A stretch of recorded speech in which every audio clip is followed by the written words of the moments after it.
Good morning, good afternoon. We are beginning our second day of the urban feminist struggles, bodies in the production of periphery spaces. I will open the event today, making some announcements related to the online seminar. So I ask everyone who is connected with us on Zoom to keep their cameras and microphones off while others are presenting. We have simultaneous interpretation, Portuguese, English, English, Portuguese. All you need to do is click on the interpretation button and choose the channel you want to listen in. We ask that if you will present or speak, please speak slowly because of the translation. And the panel is being reproduced live, is being broadcasted live at our YouTube channel with FAO-USP, and the seminar counts with the support of the Urban Studies Foundation. I will read an authorization of the use of image and sound, which I believe that everyone here authorizes that their image and sound be used. In participating in the Urban Struggles seminar, I authorize my image and audio to be used in institutional websites and other websites connected to the activities of the university and also lab pedagogies, not modifying my image or the meaning of what was said. And for everyone at YouTube, we will try to collect your questions in the comments and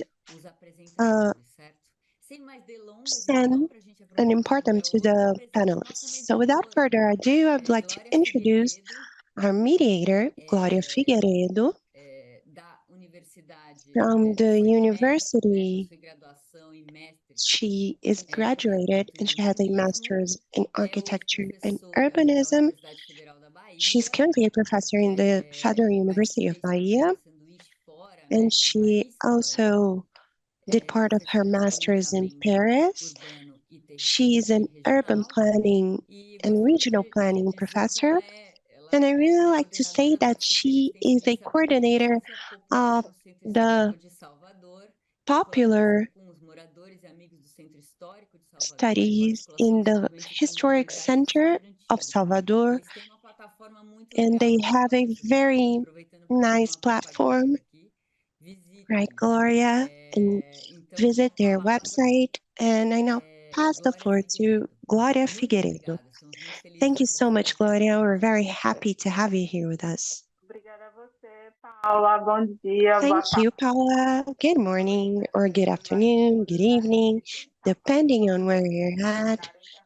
Participating in this international seminar, Feminist Urban Struggles, Bodies, Territories, and Policies of the Production of Periphery Spaces. I would like to thank everyone who is part of the organization of such an important space: Priscilla, Paula, Carolina, Leonorata, and we will now begin the session by the name of New Epistemologies, Ancestry, and Black Feminism. And I also take advantage of this time to thank the researchers who will be presenting and sharing their work, their knowledge. And I would also like to note that each presentation should last 10 minutes at most, and then we will open for a Q&A, also via Zoom and via YouTube. And I will try to control and keep your time, because as an organization, we need to pay attention to that because of the translators who have a limit of time that they can spend translating. So I will be very strict about that to guarantee the translation. And at the end of the presentations, we can open the floor for comments of at most 2 minutes. So, having said that, I will introduce our researchers and the authors of the papers in the sequence. So I would like to invite to take the floor and give her presentation Larissa Biancancheta from the Federal University of Maranhão.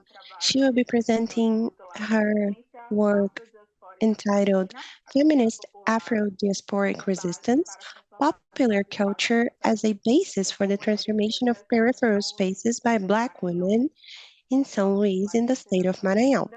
So Larissa, welcome. Thank you. And you may begin. Okay, I'll start sharing my screen. And can someone please tell me if they can see my screen?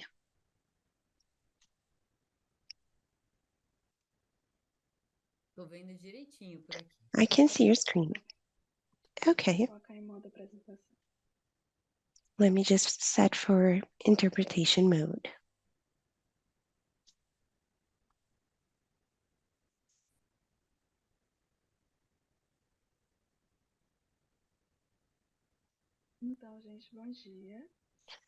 So, good morning.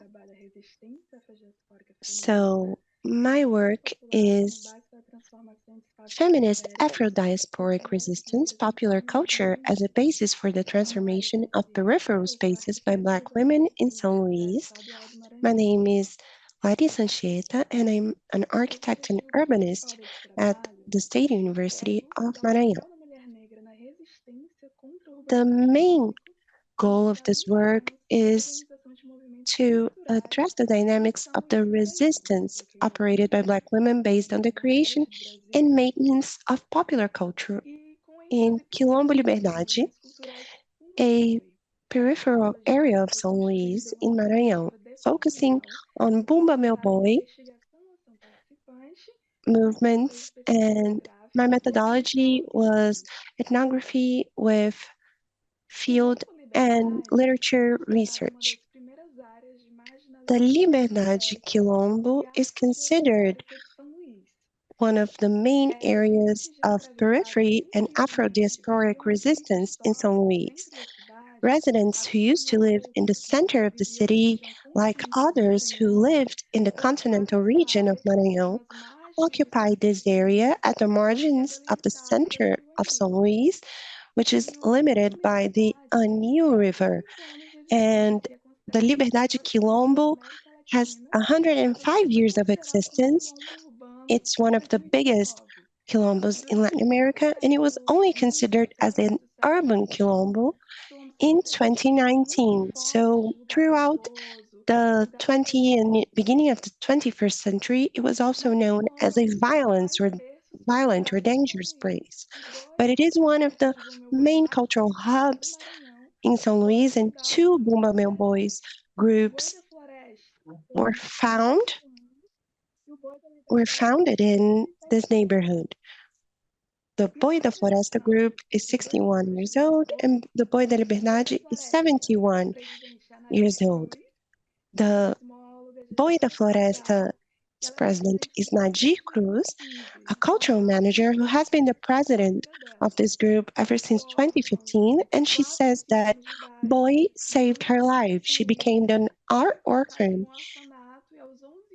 between 4 and 5 years of age, was placed at an orphanage at 11, and subsequently was left without a place to live because the orphanage was closed, and then she had to move in with an aunt in a house behind the Boi da Floresta headquarters. So she started frequenting that group and started taking classes and started participating in that cultural manifestation.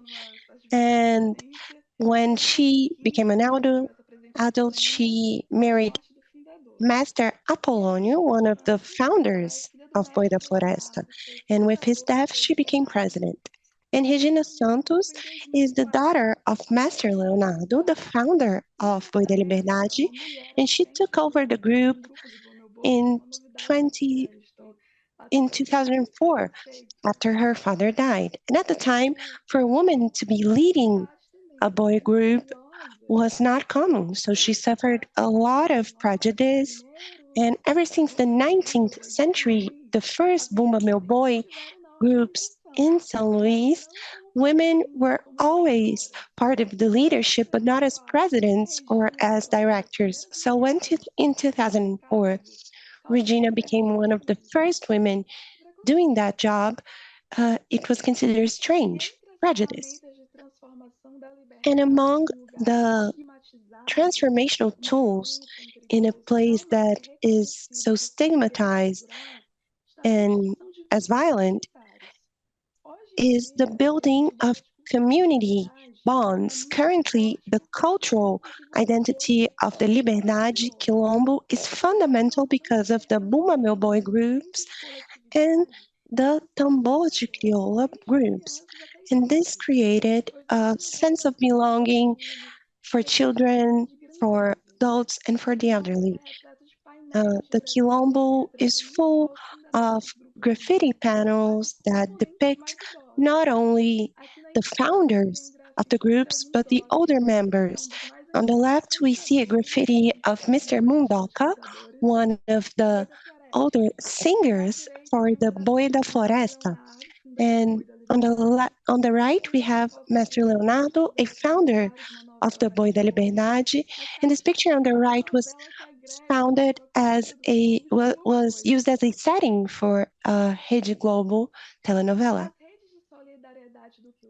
And the solidarity networks at the Quilombo are very strong, and they were further strengthened during the pandemic with the articulation of projects by Ms. Naji and Ms. Regina. They acted in several ways to guarantee food security and also temporary work for the inhabitants who were left without jobs at the time. Like, for example, the headquarters of the groups were opened and the sewing machines were made available to manufacture masks for all inhabitants.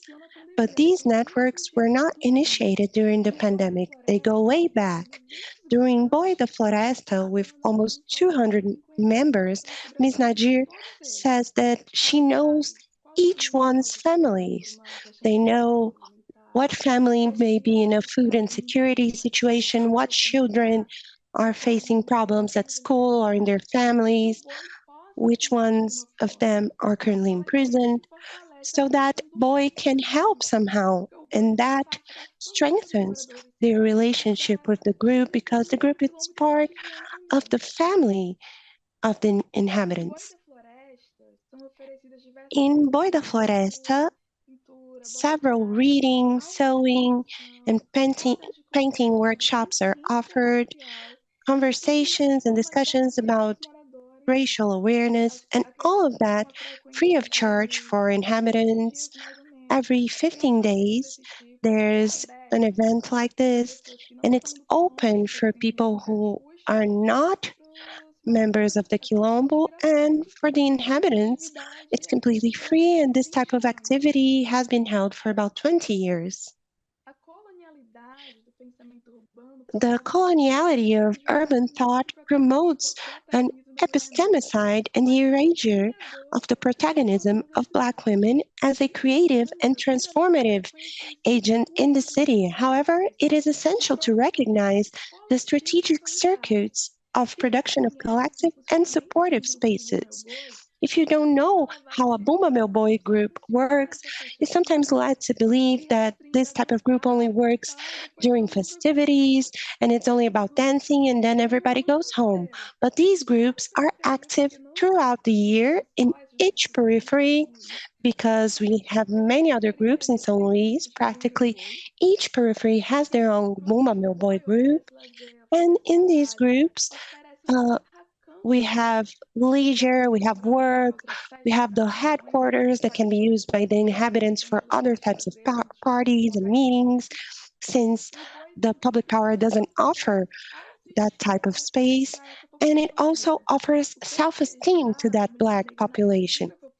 The celebration of Black women in popular culture is a celebration of their own existence and also an insurgency against coloniality and the logic of urban subalternization.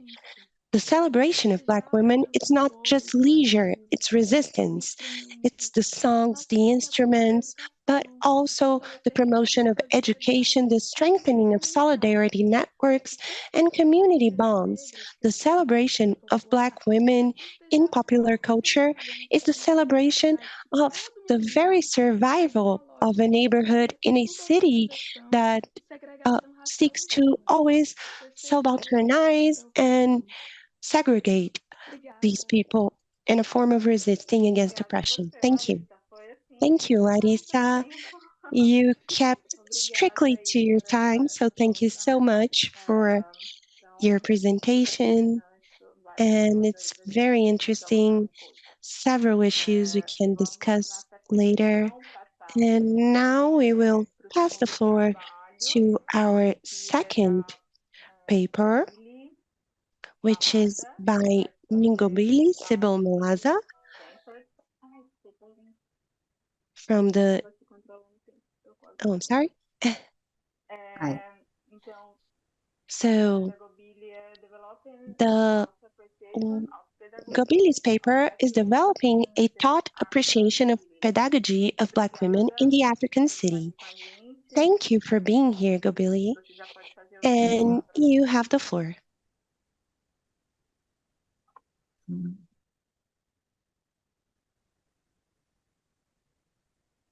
I'm just trying to get my slide together. Não está aparecendo para a gente ainda. We can't see them yet.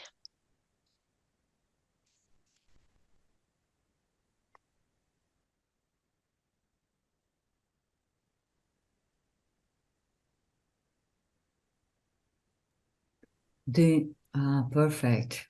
Now, Agora sim. Obrigado. Hello, everyone. hello. It's a bit strange for me to be presenting at a panel and a seminar where English is not the dominant language. And this is my first time doing that. And I really wanted to present this paper to a panel who don't speak the language in order to find out if my ideas and my interests translate literally to another audience where I'm not in discussions with and in communication with, and also just to present work to other women, and particularly to other Black women who are interested in similar experiences and charting similar experiences to the ones I experienced myself in my teaching. And so the paper seeks really to develop a thought process and an approach for reflection on women as research object, and to try and channel their experiences, which are not mine, and to see how those translate in arenas and spaces in which we do not necessarily inhabit. So I'm grateful for the opportunity and thankful to Priscilla in particular for niggling me and pushing me to present my work in spaces that I do not necessarily inhabit. And so the paper is about examining women and women's experiences from an urban planning point of view. I am an urban planner and I teach in an urban planning program in Johannesburg at Wits University. And also thinking about how I use the city that I reside in and teach in, Johannesburg in this instance, as a physical laboratory for inquiry and for study. I also wanted to integrate some of the inspirations that are not necessarily in my professional ambit and space. I read a lot of novels, watch a lot of films, listen to music, and I wanted to bring that into the teaching space and try to get students, particularly in the undergraduate program, to think much more creatively about how we can document, understand, analyze, and unpack the experiences of, in this case, Black women in a city, in the African city, and in this case, Johannesburg. And then thirdly, I also wanted to figure out how I do this teaching thing in the 21st century, where technology is so dominant, and information is very readily available, and we can have these kinds of discussions over space and time. I know Gloria, for instance, is in Brazil, and it's in the morning there, and it's in the afternoon here. It's raining outside. That's why I have all my lights on. And so how do we use these kinds of technologies, inspirations, and laboratories in our teaching as urbanists, and in my particular case, as an urban planner? And so I figured the first way to do this, and the first inroad into doing this, would be to introduce Black women to other Black women. Our experiences are not all the same. And often in literature, particularly in academic literature, you tend to group lots of people together. And so I wanted my students, who are predominantly women these days, to try and understand a woman's life in the workplace, a woman's life in her personal life, a woman's life in making policy. And that's why I have this picture here, particularly, where there was a discussion on women and safety in Johannesburg, and how to develop policy and legislation that would protect women, particularly from gender-based violence, which is a significant and predominant problem in South Africa. I wanted to develop a sense of a kind of multiplicitous sense of women, a multidimensional sense of not just Blackness, but of femininity and womanhood, how women strive and move forward as individuals, but also how they strive and move forward as groups, as consortiums, as women's business groups.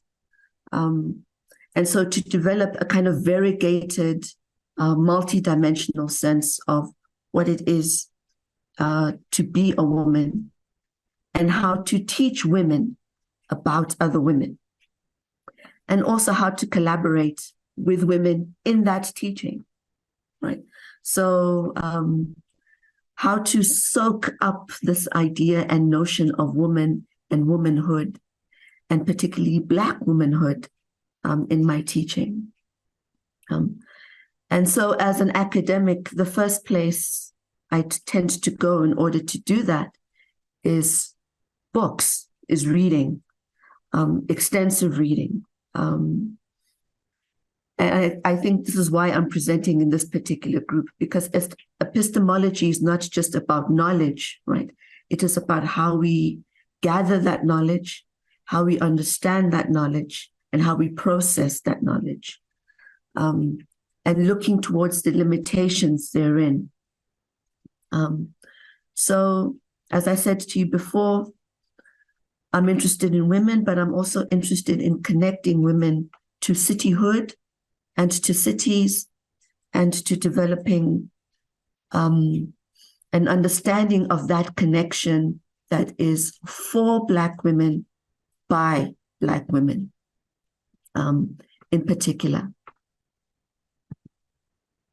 I hope I'm doing well for time, Gloria. You are on the time. You have 3 minutes. Okay. And so the other challenge that I had in developing this paper is the kind of generational,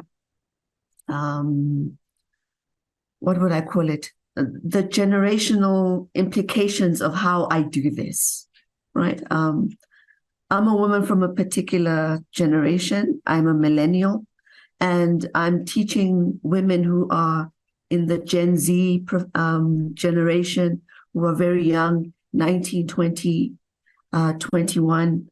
And how do I do that?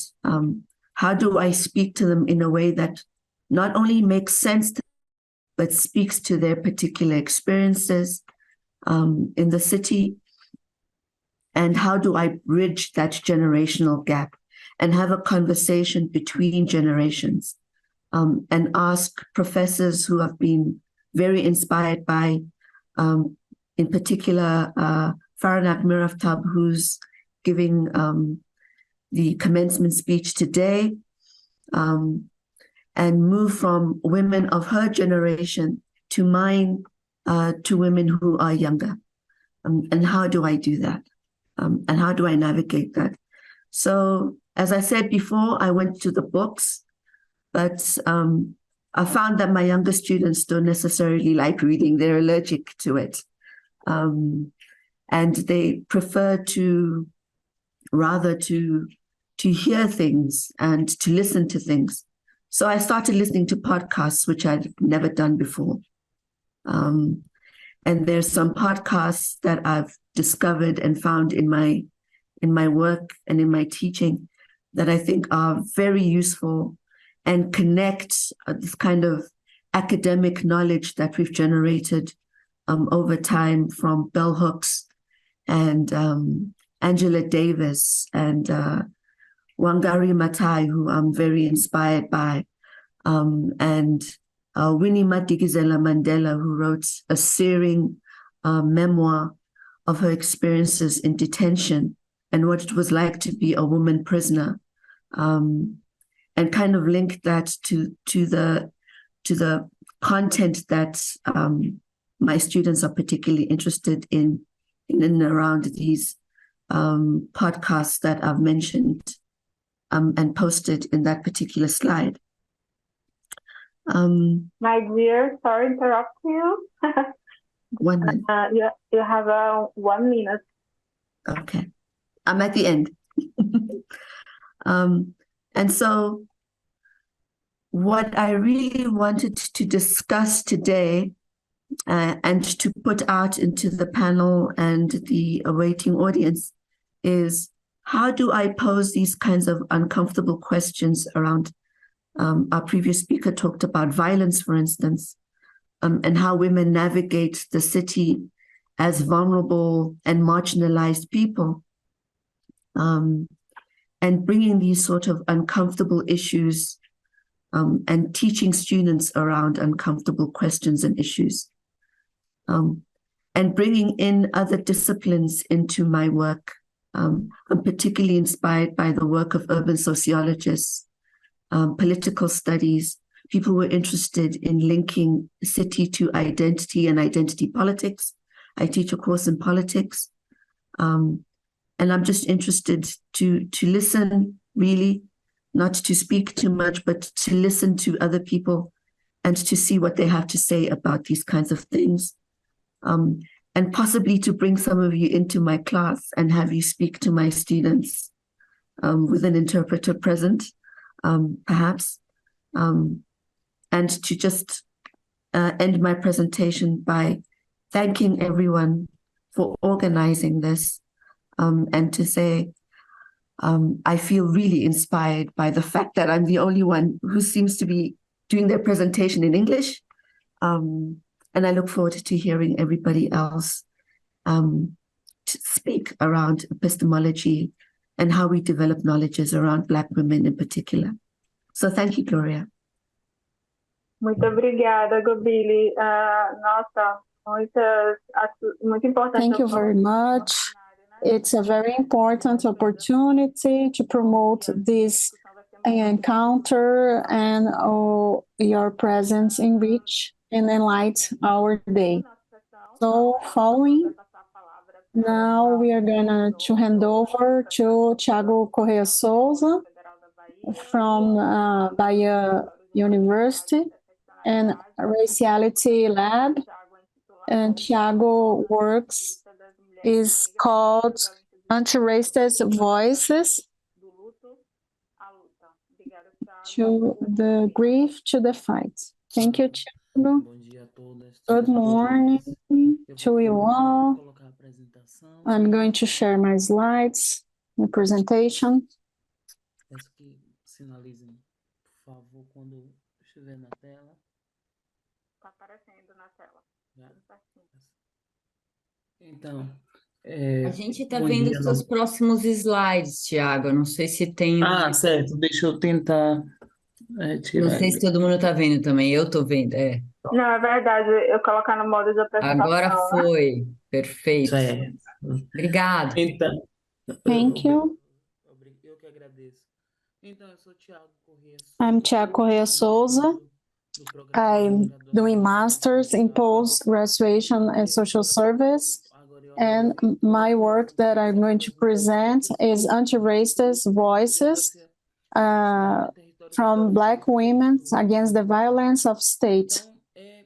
So initially what I bring is that it takes a long time for that to happen. First of all, because of the movement and the internal fight that happens as the subject as an object, what mobilized even myself, first of all, because of the experience to have the youth in the family that work here, and also because of the process of how that right and how to conduct this work was being developing through time. So I bring quotes from Sankofa to come back and seek what was forgotten. And also I bring Luisa Barros, that our space comes from very far away. So what mobilized myself to make a collective written was to insert the social human being. And as information, patch program indication by work which we developed in Baixo Coração in neighborhood in Salvador, which I developed that work thinking initially in work question. We follow some students from the odontology area, some techniques in the nurse area. But the conduction of this work revealed some issues that at first wasn't presented to us. So we started to develop a group of women from the analysis that we had, that women arrived to the doctor's office or nurse officer in the primary healthcare, and they sometimes have blood pressure high. They do not investigate that disease. So in that group of women, we could name that the violence was very clear in that territory, in that woman's life, and that they fight against the murder of their children, because they had children that were murdered. So we investigate the action in health could lead to other situations. So we also with activities with adolescents. So we worked with women, mothers, and then with adolescents. So could try to map how this violence reach these young people the culture force, and other possibilities inside the territories.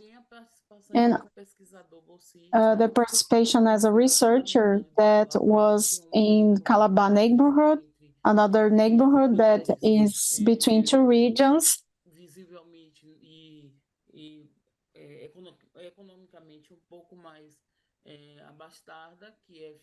Vulnerable regions. And we developed impact regarding the childhood in low-income communities. So this process inside the university make possible that this study happens along with the Master in Social Service. As the encounter with my professor and Professor Dr. Magali da Silva Almeida and the Observatory of Interraciality, which make possible that I can read this study in race and racism. And the conclusion is the impacts of the politics in the youth, Black youth, and the inhabitants of the Calabar neighborhood. So at the time of so we could realize at the time of the World Cup when we had some police staff at the time. So we got some interview how they felt safe at the time and how the police action happened at that time, and and sometimes we heard how the youth, the adolescents were murdered in that region in another time. So the biggest challenge is to write in this process about Black families that had their children murdered. Not thinking about an answer, but think how this reflection that we made about the violence is also needs to be a positioned reflection. So I say that the challenge is to write and dialogue around the Black families. I don't want just one response. I need to feel the reflection and make possible a position. So inside this position from the people. So around Black, this so the Black people has been approached historically and has been treated as object, so that have been studied, represented, and damaged, but we always with resistance and fighting. So, as an example, we had the advance in universities and producing knowledge. That's why knowledge to us is life, not only an object of research. So we need to do a political process of our reaffirmation of our identity. So I want to gather knowledge beyond the statistics and expressing the voice of the ones that experience the grief. And that has been motivating the engagement to the anti-racist fight.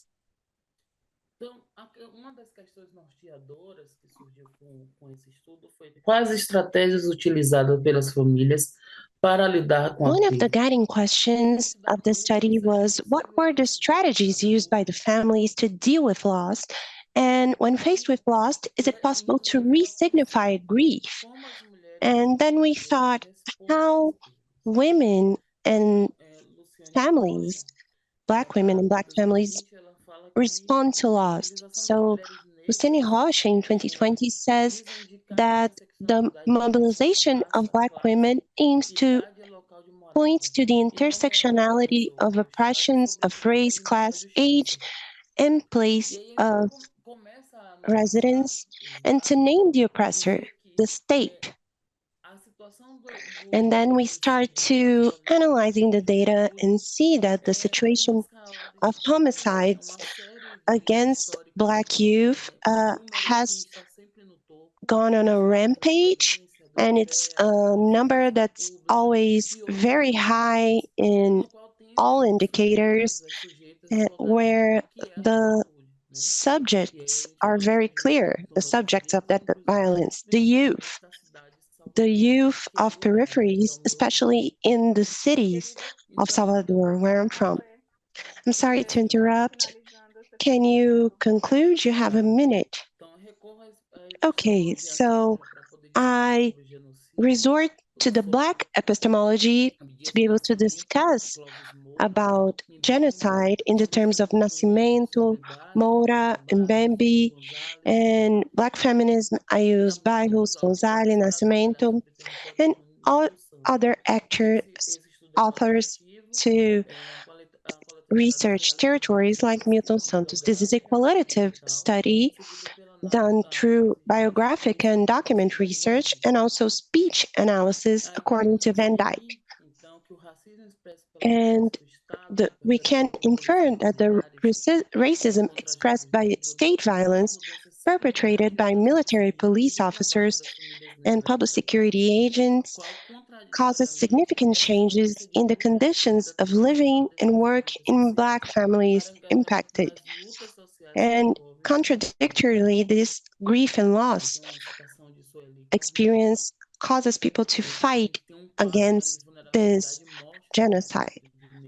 And here we have some other pieces of data, some concepts about race and racism, which is important to understand the things that are related to this vanquishing of the Black population, like state terrorism, and some pictures of some meetings, a national meeting that also caused me or inspired me to think about this study, which is the meeting of families victim of state terrorism, which has a massive presence of women, especially Black women, also some men, but mostly women. And this picture here reminds me when I was writing my end of course paper, because it says that the party at the stadiums also leaves many tears, and it talks about this process of the community security units that were installed during the World Cup, and some publications about memory and justice and the fight against the absolute absolution of police officers that were involved in the annihilation of young people. And I end with a quote by Angela Davis: "When a Black woman moves, all the bases of society move with her." And I thank you, and I'm sorry if I went too fast. Thank you very much. Thank you, Thiago. Very urgent issues from the city of Salvador, a very important place for us to think about these things. So now we will pass the floor to Natália Pedroso Gomes, Daniela Caron, from the Federal University of Rio Grande do Sul. The paper is named Yalodés Struggling for the Quilombola Urban Space in Porto Alegre, Rio Grande do Sul. So you have the floor. Hi, good morning. I'll just share my screen. Can you see it? Yes, we can see it. Thank you. Good morning. I'm very happy to be here with you today as a part of this seminar, and I will present a piece of my master's research, which is still being developed. But first, I would like to highlight the importance of my research group, Margem Lab, which has been very impactful for me during my research.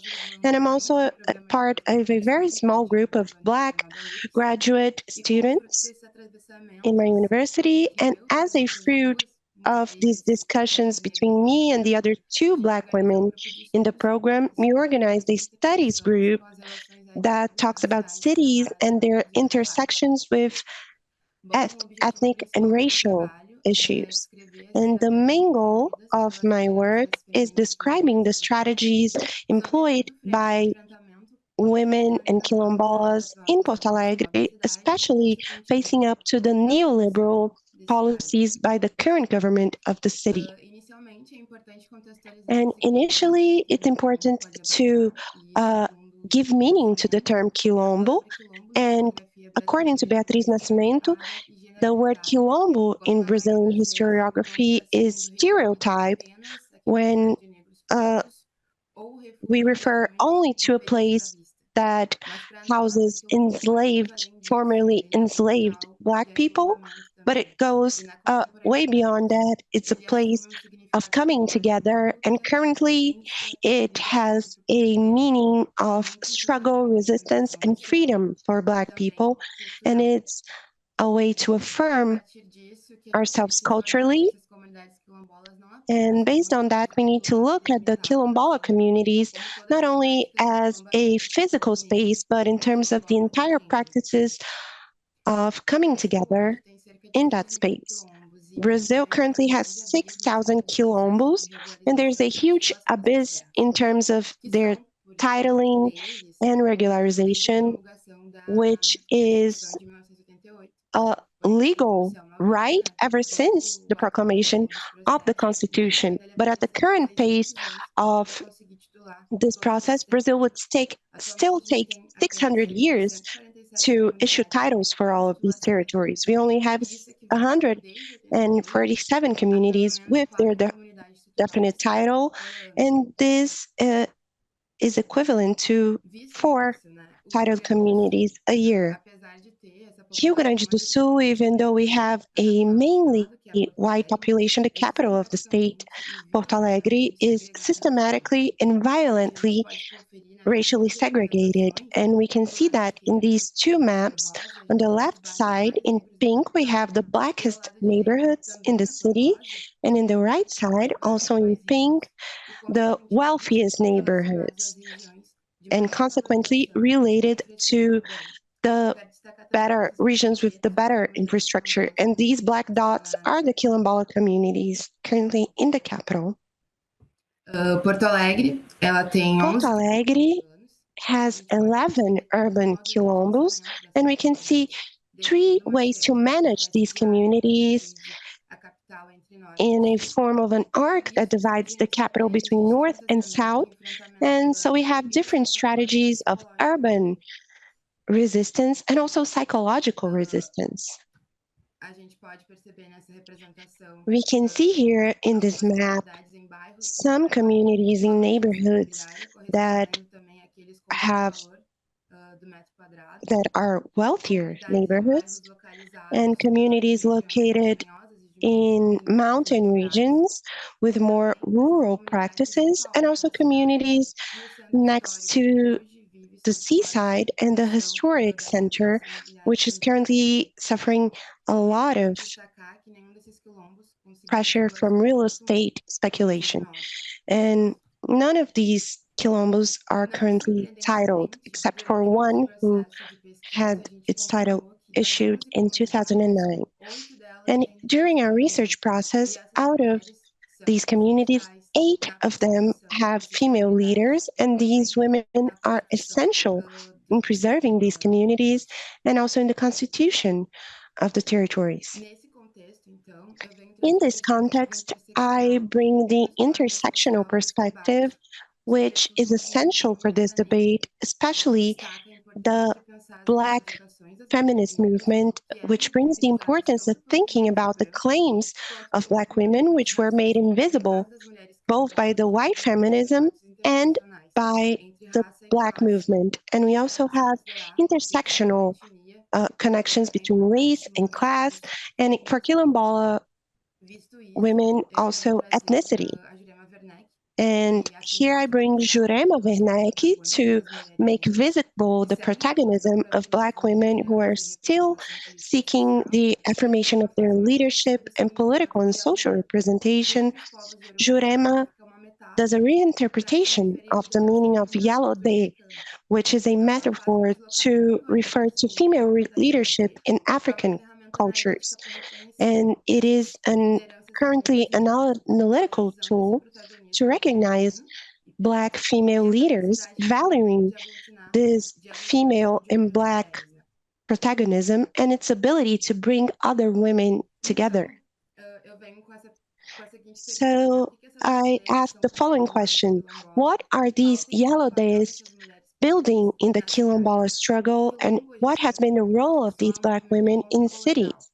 And Quilombos by itself are counter-colonial movements that bring together ancestral knowledge and are also places of affection.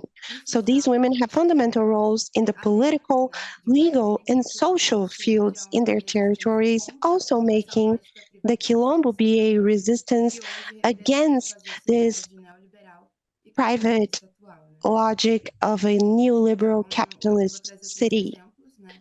And today I'll bring 3 examples of yellow days in the urban context of quilombos. And one of them is the quilombo where I'm currently working as a participant observer.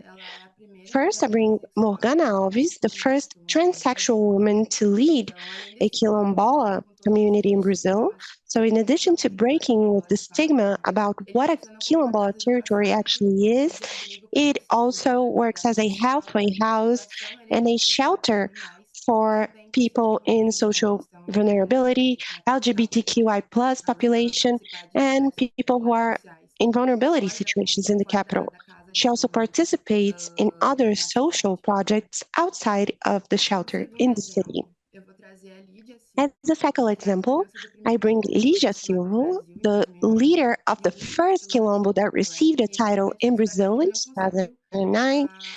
And it's important to highlight that this title is not for the complete territory, it's for about 50% of its territory. And this quilombo went through very violent attempts of land grabbing, and it is located in one of the most privileged neighborhoods of the city. So there's a lot of psychological pressure involved.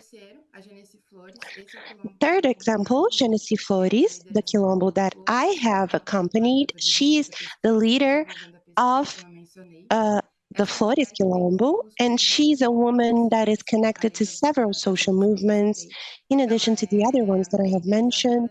She is the idealizer of a pre-SAT, of a preparatory course for the SATs for vulnerable youth, and this project seeks to support young people who can't pay for a preparatory course to take the SATs.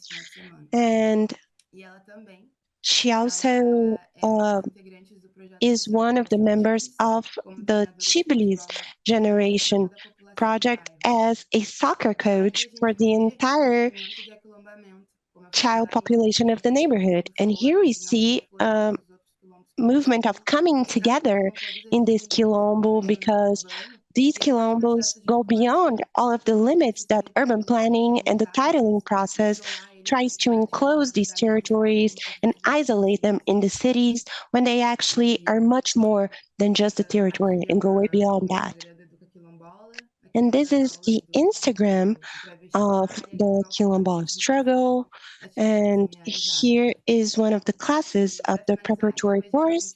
And to finalize and perhaps incite a debate My question is, what does these yellow days contribute to the feminist struggle and to the cities? Thank you very much. Thank you. Thank you so much, Natalia. Wonderful to get to know more about these experiences through your presentation in Porto Alegre. And it's a multiverse of Blackness in Brazil. And moving on, we will now pass to a paper by the name of A Path Fabricated Through Care, Transdisciplinary Epistemologies in the Technological Production of Body Territory. We have Caio Lanzanini, Diane Helene, Bruna Mendes Vasconcelos, Eva Rolim Miranda, Amanda Azevedo, Flávia Araújo, Jéssica Lima, Josicléia Pires, da Silva from the Santa Rosa dos Pretos Quilombo. And you all have the floor. Good morning, everyone. Can you see my presentation? Yes, we can. Okay, so my name is Caia Lazzarini. I'm here representing the entire group. And we also have here Gianna and Eva. So if you want to contribute, you can stop me at any time. So I'll start counting my time. This is a collective paper, so I will also introduce my team. And for this presentation in the Feminist Urban Struggle Seminar, we entitled the presentation A Path Fabricated Through Care, Transdisciplinary Epistemologies in the Technological Production of Body Territories.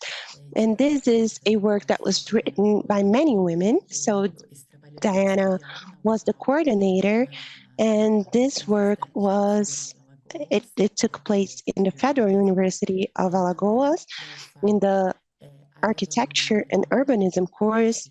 And we also have Eva Rolim Miranda, Flávia Araújo, Bruno Oliveira, and Mayara Silva.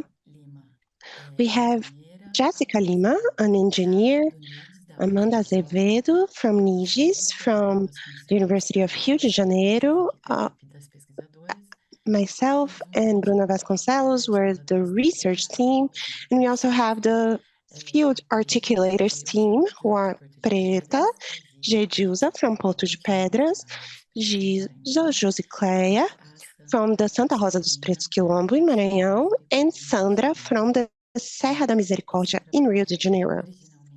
This is a work that is originally entitled Technologies for Other Forms of Construction, and I will show you. Here are the three fields. So in Itapecuru-Mirim, the Santa Rosa dos Pretos Quilombo, here we have Zica, Serra da Misericórdia in Rio de Janeiro, here we have the women, and in Porto de Pedras, Gedilza. This work was funded by Carleton University. It is an extension and research work that initially arises from the proposal of having a manual of construction techniques by women, and I will show you how this proposal was modified throughout the process. I will try to go through it pretty quickly because we have only 10 minutes, and this work lasted for over 4 years. So I might be superficial here, but there are some materials that we have published online. So if you want to know more, you can access them. One of the first activities that we carried out was, well, the pandemic was an important factor in our work. So initially, we didn't have a pandemic when we wrote the project. So the idea was meeting in person all of the women, and this was not possible.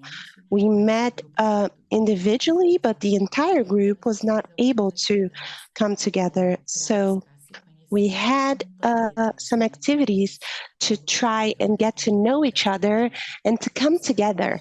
So we tried to look for objects that represented us. So they are represented here in this slide. Each one of us chose an object, and then we discussed them, and we had some activities to try and understand what were the production spaces and what would be the diagnosis of each one of the territories that we were working at, with pictograms that included houses, constructions, markets, and stores, everything that's important and that's part of the territory, and through aerial photos that we printed, and we built an image of these territories, so the places where we live, where we work, and where the community comes together.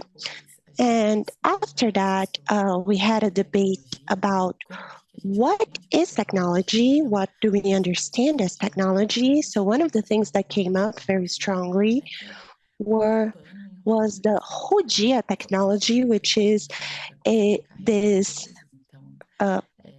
piece of cloth here used to carry things on our heads. And a lot of debates arose from that. And we also saw during the presentation both Larissa and Malaza using a turban and discussing technology. So Zika showed how to tie the turban. We did a capulana workshop with Anissa Silvestri from Mozambique, and on how to tie the cloth to carry a child, and some references on how these pieces of cloth can carry things. So in Brazil, we have matula or matulão, furoshiki in Japan, the Peruvian blanket. Carregando o cesto, né, que é uma mulher do Mato Grosso, e aí uma das grandes referências A foi woman from Mato Grosso, Ursula Vega was a reference in the theory of. So I'm going to read her quote. All of us ever heard about the sword and things to hit and fight, but we never heard about the things that we put things in. That's a new story. That's the news. So I think that's one of the theoretical parts of the work. And then we arrive on the idea to make a handbook about how to build a bag. And it was questioned about the women on the territory. So who is going to need that handbook? And then we start the process of manufacture this bag. So we got several references. So we started to design it, and has a very important basis from the Zika draw, the Quilombola territory. It represents Ticonect trees by its roots. When we start this work, I had a relationship in some territories, and I invite them to join it.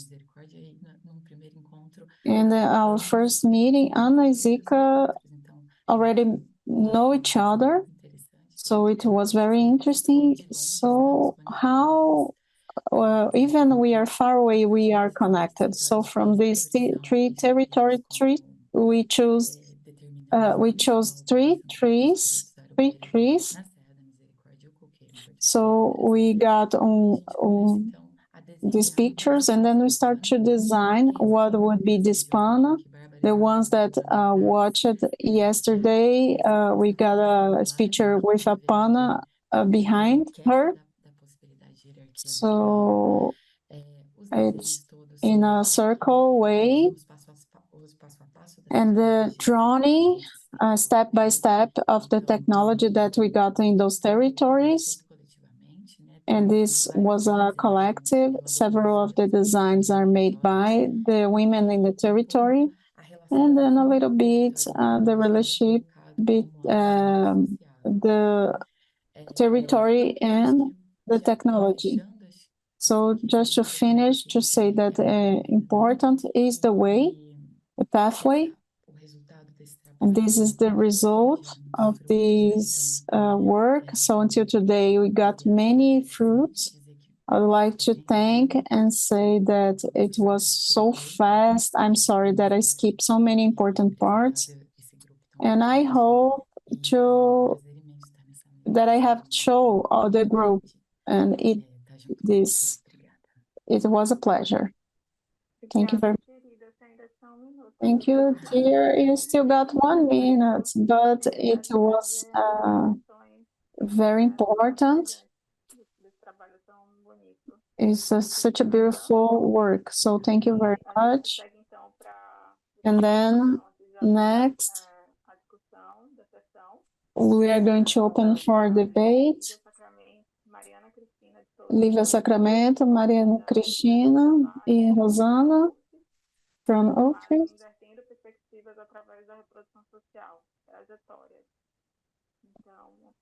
So the floor is yours.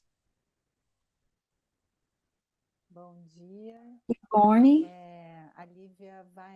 Lívia is going to share the presentation to us.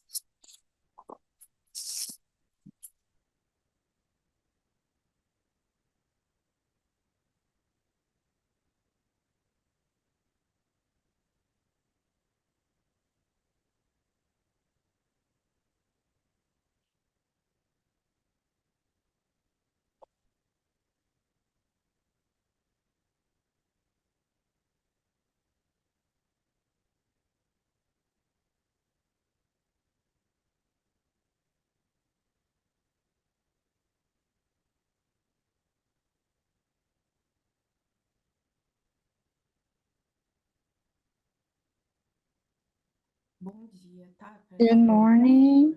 Can you see my presentation? Yes.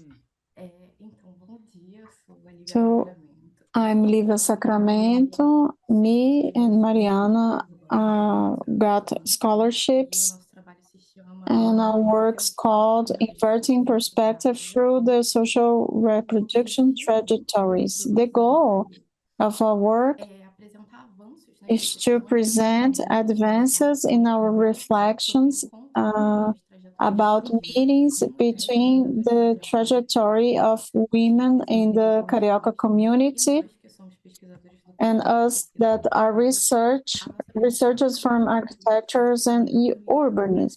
So we want to build with theoretical basis through contemporary questions appointed by some feminist professors. In that way, we want to invert perspectives, questioning the centrality of the productive light, not only in the way that the urban space is produced, but how it's analyzed and think in the urban studies. And we insert ourselves in those analyses. That's why we bring this guide question, how the social cartographies help to enlighten the trajectory that builds continuities and escape because and we have the risks that they face. Mariana.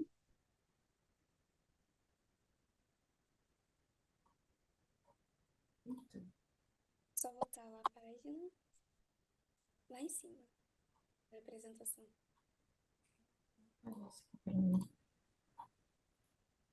Agora foi. Ao contrário, não sei por quê. Vai.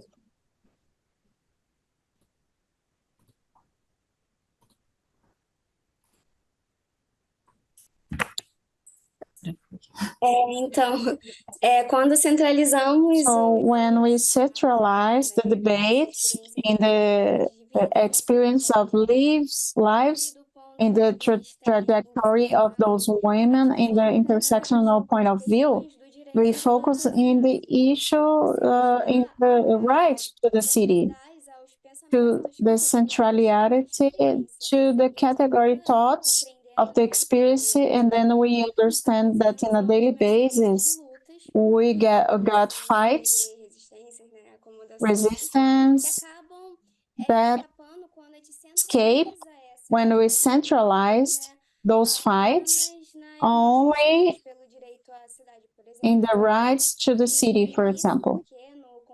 That's because in the context more empirical of the research that we have been doing happened with women that lived in communities that were not organized by the social movement. So it brings another vulnerabilities that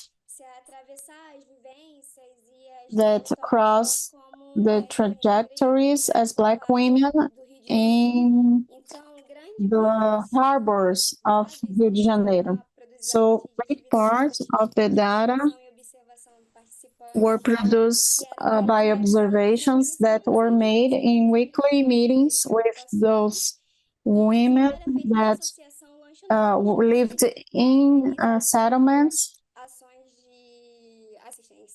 and it was made in an association organization that helped to give support to these women, and in a partnership with a group of support from the Rio de Janeiro University. And in this process, we can conclude about the pathways that our research would take regarding the women considered in this project.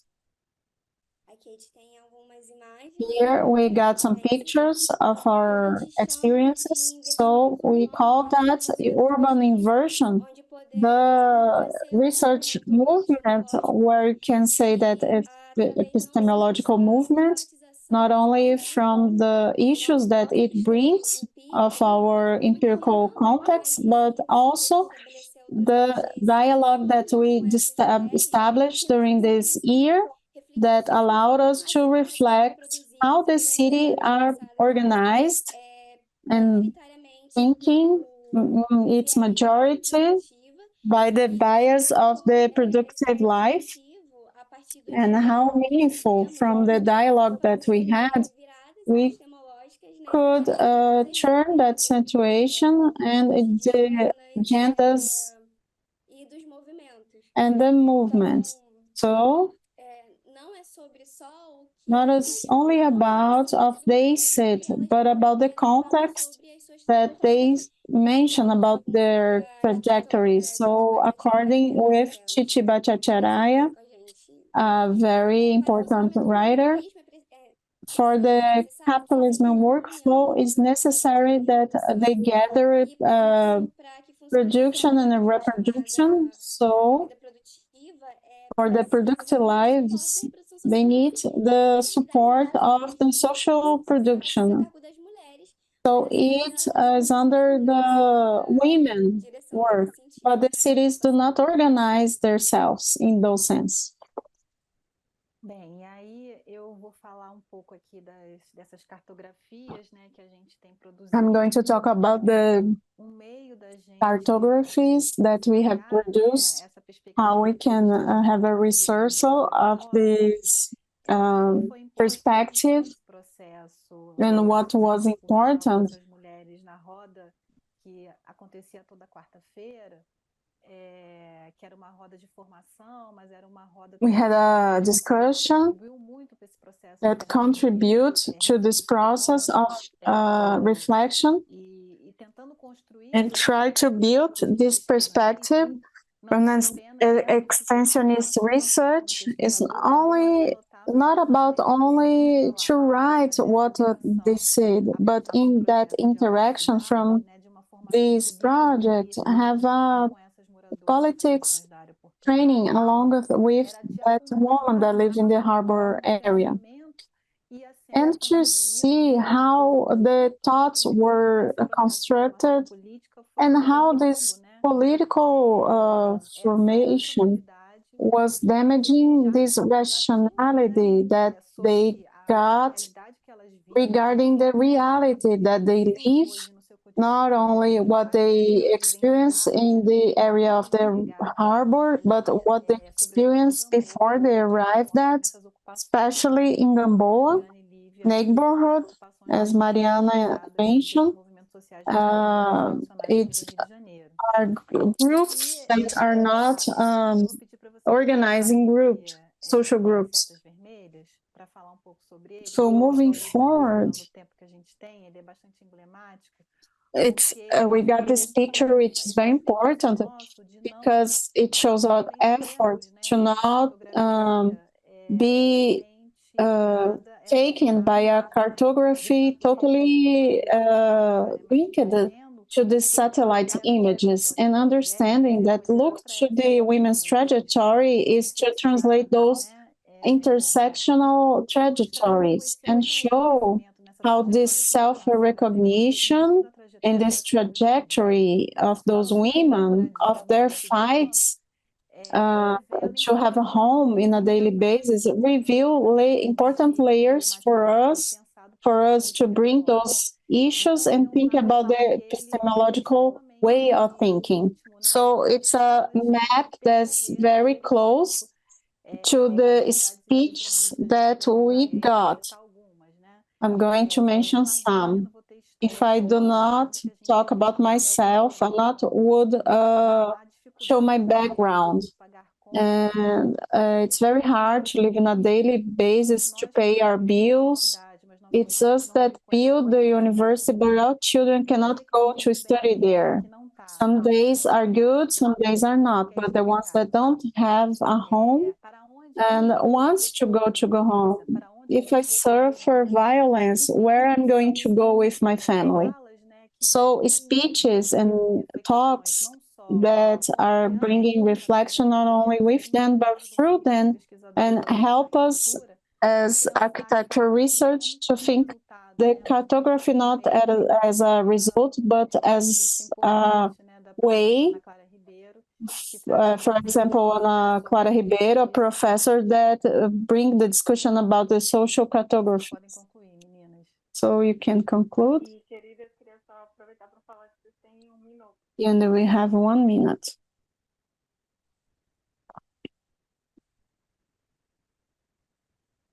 Tá sem som, Lívia.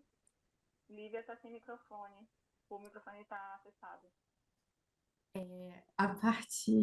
So, from this research, we face the precariety on the social and urban environment, in the rights of have a home and the right to have the cities.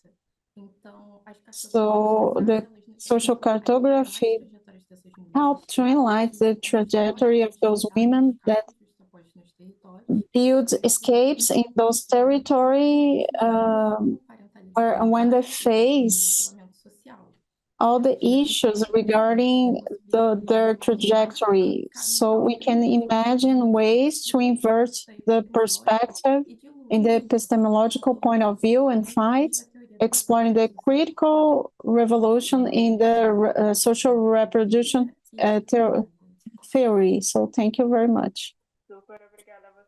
Thank you very much to you and to you all that come previously, sharing these pathways, research, collaborations. So the issues are putting on debate. And according the proposal is now the moment of the debate.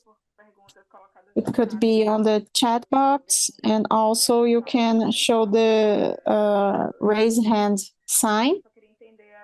And I would like to understand that maybe we can open to a new round where people write things and our presenters, our speakers can answer that. That's it. Eu não sei se Paula falou se estava atenta no chat, se tem alguma questão que foi colocada. In the chat box, we can see if you have some questions. No meu não está aparecendo, eu vou dar refresh aqui. Enquanto isso, I'm going to check that. Pode abrir para questões aqui dentro. So we can open já venho. questions here. Certo. Eu estou super afim de fazer a observação, mas eu também queria ouvir mais, né? I would like to hear more that debate.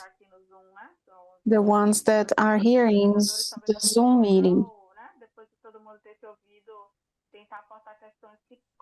So it can bring issues that maybe would be interconnected, and I can see several.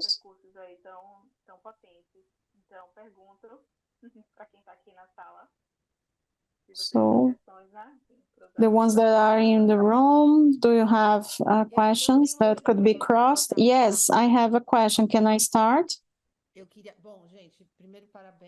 So first of all, congratulations, wonderful works. But I would like to ask Larissa that present the first work, if the ones for the ones that are arriving now.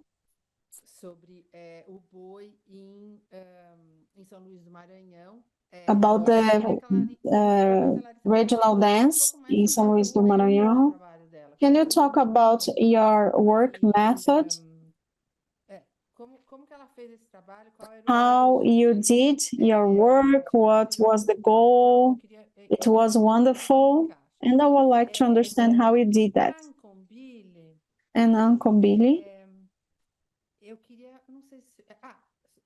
Now I'm going to switch to English, Nkombili, to talk. I wanted for you to tell a little bit more, how do you and your students share experiences of the city? Or how do you think about sharing experiences of the city with your students, besides listening to the podcast that they might tell you, or maybe you telling them to read a book? How do you guys do it together already?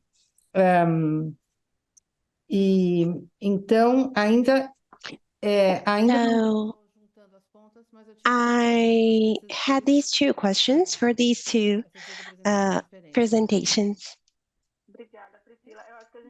Thank you, Priscilla. I think we can try and see if anyone else has a question, to have one block of questions, considering we don't have so much time. Would anyone else here or any of the panelists have a question for each other? I think Daniele Caron was making comments here. If you want to open your microphone, because the people on YouTube are not reading your chat.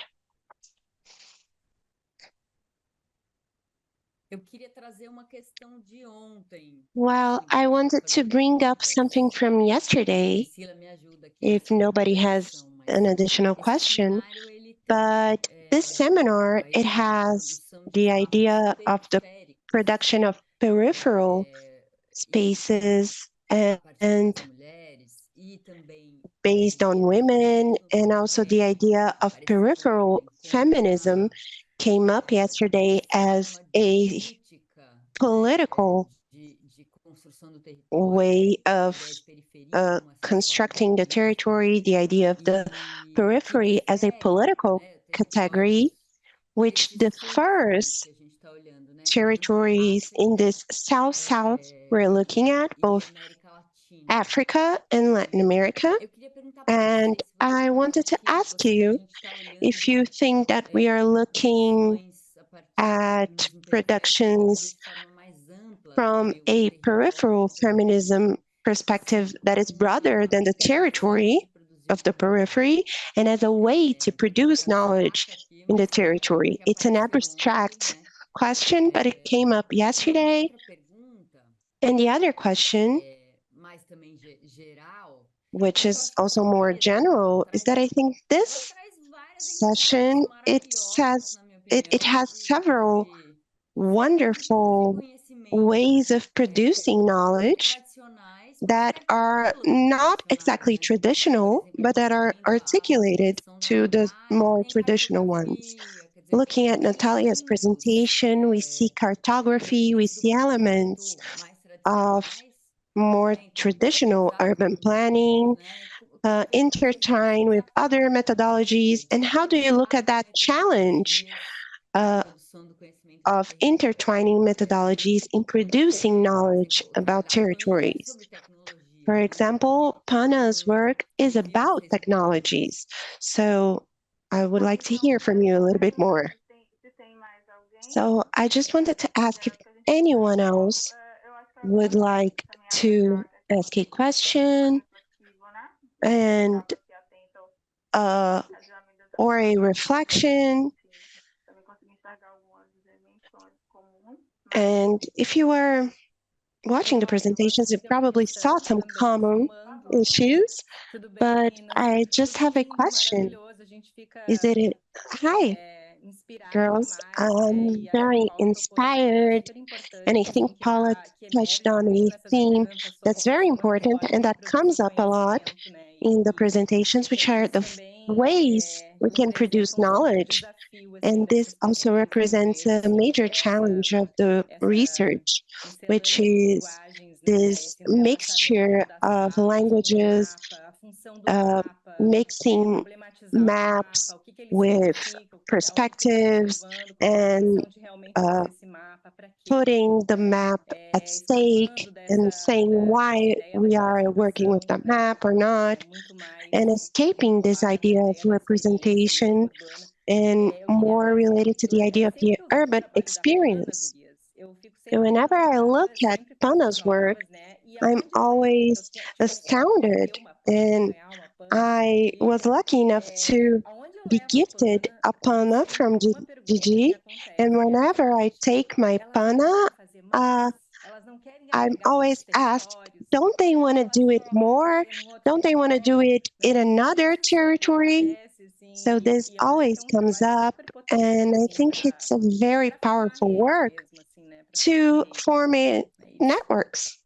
That's it. Well, so we can start our block of questions and comments. And I would also like to add a comment and try to reflect a little bit about what came up in this session. And I think that what really stuck with me was two set of questions, actually. Not trying to divide them, but trying to see some connections. I think the work presented by Larissa and by Natalia, not by chance, dealing with the Quilombo question in Brazil, and not thinking about Quilombos as a homogeneous category, but as an heterogeneous category. And I think these two works help us think about the cultural dimension, or to think about culturally informed approaches. And I also agree with a perspective that says culture is still important to question dichotomies and narratives that are pre-established in urban centers. So navigating in these cultural complexities help us reference these territorialities. And I'm sorry, my timer was going off. The territory perspective, as Paula also mentioned, feminist, transgender, indigenous, and thinking about current challenges of this open intersectionality. How can we open that and not have a fixed category? And this is related to what Daniele said, and applying these intersections. But at the same time, of course, culture is always complicated, and it's very related to race, racism, raciality, and also bringing critical thinking and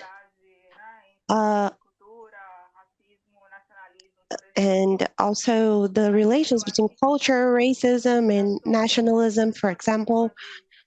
And I think someone we can ask to help us think about this is Lélia Gonzalez, in the perspective that she talks about the Americanity and having the Black cultures broadened and expanded in our cultural practices, because this is what dissenters us from the reference of the colonial city and the hegemonic city. So I think Larissa's and Natalia's work have that. And I think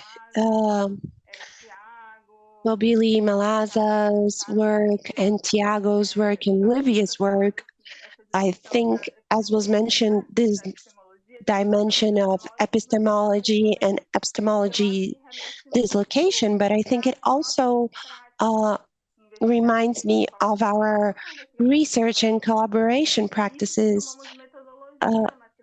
which is a methodology related to our practices and relationships, because I also think that all of the heterodox field that this seminar is dealing with, the feminist perspectives and gender perspectives that are part of this decolonization efforts of the university, are need to pay attention to the methodological aspects of the practices of research. So these imagination forms that came up in the sense of creating a daring perspective, and it can also just be a resignification of the method. So how can we open that again? And something that is important to me is to have these knowledge production networks, a network of actors involved in certain practices, and for the production in the cities and in the territories, because it's a space for experimentation, and in that experimentation, we are dislocated from our initial positions, and it's important to think about different positions in this meeting between research and collaboration. It's not always harmonic. There are always tensions mobilizing these networks. And what are these epistemic redistribution arcs that we can never fully define but experience? In these experiences, thinking about not only a set of ideas, but a set of practices and relationships. I'm sorry if I went on for too long, but trying to weave together what was addressed in the presentations, because there are things that are shared between us. But considering all of that, let's now pass the floor back to our panelists and the people in the groups of the presentations as well, before our time is up. I could follow the order, or everyone should speak a little bit right now, not exactly in order, however you want. Well, Priscilla asked me about the methodology, and I followed an inversion. I didn't start with the bibliography and then go to the Quilombo. I started with the Quilombo. This work is based on my relationship with the Floresta Quilombo. I know her for a long time, and we have had many conversations. So I thought about doing a scientific academic production about that. And when I took my interviews with her to my professors, nobody wanted to supervise me. They thought it was too abstract, that it didn't make sense, because my initial idea was talking about the right to the city and Bumba Meu Boy, and my course is a very elitist course, and we don't have a single Black professor, and nobody wanted to supervise my work because they thought it didn't make sense, because we're used to well, in São Luís, in the city of São Luís, we usually study the historic center, and the historic center has over 4,000 ancient houses with Portuguese architecture, and we always study the Portuguese influence in São Luís, but not who built the houses, which were enslaved persons. And the Bumba Meu Boy groups are the ones who make the city come alive. And throughout the year, they give presentations in the historic center. So my methodology is a bit reversed from the usual logic of the academia. I was in the field, and then I sought out the references. Thank you. Who else would like to comment? I'll go next. You can go. We're going in the order of the presentations. So to answer Priscilla's question, I think it's been useful for me to put myself in I know it sounds a bit narcissistic and self-centered, but to put myself in the center of the work that I do, and to try and figure out the supply and the demand side, to use economic terms, right? So in terms of where I get my supply of knowledge, is in seminars and conferences like this, where I get to talk to colleagues who are also engaged in research and teaching at the same time. But to also think about how I then transmit that knowledge and develop a kind of a circular process of listening and talking, and to use the technologies that my students use in producing that discussion. So I'm now on Instagram. I saw some Instagram posts on the presentation I think Natalia gave, but also listening to the podcast that they listen to, and also listening to music that I would necessarily not listen to, that is being produced in this country, particularly by young women. So Amapiano is a new genre that's coming up and emerged in South Africa of late, and it speaks to the experiences of young people, particularly in peripheral areas, what we call townships. So areas where Black people would reside during the apartheid era. So listening to music that I wouldn't necessarily listen to try and engage and figure out what the young people are saying about their lived experiences. And also for me to introduce them to work that I've been exposed to, that I've been inspired by, some of which I showed in the slides that I gave. So I don't know if I'm answering your question, Priscilla, but in a way to put yourself at the center and then figure out a way to talk to different people in different languages. And language has been, I think, a point of inspiration, but also a very big challenge.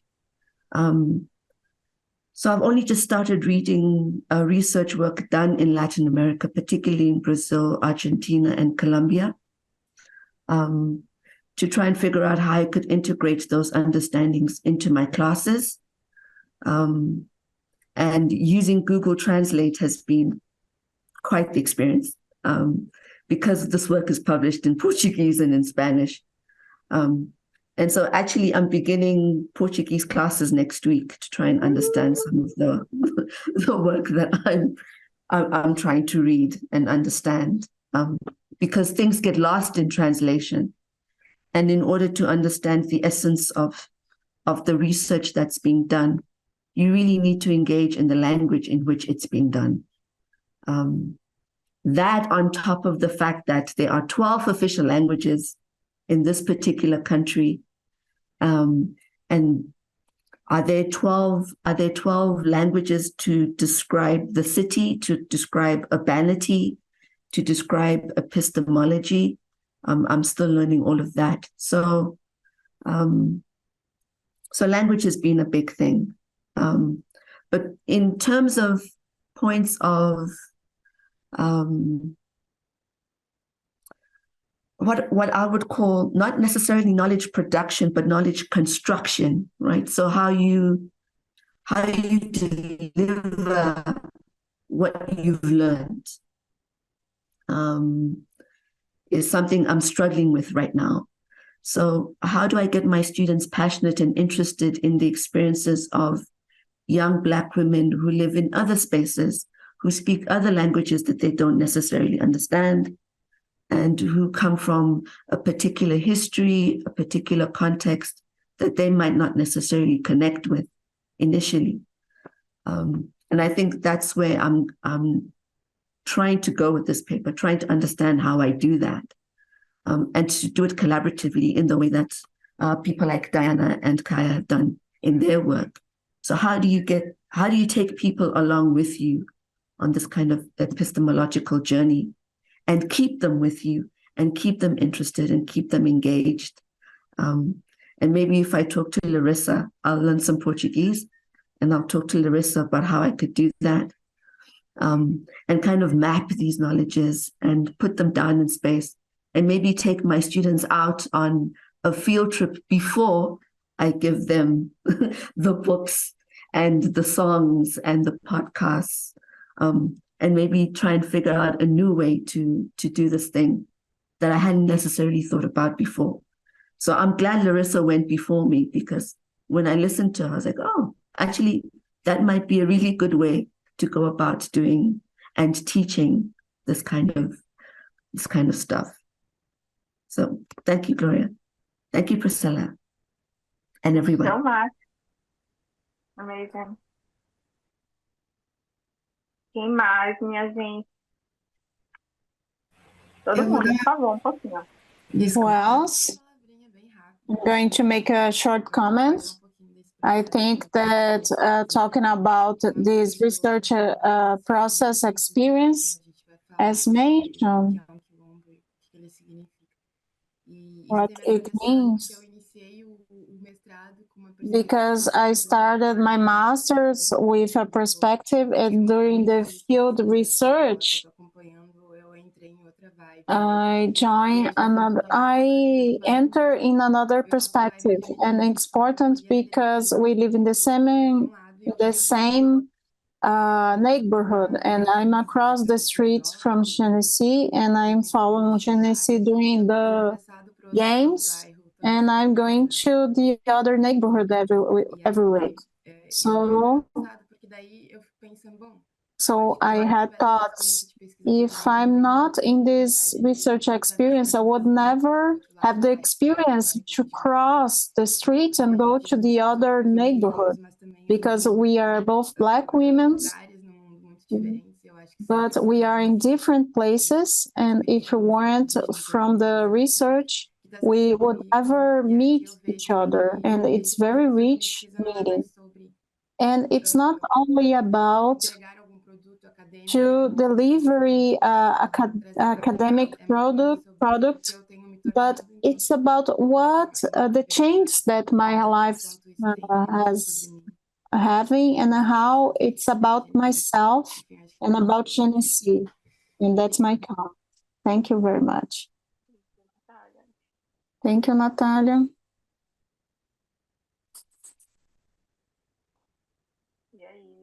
Posso falar? Can I make a comment? Com horário agora. Yes, I'm almost running out of time, so I think that this panel put us in a debate and the complexity that us as researchers, how the feminism, as Paula mentioned, the peripheral feminism, and those feminisms that we were engaged with, they have important contributions, not only in the epistemological point of view, but we rethink our positions and our fight dimensions, the academic fighting and in the external field. So I'm very happy to share this panel, bring comments of something that have been moving our research. I'm a person that I always in touch with the home social movements and how the feminisms in Latin America bringing this concept of body territory, which is a very meaningful concept and to produce knowledge, put us at the time to think the cartographies, to think outside what is traditional, what they show about the territories. So our challenge to think about the harbor area, it's beyond to think about social groups and that population that are in the harbor area, how we can talk about that people that are not don't have recognition in this fight about the and don't know about the African diaspora. So they fight about the territories, and we have to take a look the body as a territory and how it expands itself in the neighborhood. And when we talked about that women that suffer this removal all the time in their home trajectory and the ownership of the territory of the neighborhoods, the majority of the people that we got in touch came from the rural areas. So how do we make the research with the traditional tools that we have in the architecture field? So this idea that Veronica Gago brings to us in her discussions that she prefer not call as a concept, but as a territory body, how it helps us to transform that the production of cartography in our fields. These are some of my reflections. So thank you. Wonderful, thank you.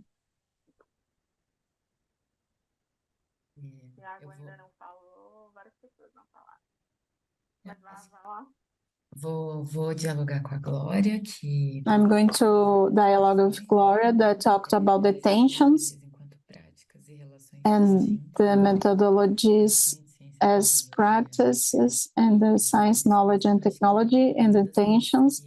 So I think one of the things that you try to show, this work emerged as an idea and has been transforming through this collective experience.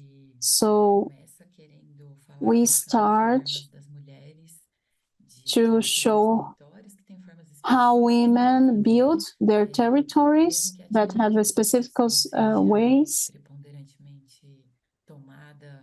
The activity of the work in constructions is a male universe, but there are ways of to build these peripheral areas around the city. So through the debates and the talks that emerged during the work, the construction thing was transformed. It was founded from a Canadian university, and we were a little bit nervous how they would receive those change that was very deep, not only the way that it did, and like it's how it's going to be received. And at the end, that doesn't matter. We need to transform what everyone thinks about their core of the activity. And talking with Dani, we will have more panas, and that's a very fruitful work. We have another groups that would try to work with this new methodology. Is an open methodology, and I think that a lot of this work is built by the experience of the group itself. And we had some other groups that made their own panas, and that stimulate us and make us happy. And ojalá we can make another panas, because we can notice that I couldn't show at my presentation. So PANA represents several of the technology chosen by the women, like cure recipes and some other things that I couldn't be able to talk about. But it's a great pleasure to be here. So if you would like to comment something else. I just want to thank, because it's a very strong panel. I don't know if I'm saying your name right. And Goblin, Malassa, that she mentioned how she developed and how powerful was her work. And I hope we can exchange our phone numbers or personal contacts so we can strengthen our fights in the territory. And thank you very much for the opportunity. Thank you very much. Can I make a comment? Do we have time?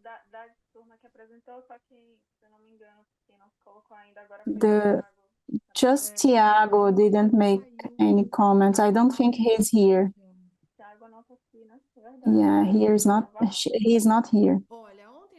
Okay, so yesterday at the mobility panel, we were talking about to transform that in the low speed, something that favors the pedestrian and still are the hegemonic model. So how do we slow down mobility and activities? So I was thinking about the presentation of today, and even from the memories of the ones that still live in the quilombos or another territory, they could speed up and bring the students and people to see a good way to live in the cities. We discuss another ways of living and how good it is to live in the city. Because the hegemonic way of living in the city is safe, we have walls, but it's very boring. So I was thinking about this way to speed up, to bring students, because it's good to produce those kind of knowledge. space are very good, not undertaking the suffering and not romantized. But for example, PANA is something that accelerates the transformation, that we can have more pleasure in living and produce the city. Thank you, dear. Daniela, just a short comment. I thought about your works, and this works with the collective of women, bring this strong dimension of the narrative and seek somehow to break this authorization of what people should have say. So how we can produce the city, and those methodologies that are showing up, this affection, this dimension of the opening and affection, and somehow are going to act in process of emancipation and autonomy processes. That's why they are so open. Natalia mentioned we arrive with something for our research, and then we are affected by the territory. Mentioned Rita Segato, it's an anthropology by demand. It's not us as researchers that's going to affect the people. People are going to affect us. So we don't have much to say. You have to hear. That's a way for us to take that experience and translate to our language. So when we open ourselves to these processes that are alive in the territory, this awareness to build a process of emancipation along with is that it's open to this process of autonomy, like a collective construction, like an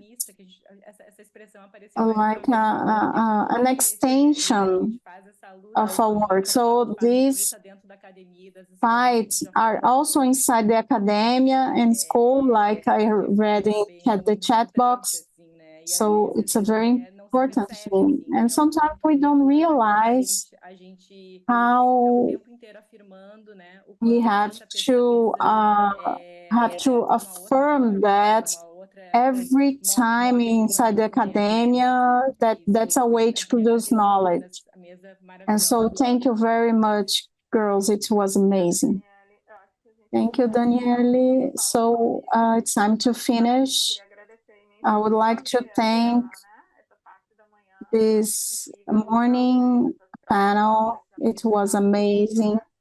This sharing of knowledge. It was very rich. Let's take a picture. Okay, can you open your cameras, please? I have a pana here to show you. I also have one. A lot of people have panas. We made only 200 units, and it's distributed around the country. So, girls, thank you. It was wonderful. Who wants to take the picture? Screen. Quem vai tirar? Eu tiro, peraí. Vamos lá, Just a gente. second.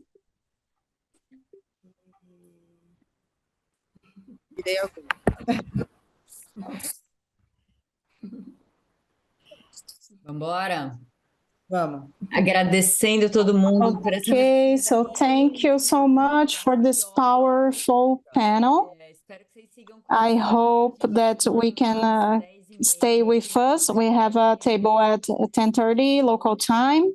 And in half an hour, we have another presentation. 3:30 for our audience in South Africa, or please do the calculations if you're not in South African zone. Muito obrigada, Glória. Obrigada, Glória. Thank you, Gloria. Thank you, thank you.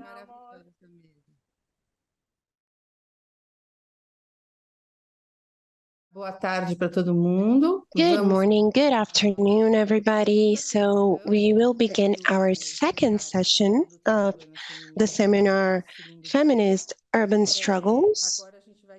And we will now have a session moderated by Professor Sarah Charlton from Witten University, my colleague, my host in my postdoctorate. Welcome, Sarah. Mas antes de apresentar But before we pass the floor to Sarah, I would like to first remind everyone that you should keep your cameras and microphones off during the presentations unless you are the presenter. And by participating in this Zoom seminar, you are agreeing to share your image and sound on YouTube for a live broadcast. I would also like to remind everyone and tell everybody, since it's the second day, that today's seminar is part of a series of seminars. We have these 3 days online, and then we have 3 in-person seminars in São Paulo, Johannesburg, and Dar es Salaam next year. And as part of this series of seminars that we have to explore women's struggles in constructing their peripheral territories, and also the modes of doing research and exchanging knowledge and producing knowledge on all of these experiences. And as a part of that effort, we asked some of the works that were submitted for this first round of seminar to record videos for these works, short videos, giving a testimony of the experience of the women in their peripheral territories, or maybe talking about the research work in these territories. And these videos are available in a playlist on YouTube at the Labicidades channel and also the CUBE's website. And these videos will remain available in our websites so that you can check out these videos from our participants and researchers. And I will share the link in the chat shortly. And having said that, I would like to welcome Sarah. So I will switch to English to talk to her more directly. Welcome. Thank you very much for moderating this session. I was saying that Sarah is an associate professor at the School of Architecture and Planning at Wits University, where we sit together. And she has also a career in practice before coming to the university a while ago in planning, and particularly working with housing and informal areas. And in her research at the university, she works with peripheries. She explores the lived experiences of marginalized populations, and she also does work on migrants and on the lived experience of these groups. Sarah, maybe you want to talk a little bit more, or I'll leave to you to moderate the session. And thank you so much, Sarah. And I'm here for any technical need. Thank you, Priscilla, and good afternoon. Good afternoon from Johannesburg to everybody, or good morning to those on the other side of the world, and welcome to this session. This afternoon we have a session on street vendors and migrants. But before we get into that, I just wanted to say congratulations to the organizers. I haven't been able to attend all of the sessions, but what I have been able to attend has been very stimulating and fascinating. And just congratulations to everyone who's managed to collaborate across different institutions and different countries to pull this together. And thank you also to the translators. A special thanks for those of us who are linguistically challenged and really rely on your services. So thank you.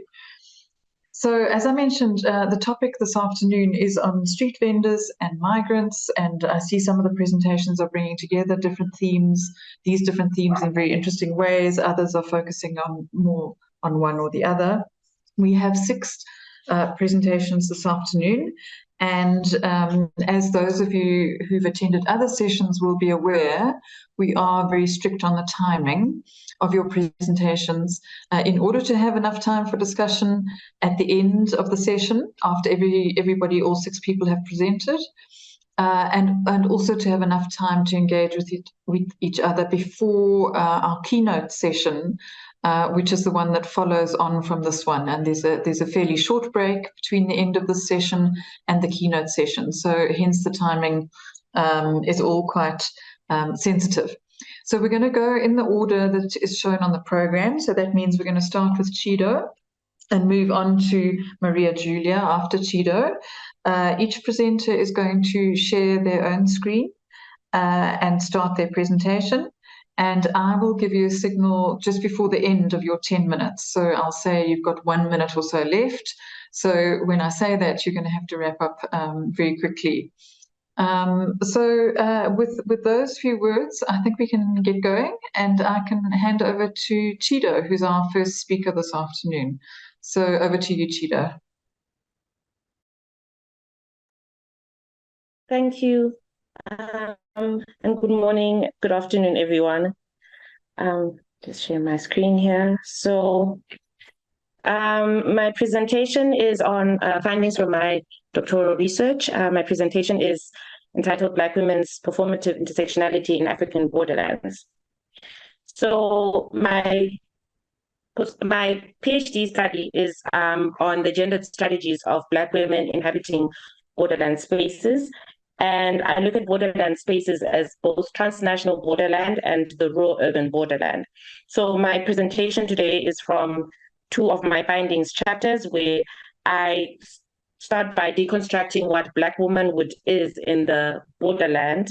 And the borderland here is the Messina local municipality, a municipality that is in South Africa, but borders 3 international border crossings. And I start by deconstructing Black femininity, and then I move on to how Black femininity is performed in the borderland. So I decided to case Messina local municipality because it has 3 international border crossings with Botswana, Zimbabwe, and Mozambique. And up until 2016, Messina local municipality was considered a white municipality. In 2016, the municipal boundaries were redrawn to incorporate a predominantly rural municipality that was called Mutale municipality. So at the time of demarcation, Messina local municipality was at 59% in terms of urbanization, in comparison to Mutale rural municipality, which was 85% rural.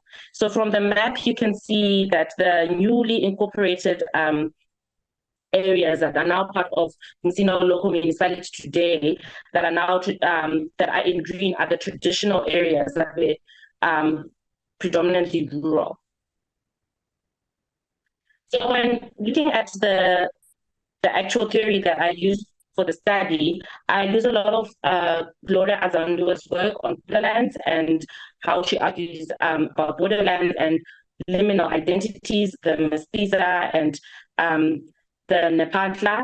I also look at Butler's idea of gender performativity and how she argues that our gender performance is based on our cultural identities and is sexual performance. I also look at Crenshaw's work on intersectionality and how she argues that Black women in particular have intersectional identities that are linked to other identity categories. But I also look at Norris's work that argues that there's a purported intersectional identity in that we don't perform our gender identity, we perform our intersectional identities. And then in terms of this particular section of my work, I'm looking a lot at African feminist theory and how African feminists argue how African genders are constructed, particularly how they argue that we have both an individual identity and a collective identity as African women. So in terms of how I actually got to collecting my data collection took place mostly in 2021. I started with telephone interviews because of the COVID travel restrictions. And then later in the year, I actually traveled to the municipality twice and I stayed for a particular long period of time for me to do qualitative interviews. So I interviewed 40 people, mostly women, and they ranged in ages from 21 to 70 years old. And the people that I interviewed lived in both the urban settlements and the rural settlements of the municipality. I also engaged in reflective photography, which is when I asked participants to take photographs of places in the municipality that were meaningful to them, and then I would follow up with interviews regarding those photographs. So when it comes to the findings,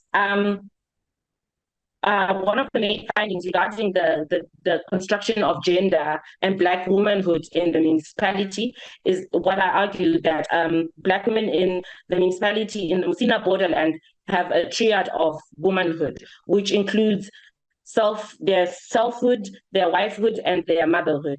And all these aspects of their identity are shaped by colonial constructs of respect and respectability. So to begin with selfhood, the idea is that a Black woman should have self-constraint, be disciplined in their sexuality, and Black women are socialized to aim to be married. So the respectable selfhood is important in that for people who move into the borderland and are looking to settle in the borderland, the economic choices that they decide to partake in should be guided by those ideas of respectable selfhood, in that they should not participate or engage in economic strategies such as prostitution. And then from respectable selfhood, there's respectable wifehood, which is a sector that a lot of women spoke about, in that they aimed to become married. But even in that idea of respectable wifehood, there were variations in what it actually meant to be married. So marriage could be cohabitation, could be a traditional marriage, or it could be a Christian marriage. But what was important is that in terms of linguistics, the word wife was synonymous with the word woman. So whether or not a person was cohabitating or were married in a traditional sense, they were often called wives if they were in a heterosexual relationship. And it was something that was seen to have status and differentiated most women from others, in that I'm a wife and she is single. And then when it comes to respectable motherhood, this was mostly a collective identity, in that women saw themselves as motherhood was a reflection of the collective.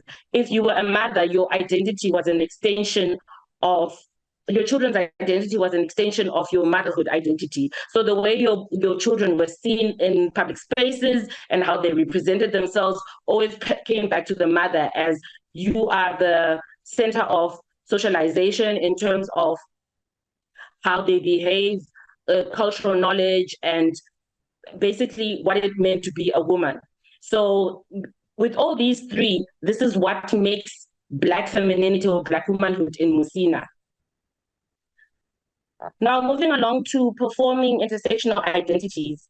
The first point in terms of the intersectional identities, what I realized from my study is that all the women who live in the Musina borderland have borderland identities. They're either transnational borderland identities, or they're borderland identities in the sense that they always lived in the municipality, and the municipality is a transnational space. So one of the main things that came out from my findings is that for women who live in the rural settlements of the municipality, they are still rural subjects and municipal citizens. And this means that even though the municipality offers programs that are supposed to benefit all women who live in the municipality, there was there was a recognition by participants that if you lived in the urban settlements of the municipality, you were at a more advantageous position. So for rural women in particular, when it came to things like accessing land, they still had to follow traditional authority. They still had to get permission from their husbands or their fathers to purchase municipal land, even though they were actually gender empowerment programs that would encourage women to access land. But for the urban woman, they didn't have these struggles. And then when it came to access 1 minute. When it comes to access to economic opportunities, there was an understanding that if you were transnational in identity, even if you were skilled in certain aspects of the municipality, there were some times you would not get a job because of economic opportunities were only available for people who were considered outsiders. But yet there were some people in the municipalities who were also insiders, and that was one way that Black women in the municipality faced obstacles. Then there was access to social services. There was a consensus amongst migrants who lived in the municipality that they had different experiences of access to social services. One of the main points that was put out was the idea of medical xenophobia. If you could not speak the local Chivenda language, you were often treated differently especially in hospitals, and nurses would insist that you should speak Chivenda, even though they understood that most people who come to the hospitals could also speak Shona or came from across the border. Then there was an aspect that I call performing poverty, where migrants have an ascribed identity that they're either migrants or expats, and there was this understanding that migrants would come in and act as if they're poor only to make money, and that also contributed to the sense of othering and how people perceive transnational migrants living in the area. And then finally, because I've run out of time, there were rural and urban spatial differences in terms of economic opportunities, as I said, and even how people experience the municipality. There was an idea that the rural settlements in the municipality lacked basic services. There was a lack of an economic power, and all the opportunities were in the urban areas. So I'm just going to stop here because I've run out of time. Thank you so much, Chido, and I'm sorry that you had to compress a lot of very rich material into such a short period of time. There's obviously a huge amount to unpack in what you were discussing about the multiple layers of identity and performance and how that relates to socialization and social expectations, but very much to geography and political boundaries in your case. Thank you so much for kicking us off with a very rich presentation. So we're going to move on to Maria Julia. Maria Julia, if you can start sharing your screen. Hello and welcome to you. And we're turning to women street traders in Rio de Janeiro. Over to you. Vocês estão conseguindo me ouvir? Sim, te ouvimos, Maria Júlia.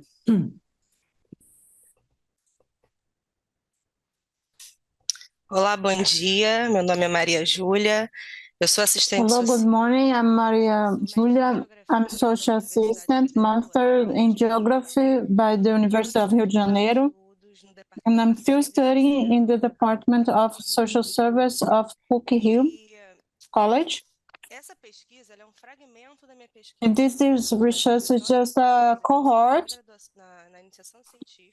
of my main research. So in the scientific initiation, at the first moment, I reflect about the function of the workers. And in a second moment, de transporte, né, e mobilidade, eu fiz uma reflexão sobre a percepção dos usuários do trem sobre os camelôs no trem. O mestrado, eu do serviço social, the masters, eu pude participar, né, explorar mais o circuito I could explore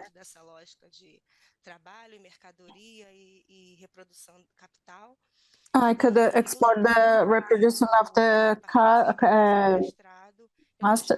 Through my master's experience, I can explore the territory concept used by some experts and a lot of subjects. So to this subject, I brought a cohort that related the feminist protagonists for the right to informal jobs, to experience work, and support their family. So the title of my work for this conference is My Informal Job Matters, the fight of women that work in tents by the right of surveillance in the city of Rio de Janeiro. It's founded by CAPES organization. In the work group, I work with along with social groups, because this feminist body that moves is a body that's not white. The goal is to understand the process of fight for recognition and resistance of women, of the united movement of the street sales. I explored the work field where occurred manifestation of this social movement.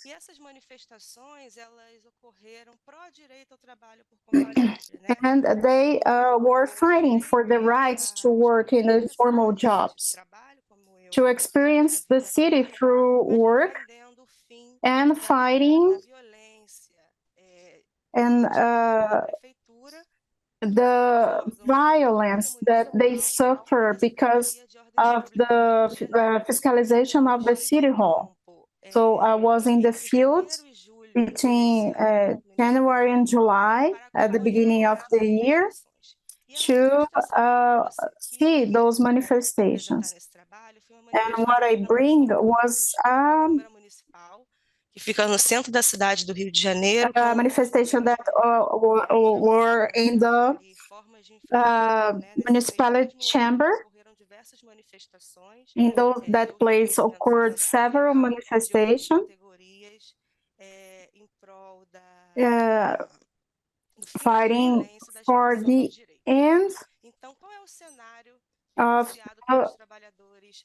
violence. So what is the structure with the pension reform that's happening in the Congress, with federal law 13417, that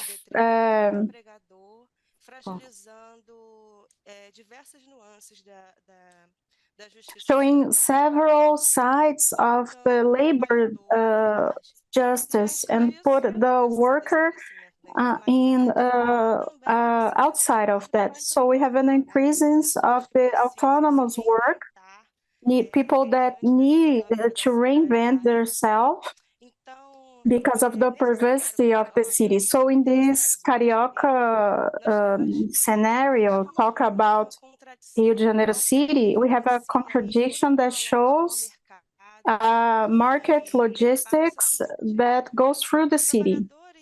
The workers that work in informal fields that sell on the streets, biscoito de polvilho, mate, and all kinds of food. And from a decree from the Rio City Hall, I'm going to show some images from videos that show the violence against some street workers, thing that we can see in the social media, the difficulty of them to have their documents to work, difficulty of access to get their license to work. And that is given by the Rio City Hall.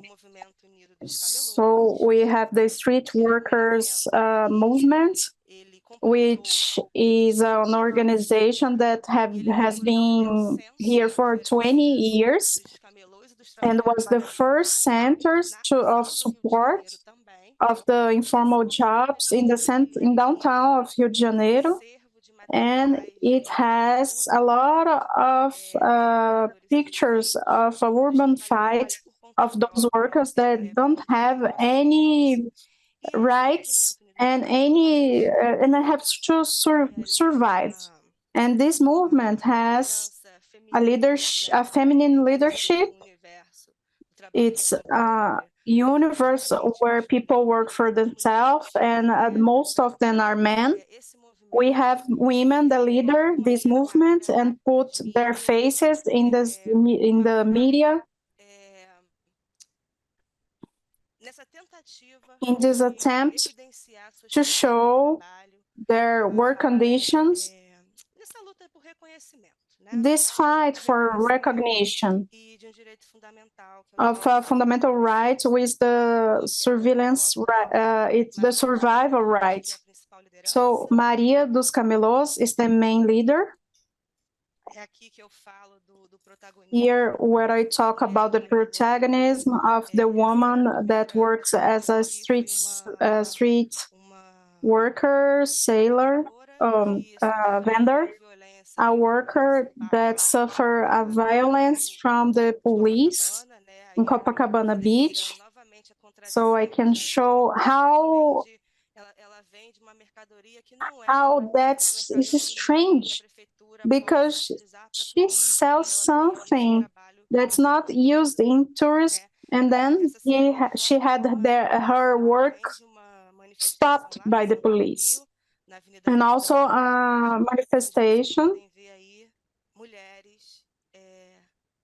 a demonstration where you can see women acting as protagonists of their fight.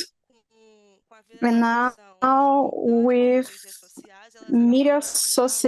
social media going viral, they use that as a tool to show all this violence context that they lived in a daily business. They just want to sell their products and have income to support their families. This worker went to the city hall in this attempt to try to have their license. The next slide is the Maria Julia, one minute left. Só minuto. Você tem mais minuto. So it's a very quick video, 30 seconds, and it's going to talk about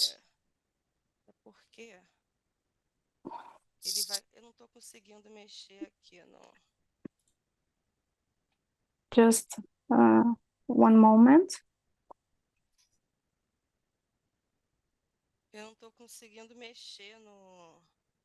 I'm having trouble. You click on the slide.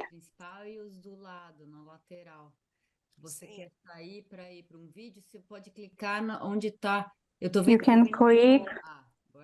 Okay, great.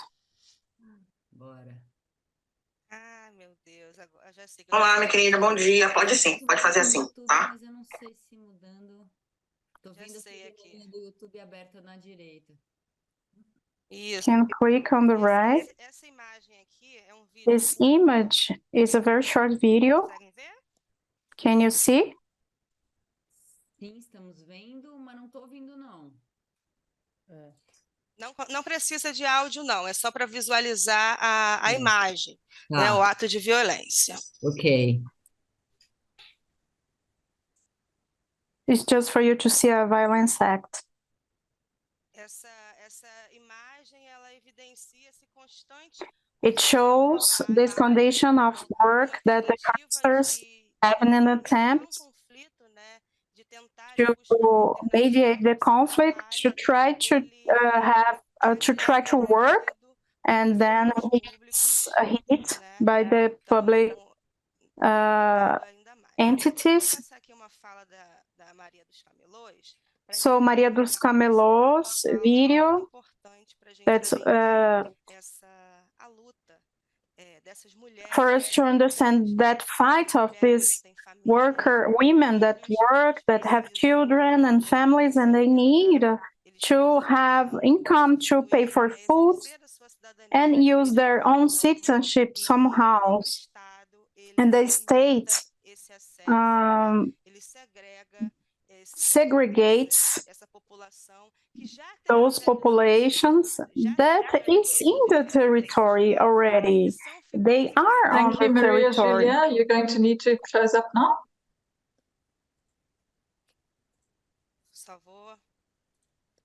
Just 1 second.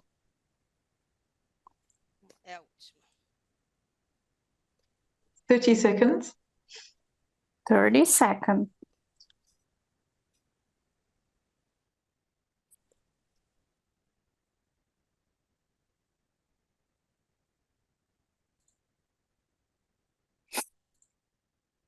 Vocês conseguiram ver?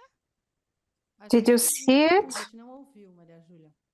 We didn't heard, but we were able to see it. I'm going to share the link for the ones that want to see it, because I didn't know how it were going to work. But it's a speech of Maria dos Camelôs, and I spoke about that in 30 seconds. Thank you very much, Julia. Thank you. We can see the link in the chat to the YouTube. So thank you very much for that, and thank you for giving us a very strong visual sense of the kind of repression and violence that these women traders in Rio de Janeiro are experiencing. I'm sure there'll be lots to talk about in the discussion afterwards. So obrigada. So we're moving on to our third presenter, Samira, who's I think got a strong migration focus, migration and bodies and the city. I'm just looking for Samira. Are you with us to be able to start sharing your screen and start your presentation? Oi, sim, tô aqui. Posso sim. Welcome, Samira. Over to you. Obrigada. Tá compartilhando aí? Sim. Can you see my screen? Okay. Pronto. Mm-hmm. Ai, mas eu não sei colocar em... Calma aí, um segundinho. I do not know how to. Okay. Bom dia, né? Good morning, good afternoon to you all. Thank you for the opportunity to compound this panel, which is amazing. My name is Samira, and I'm going to talk about very briefly about the doctorship research that I've been doing inside my post-graduation program from the University of Bahia.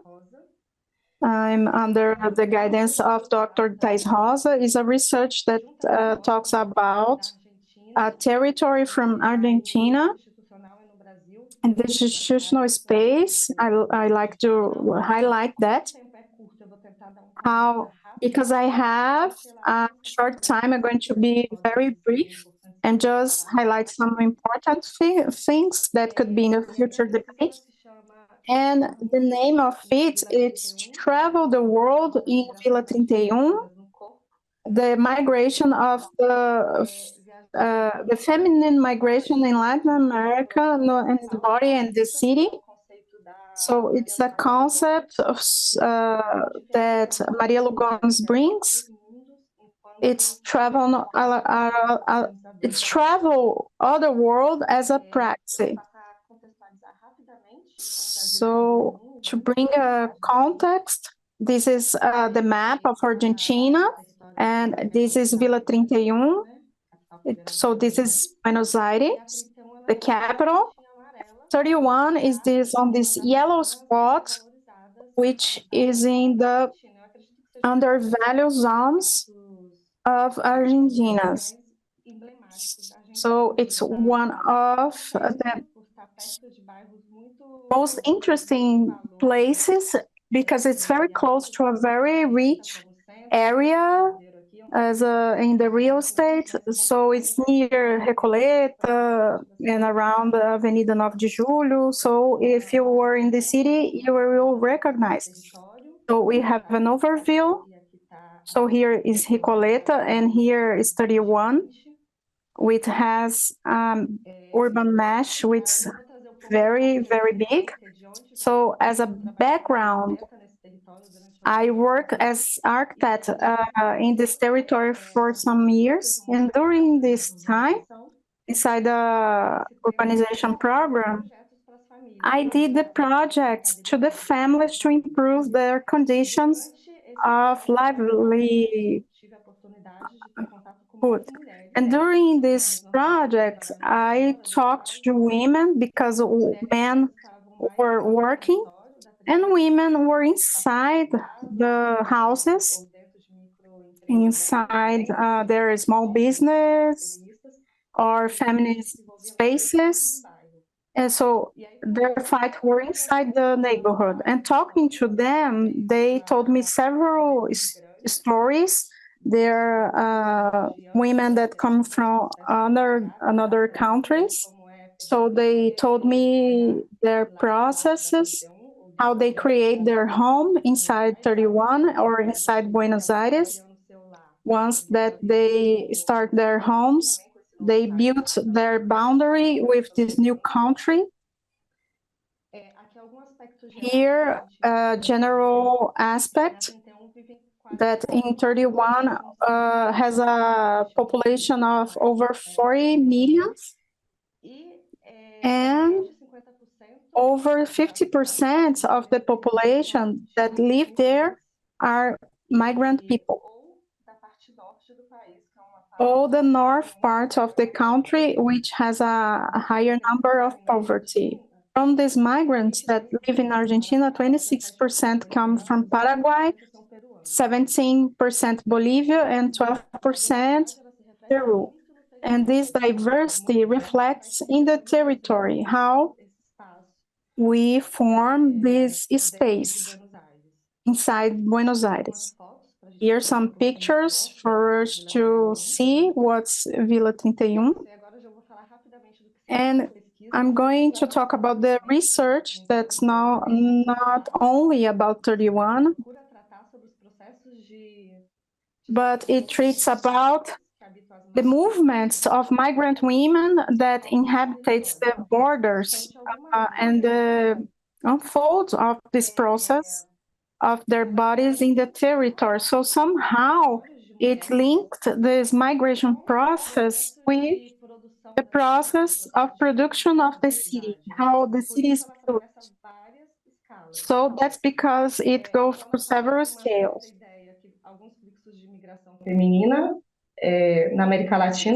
It starts with an idea of some feminine migration flows, female migration flows in Latin America that unfold more intensely in the lives of non-white poor women. So these women migrate, and with this need of anchoring themselves in this new territory in certain urban margins, they start taking roots.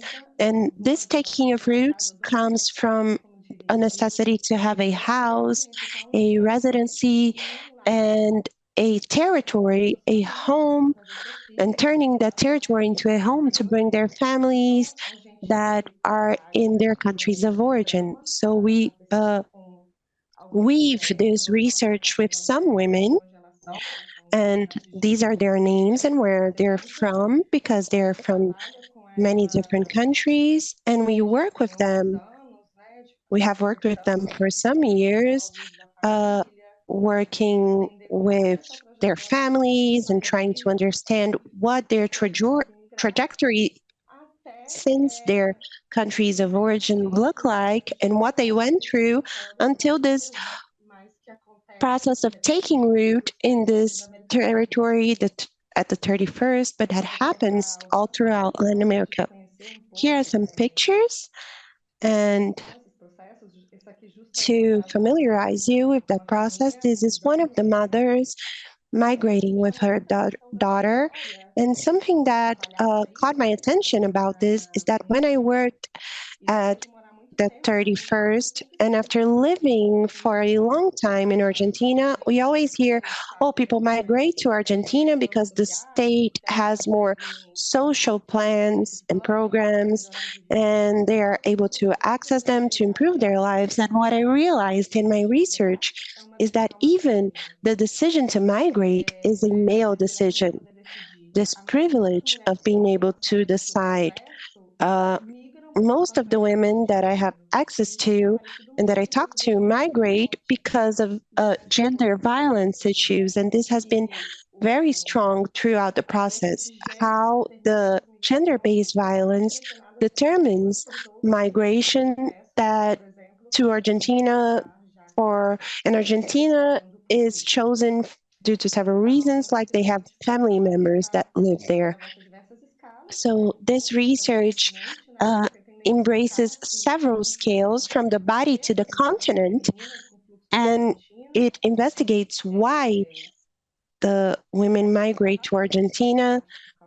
But I'll quickly go through this because of the time. This is the scale of the household, the home, because the building of that home is a process that is very determinant, because when they arrive to this new territory, which first the city of Buenos Aires or a city surrounding Buenos Aires, until they can actually access a house and build their house. And this part is very important because it determines the location of the networks that they create and the creation of the safe spaces to bring their children, which are usually left behind in the countries of origin. And the other scale, which is the scale of the body, of trying to discuss what, after this woman crosses the border and starts living in a periphery in Argentina, and she starts being called a migrant, and in Argentinian Spanish, bichera, how these adjectives impact the day-to-day lives of these women, how they start having a different relationship with the culture of the country, or socially with the country where they just arrived, because they crossed the border and because they are in a vulnerable situation, because it's not everybody who crosses the border that is labeled as a migrant or a bicheiro. And the scale of the neighborhood, which is one of the focuses of my research, which is trying to understand, okay, I'm almost done, how these migrations will produce this city and these neighborhoods. And here we have several obstacles, like the attempted eradications, the stigma, and we also have the urban struggles, both through networks and collectives and care networks, like the 31st has a lot of comedores, and these women come together in these comedores to cook for the neighborhood, or the relationship between neighbors for taking care of children, and also collective networks to defend issues that are important for the neighborhood, or to be activists for feminism. The 31st has feminist networks to welcome women who are in gender-related situations. So it's just an overview, but I thought it was important to mention that. And that's my research, understanding how this need to take roots, how these women can affirm their lives by creating a home in a broader sense, but also affirm and take a stand in terms of the existence of these peripheries and these spaces that are very diverse and complex. I think that's it. Thank you. Thank you so much, Samira. That was fascinating and also very beautifully illustrated. I've been enjoying your graphics very much, as well as the photographs. So thank you very much. And we're starting to see a lot of themes and connections across the various presentations. Yeah, interesting to see the issue of violence, in this case, domestic violence, as well as other kinds arising in this presentation. Thanks very much, Samira. We're moving on to Nian, and we are moving to Delhi. Thank you, Nian. I can see you're starting to share your screen. Yeah. Yeah. Great, we can see it. So, yes, and over to you. Okay, thank you.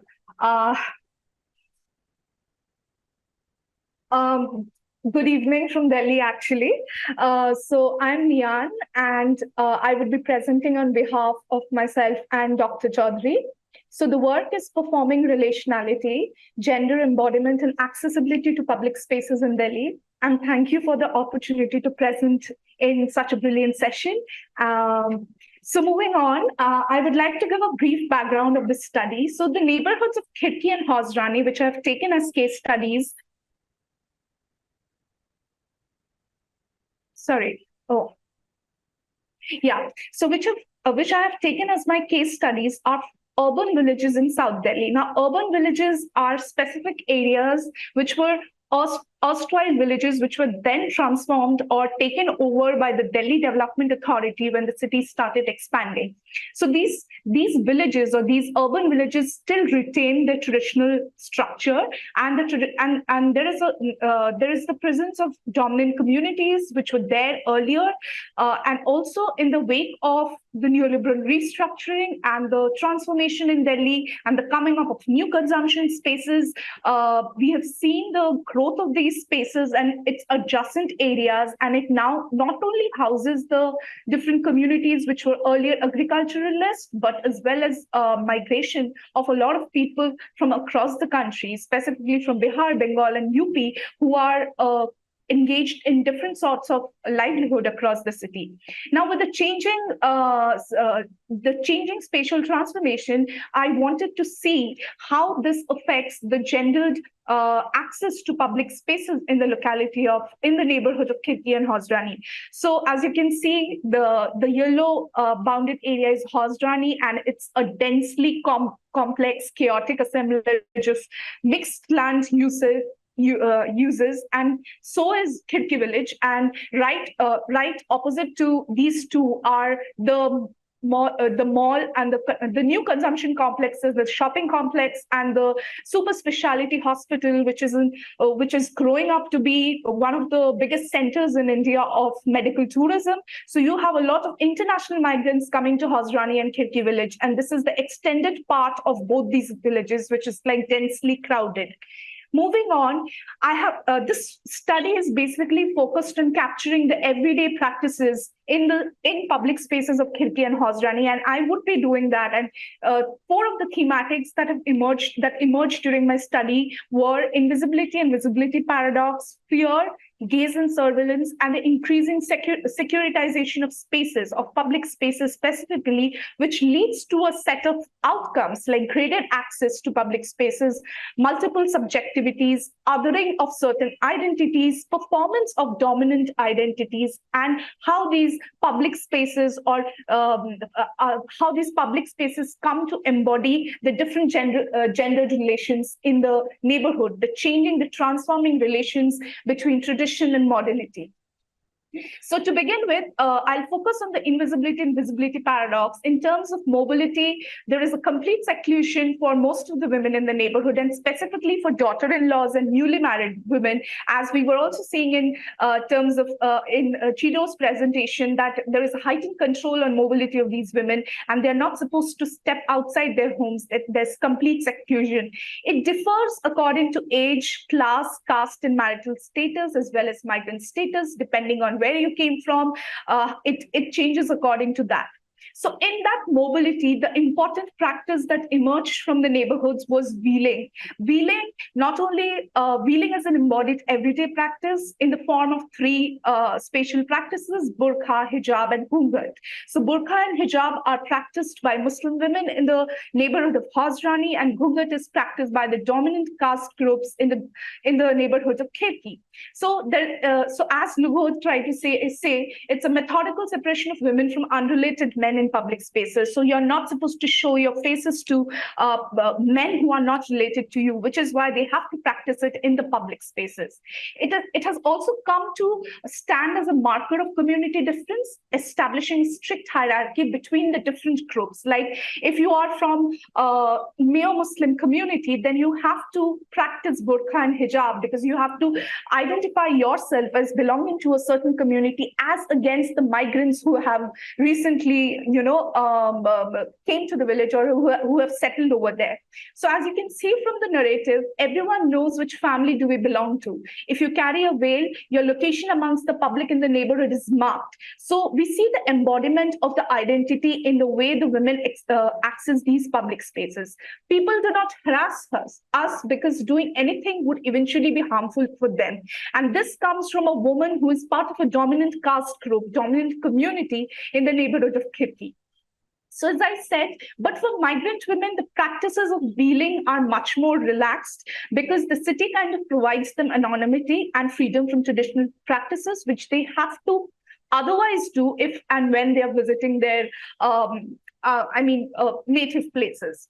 So the significance of this practice has kind of impacted women's mobility to different places, and it's a cogent control on women's sexuality and access to resources, because it depends on secluding women from related men and unrelated men.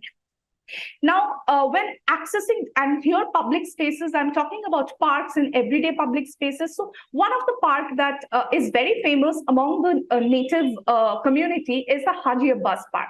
But when I asked them that whether they go to the park or not, the question was they do not, because there are men from the locality and they have to cover their faces in front of them. They cannot roam around without wearing burqa, hijab, or ghungat. So sometimes what they do is they only go during nighttime or during summers. And I would like to translate what is written on the park's board, that this park is restricted for only women from 9 o'clock in the night to 11 p.m. in the night. So there are these 2 hour, this is this 2 hour window that is given to women in the night, where they can go and visit the public space without having to face men from the same community. But the question that they posed was, who would want to take a stroll in the park at or after 10 p.m., right? The second factor, the second spatial practice, is that of fear, and there's a general sense of fear in the public spaces amongst women of being assaulted and molested. There's everyday violence, which is meted out to migrant women in terms of humiliation and verbal abuse. There are instances of sexual assault by the dominant communities in the women, which have also been reported by the women from the Mayo community and the native community. Now, when we try to contextualize and understand what is fear amongst the women, the perception of fear, I saw that an image of the perpetrator and the hostile body. Who is hostile? Who would be the perpetrator is entrenched in their psychology in terms of, the violence will be meted out from the lower caste men, from Nigerians who are international migrants and have been staying in the locality for almost a decade now, and they have been subjected to various forms of violence as well. Sex workers and transgender.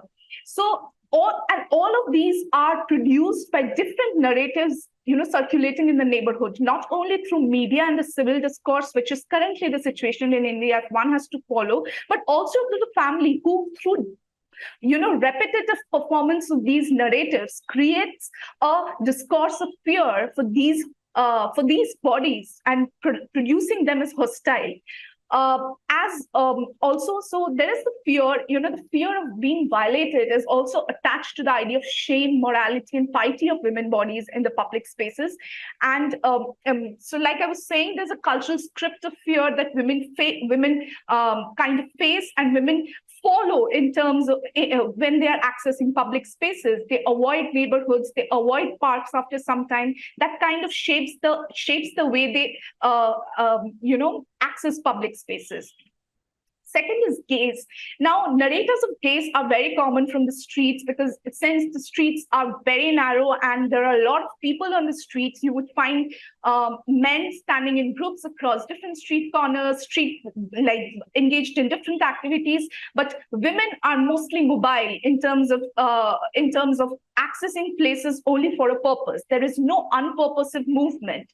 Now, why is gaze important?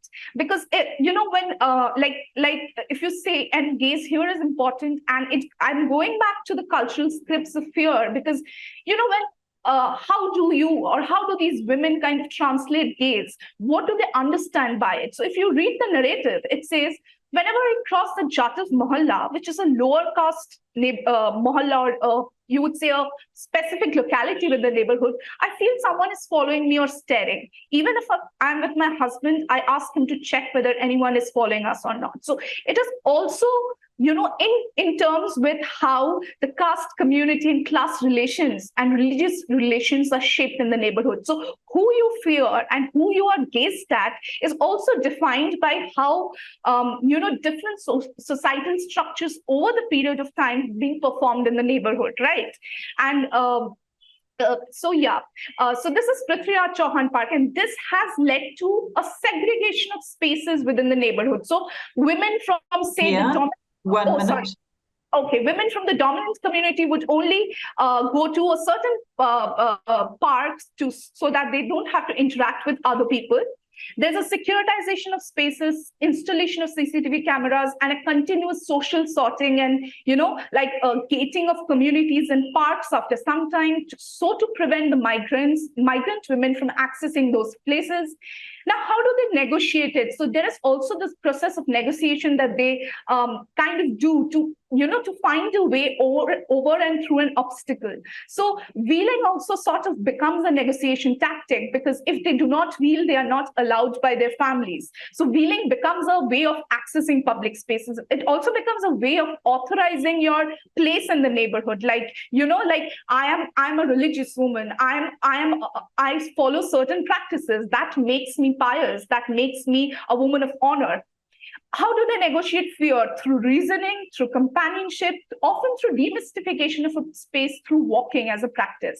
Motherhood is seen as a greater negotiating factor in the neighborhood as well. And often migrant women who are working as street vendors or working in different livelihood activities within the neighborhood are seen to have, are seen to assert claims to the public spaces because they have to for their livelihood. And this take the shape of using spaces cordoned off by dominant caste and religious groups in the neighborhood. So to conclude, I feel that when we are trying to study urban spatial transformation and gendered relations and intersectional and relational understanding, which I borrow from Mohanty and Pedwell's work, shed light on the micropolitics of access, negotiations, and transgressions, where caste, class, ethnicity, and religion emerge as major dimensions through which a body of a woman is produced in public spaces. And all this entails a performance, a presentation of self, how they dress up, how they walk, which places do they access, and at what time do they access. So this all becomes a defining factor of the transformation that is happening in the cities of Global South, which involves an interaction between tradition and modernity. So thank you. Thank you so much, Nia. And like everybody else, I'm really sorry to be No, you all to finish. All of these presentations have got so much rich material in them, so much depth to them. It really feels a great pity to be rushing you to finish, but we just are under that kind of situation. So Barbara, I can see that you are starting to get ready. If you can start sharing your screen, and we will be handing over to you as soon as you're ready. So go ahead.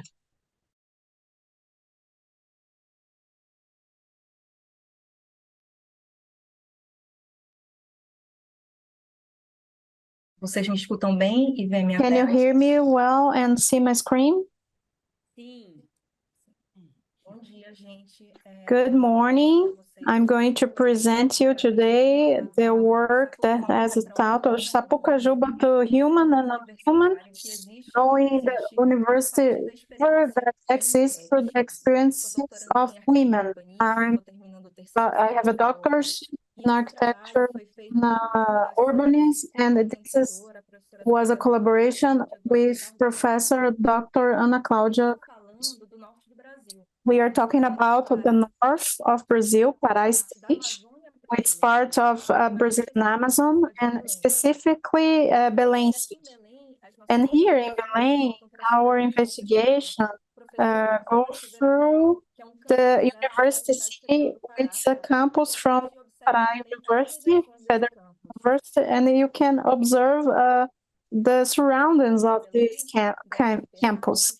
The campus of UFPA is surrounded by igarapés, which are small rivers. And here we can see one. It's called Sapucajuba, and it comes from an indigenous language. That means pathway or small boat. So in this research, we heard our speakers referring to Sapucajuba as a small river and igarapé, and name then could be of the sense to could be how important it is to her regarding the size of the small river. This campus is part of a neighborhood called a Universitário because it has several public institutions of education and research, and it suppresses a good part of its vegetal cover. And some of them are still remain. So it has a very important environmental function to the city. The campus was built in a time that was very peripheral in our city, in the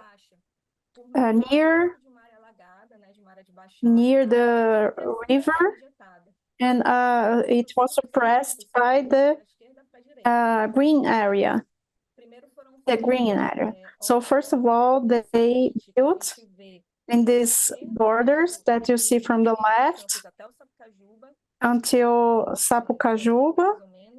They are 60, and through the 70s and 80s, they start to build after Tucumbuba River in a way that the major part of the green field of the area is this part of land that is after Sapucajuba. And it gives an impression of expansion, especially on this area that as many people say that's an empty area.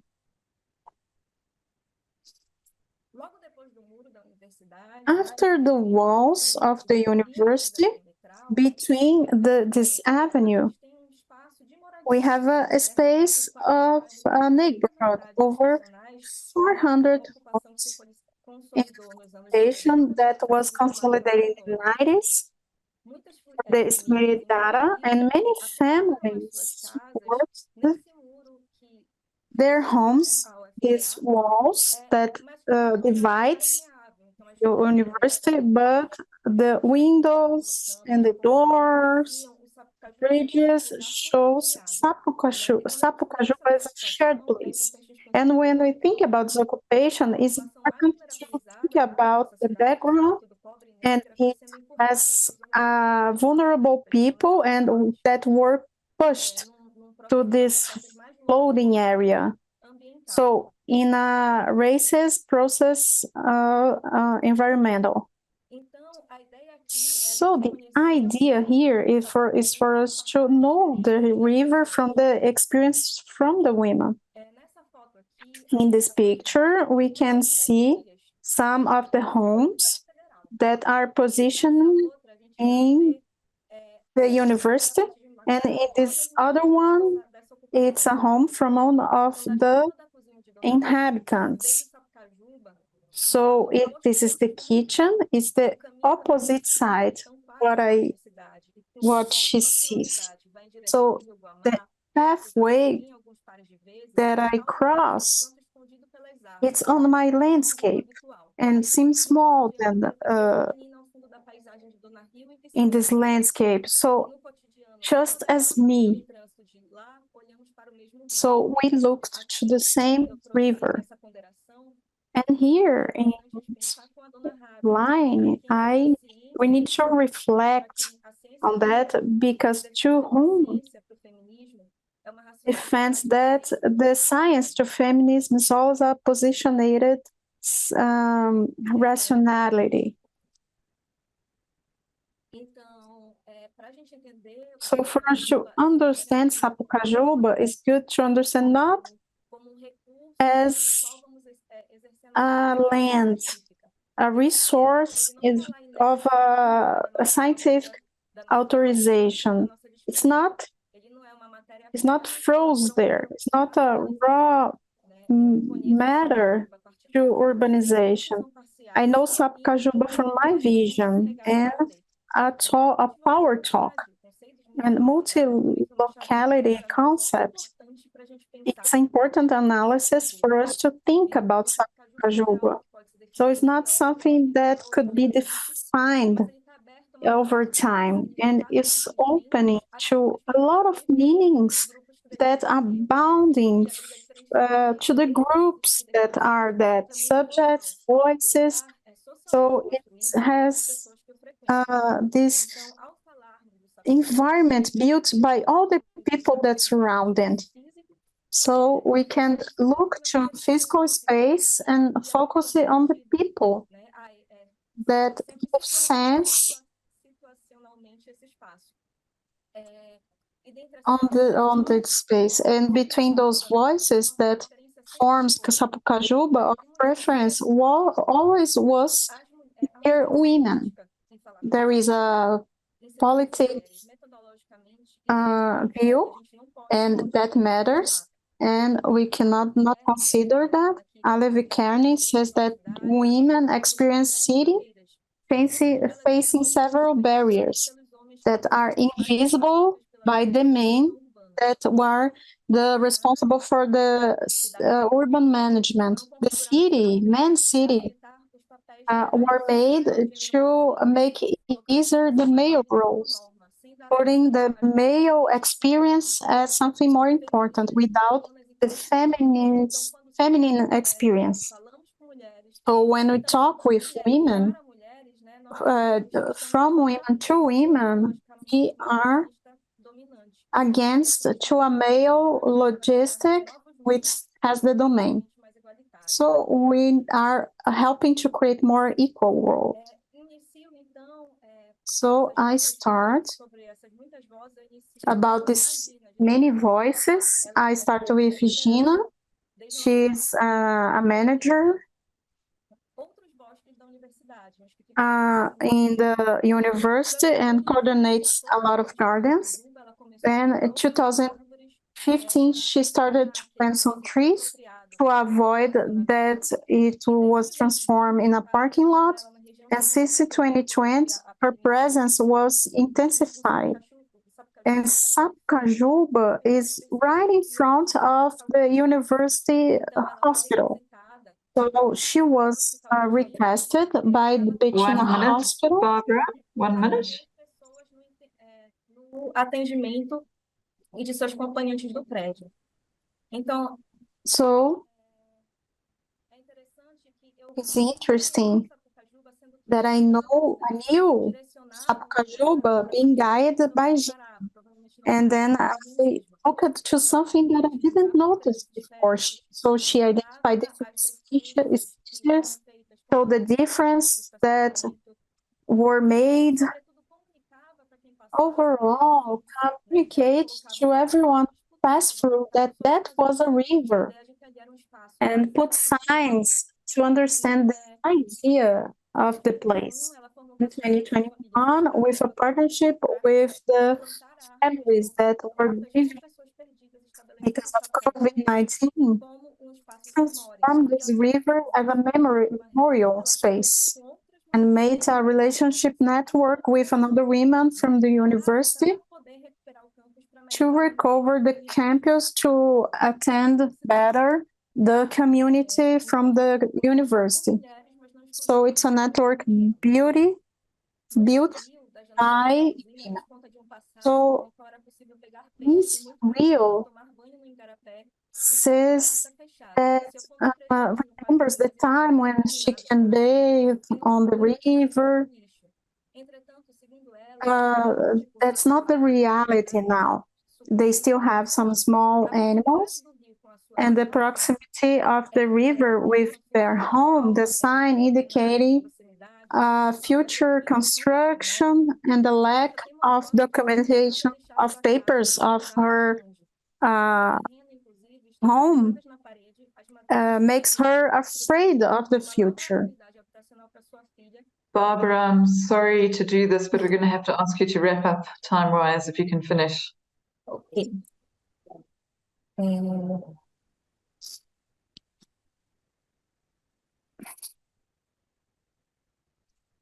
Aqui eu ia apresentar a atuação de outra. I was about to present the action of another women because they are a lot, but I think that the main thing for us to conclude is that the care, the duty of care, we are talking about the empowerment. So we're not only talking about an absolute power. We can separate, can have another possibilities of access and focus on the protagonism of women is important. To me, it teaches to have more hope. Thank you. And the actions related to. Obrigada. I'm sorry to cut in, obrigada. It's just that we're running out of time, so we do need to move on to Patrizio, and hopefully we can pick up some of these issues in the short time that we're going to have for discussion. Patrizio, we're moving on to you for some insight into street shading from Chile. I can see you. Hello. Go ahead. Pronto, Vigor. Eu vou apresentar aqui bom dia. I'm going to present. Good morning. How are you? Your presentation were very good. I'm going to present a cohort of my work and a master's and a doctorship, which the name is Inhabitate the Streets of Valparaíso as we inhabitate a river in Haiti. So it's translocality of the women Haitian migrating dedicated to the informal commerce of streets on the city of Valparaíso, Chile. And here it's a slide of presentation of the theme. I started to study that in 2018, the Haitian immigration that started in 2010. As a male migration. So they started to migrate because of the work. The second phase is the family reunion, where the children and families arrived 2014. So here I have to say that women that come from Haiti to Chile has this moment to face the Chilean society in the bureaucracy, looking for a job, and to learn the language. And there I started to look for a methodological perspective, and my research were about the daily practice of the migrants and how it started to model the new places in Valparaiso City. In this search, I knew NGO that work with them, giving classes to them. And I started to join that and made some ethnographic interviews and a follow-up in this NGO. This is the neighborhood of Valparaíso, some pictures of the site, the homes of the Haitian family, some workshops and moments of share the culture, the book that we did along with the Haitian community, the Haitian memory of the first generation that arrived in Valparaiso.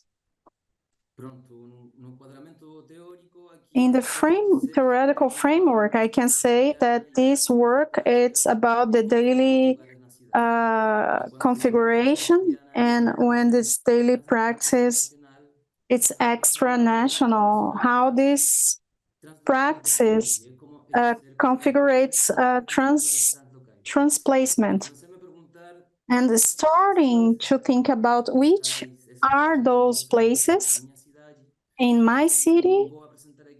I'm going to present the case of two Haitian women, Winderland and Sari, that allowed me to go to a reflection like a river in Haiti.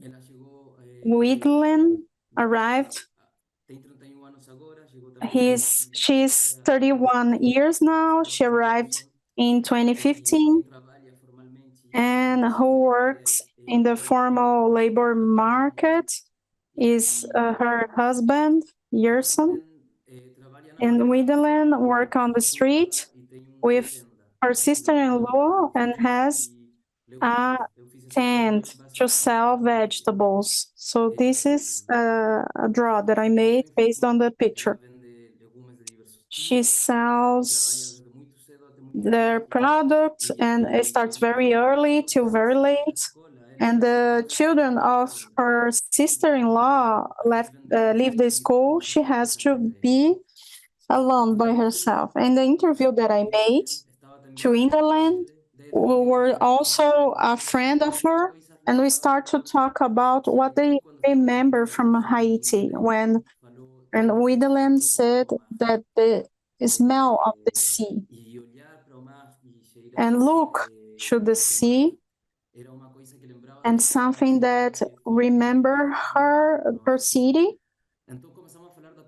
So we started to talk about beach and things that happen in the beach. And she said that she really liked it, that, and also the river, that the river were a place where he could share entertainment with her friend, wash her clothes.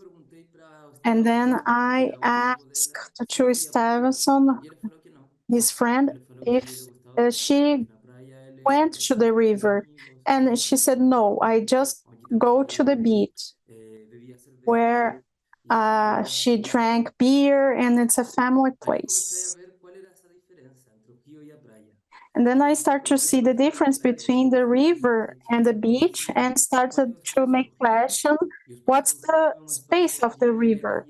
And it's a space where they come since when they were just kids, and it's very different from the space from the beach, a space where presence of everyone. Sadie also had a coincidence with that. She is a Haitian woman that perceived the river as a female space, a place where women reproduce the care roles that they're imparted with in society. And she always also works on the street where the other 7 migrant women also work, selling different cleaning supplies. And that's when I started seeing how in this street, in addition to having some transnational practices like language, like music, and talking to people in Haiti, listening to online broadcasting, there's always also a dynamic that is very specific to the river in Haiti. The practice of being among women, of having an exclusive space, which there's no male presence. And I started asking myself about these similarities, and I found that in the river in Haiti, the women, in addition to washing the clothes, they build relationships of affection, trust, and friendship. And in the river, that is, in the street in Valparaiso, in addition to selling their products, the women have a safe space where they can take care of their children, they can create friendship bonds. And then I asked myself, do we have other places in Valparaiso that are like the rivers of Haiti? And I still haven't found them. Homes, supermarkets, squares, other places include a husband, a male friend. And I started seeing that the river, the dynamics of the river, the configuration of another way, somehow of reproducing the practices of the river were brought over, even though not for washing clothes. These are spaces where they develop their informal business.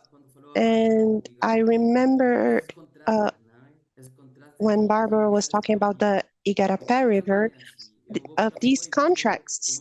And I walked through a street and I see a street in my city where we have Haitian women walking down the street, but I'm not able to see everything that they also see in the river and in the street. They see these practices of signifying and doing many things that they also did in the river. And it's a space of exclusivity where they're together and not alone to face up to the Chilean society. And I asked myself, just to conclude, how many Haitian rivers exist in Latin American cities? Can we recognize them? And are the big cities in Latin America and its public spaces ready to receive Haitian rivers and the women that build them on a daily basis? Thank you, and I hope you understood my presentation. Thank you so much, Patrizio. I'm not sure if I'm even pronouncing your name correctly, if it's Patrizio or Patricio. Perfect timing, and a very fascinating presentation. Patrizio, thank you. And it was really lovely to have that connection with Barbara's presentation with the literal river, but in your presentation, in a way, the alternative river or the equivalent spaces where rituals and meaning could be found in a very different context from the rivers of Haiti. So thank you so much, everybody, for really fantastic presentations. I said we were going to be strict with time, and now I think I haven't been very strict with time, so we don't have that much time left for discussion. But we have got about 20 minutes or so, 15, 20 minutes. So I would invite everybody, all the presenters, to turn on their videos. Thank you, Nian. I can see you've already done that. Thanks, Barbara. and the others. Chido and the others, can you turn on your video? Thanks, Maria Julia. There's so many connections across these various presentations, so many themes that we could draw out. But I want to actually turn to our the people that are here on the in the Zoom session to invite comments and questions from the people that are here. I just want to say firstly that Chido, we have already had a request from somebody to know if it's possible to get your presentation. So that can be something that maybe you could reflect on and discuss with the organizers. I know you're still in the process of working on your PhD, so perhaps there might be considerations there. And I can see Paola Santoro has put something in the chat. Paola, would you like to come in and make your comment, and then we can kick off from there. Thank you, Sarah. I will do it in Portuguese, but my question is, as ambulantes, muitas vezes Well, the street vendors, female street vendors, are sometimes seen in neoliberalism as entrepreneurs. Some authors, they say they are go-getters, they are trying to pay off their debts and trying to articulate work in the reproductive space and trying to make income. And some of my students were doing a study about women who are selling cake in the subway exits of the city of São Paulo, and they weren't able to interview the women. And then they found out they were being exploited by a man who was earning his income from their work and exploiting them, and would drop them off in different subway stations. And we were wondering if we were perhaps romanticizing the work done by street vendors. I wanted you to comment on that. Are the street vendors exploited by these networks? Is that a legitimate alternative?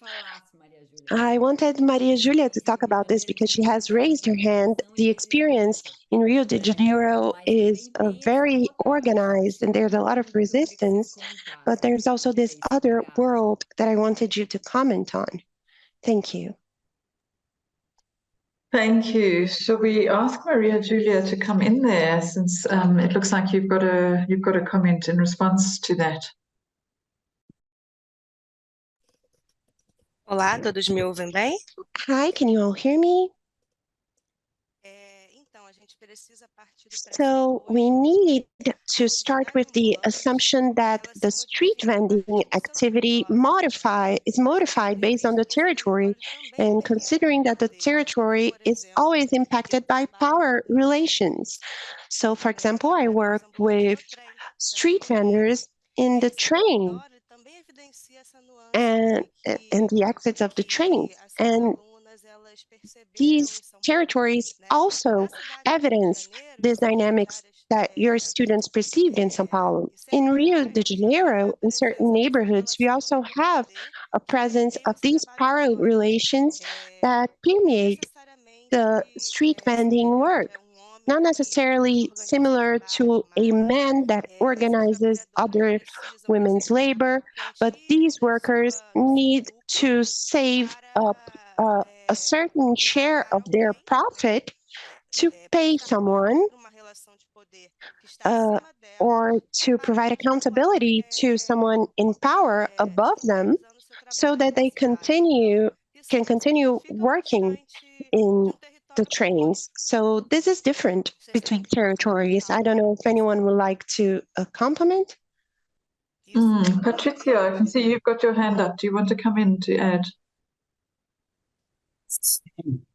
Sim, eu também queria dizer que aqui. Yes, I would also like to say that here in Valparaíso, in Chile, and I also think in Santiago, many Haitian women who they work with cards, like a supermarket cart, and this cart is stored overnight at a bodega close by, and it's not a work that it's organized by them. They work for someone else.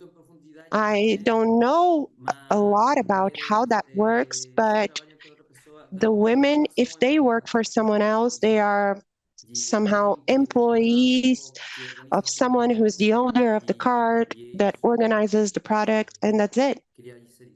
I just wanted to compliment with that. Eu queria fazer, Sarah, can I ask a question?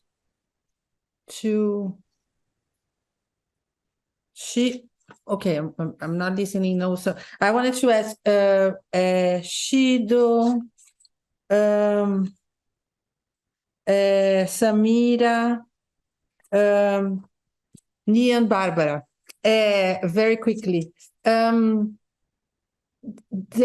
We were having these discussions today, and we get like sort of like mesmerized, enchanted by these descriptions of how, not so much in your case, Nian, that you were describing by your work, of course, but we get enchanted and we start to romanticize, these lives, ways of life that are different. And then we are discussing here about not to romanticize. And then I was thinking, does your research capture or try to understand what's the near future of these women living in the territories, and then what is it, and does that help us in this discussion that we are having about feminist spaces, feminist production?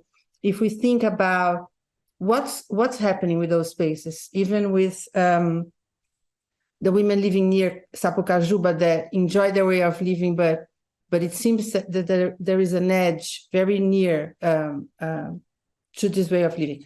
Could you all talk very briefly about that? Thanks very much, Priscilla. So that was directed at 4 different people. I don't know who wants to start. Maybe Nian, do you want to start? And then I think Maria Julia wanted to come in maybe in response to the previous question, but let's have the 4 of you first. Go ahead, Nian. Yeah, thank you. Thank you so much, Priscilla. Right. I mean, I am, while I could not present part of my entire work, I mean, a part of our work was also on resistance practices, right, within the neighborhood, but negotiation was just part of it. And while I have been visiting the neighborhood since my study and like on an everyday basis, there have been instances of women coming out in protest of this recent Citizenship Amendment, not recent Citizenship Amendment Act and NRC Act. But I would say that there's a continuous negotiation which happens on an everyday basis. And I would not say that there is an end to that struggle. I mean, in future, I still see as a territory which will remain contested because it's an ever evolving territory, right? I mean, now it is an urban village. 20 years down the line, the way that the city is transforming, I don't know that what would the land or the activities associated with would change. So yes, with like I mentioned, there is a contestation between tradition and modernity, between migrants and non-migrants, and that contestation is still there and will probably remain. It is only probably in a few years that if I revisit the field, I would want to see what kind of changes are happening since I have done the fieldwork. But last year when I did the situation, I did a short fieldwork, but it was more or less the same. They are contesting the same notions of femininity, the same dominant notions of femininity. In fact, the securitization has increased manifold. The cordoning of spaces have increased manifold, but that does not mean it is devoid of resistance. It's devoid of negotiation, which happens on an everyday and on a very personal level, but not on something which is organized or which is collectively organized, basically, I would say. Yeah. Dr. Chaudhary, would you like to add something to it? This is your co-author, right? Yes. Welcome. The only thing is that in terms of resistance and negotiations, when we talk in terms of the gender spaces, especially across Indian city, especially in case of Delhi, these two sides, the kind of resistance that we need to reconceptualize the whole idea of resistance, which we see only if when it comes in a kind of what Nyan has already called the collective resistance. But at the individual level, like when you are struggling with yourself to put up yourself as a person next day in the same situation, where there will be gauge and the fear, how do you deal with it? So in a way that one can call it a negotiation, but if we really need to articulate in sense of resistance, then yes, there is a resistance that every individual has to fight herself to be in the public on a daily basis and face the same thing without any assistance from the state or the agency which will make a safe place for the women for their everyday life, whether in terms of their everyday practice or in terms of their workplace or in terms of their usual chit-chat with neighbors. So that is what we call is that we need to also reconceptualize the whole idea of resistance when it is fighting from it within yourself for everyday presence which we make in public. Thank you. Thanks for that input. Yeah, very important, these different levels and layers of resistance. Samira, I think you are next, and perhaps this, I know Priscilla directed her question to 4 people, so we'll go to you, and we also need to bring in Chido. Barbara's also got her hand up, and I've got an eye on the time. We've just got a few minutes left. Tá, eu vou falar rapidinho. Okay, I'll be brief. Well, the future is something that we have thought a lot about because when we talk about it with the women, it's as if they are in a duality. They see the future as a fictional idea that makes them move in that direction of creating a home, a new life. And they're always talking about their children when they talk about the future, leaving a good home for their children so that they won't have to go through what I went through. But at the same time, many of them are thinking about returning in 30 or 20 years to their countries of origin. So it's like, amidst all of the uncertainty that they live through and the stigma, they face this duality. I'm here preparing this space and this land for my children to be comfortable because they study here, they have other projects and opportunities here, but I don't see my future here. So they are faced with that contradiction. And that's what we feel from them. And they also don't have answers. Some of them, at the same time, where they're making a home in Argentina, are making another home in their country of origin because they don't know what's going to happen. But at the same time, they're creating that home for their children. So it's a paradox. And it's very hard for them, I think, trying to move away from this romanticization of this resistance, of this collective organization. It's very tiring to deal with that on a daily basis. I think that's it. Thank you, I don't know if I Samira. answered your question. Yeah, no, that's very interesting. Let's go to Barbara. It's interesting to hear what you're talking about, women straddling multiple geographies, multiple worlds, navigating with multiple tactics, their long-term and short-term lives.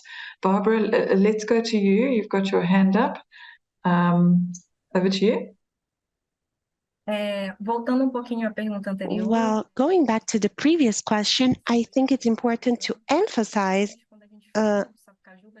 when we talk about Sapucajuba, we're not talking about complete harmony.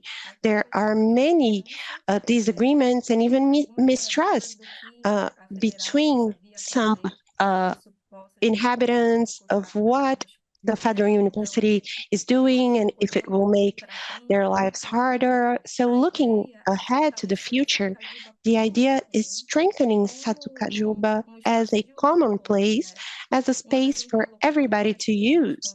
And one of the interviewees that we talked to uses the banks of the rivers to plant, to create chickens. So this could perhaps be a path to think about some institutional responses, perhaps, to the many complex issues that are local, and also think that the university can improve the way they provide services to the surrounding community, providing better leisure spaces for the children and the women who live in Sampo do Catucajuba.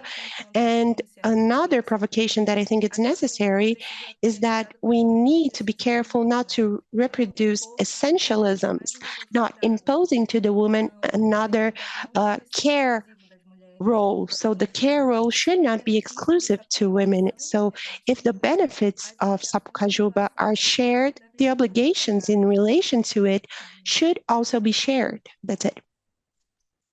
Thanks, Barbara. Yeah, very, very useful point. Chido, I wanted to come to you, the story of the future and what you see in the future, perhaps responding to Priscilla's question. Thank you for that question, Priscilla. I think what's interesting about the Musina local municipalities, from a planning perspective, they see the town growing. They actually say we have aspirations to become a city. But when you're looking at the people who live there, I mean, you can see that there are some people who see the urbanization taking place, and that duality of urban rural is becoming more blurred, because the people who live them they themselves even say we stay in semi-rural. They describe it as that themselves. But at the same time, there's also this historical legacy of understanding what urbanity and rurality is, in the sense that rurality is associated with poverty and lack.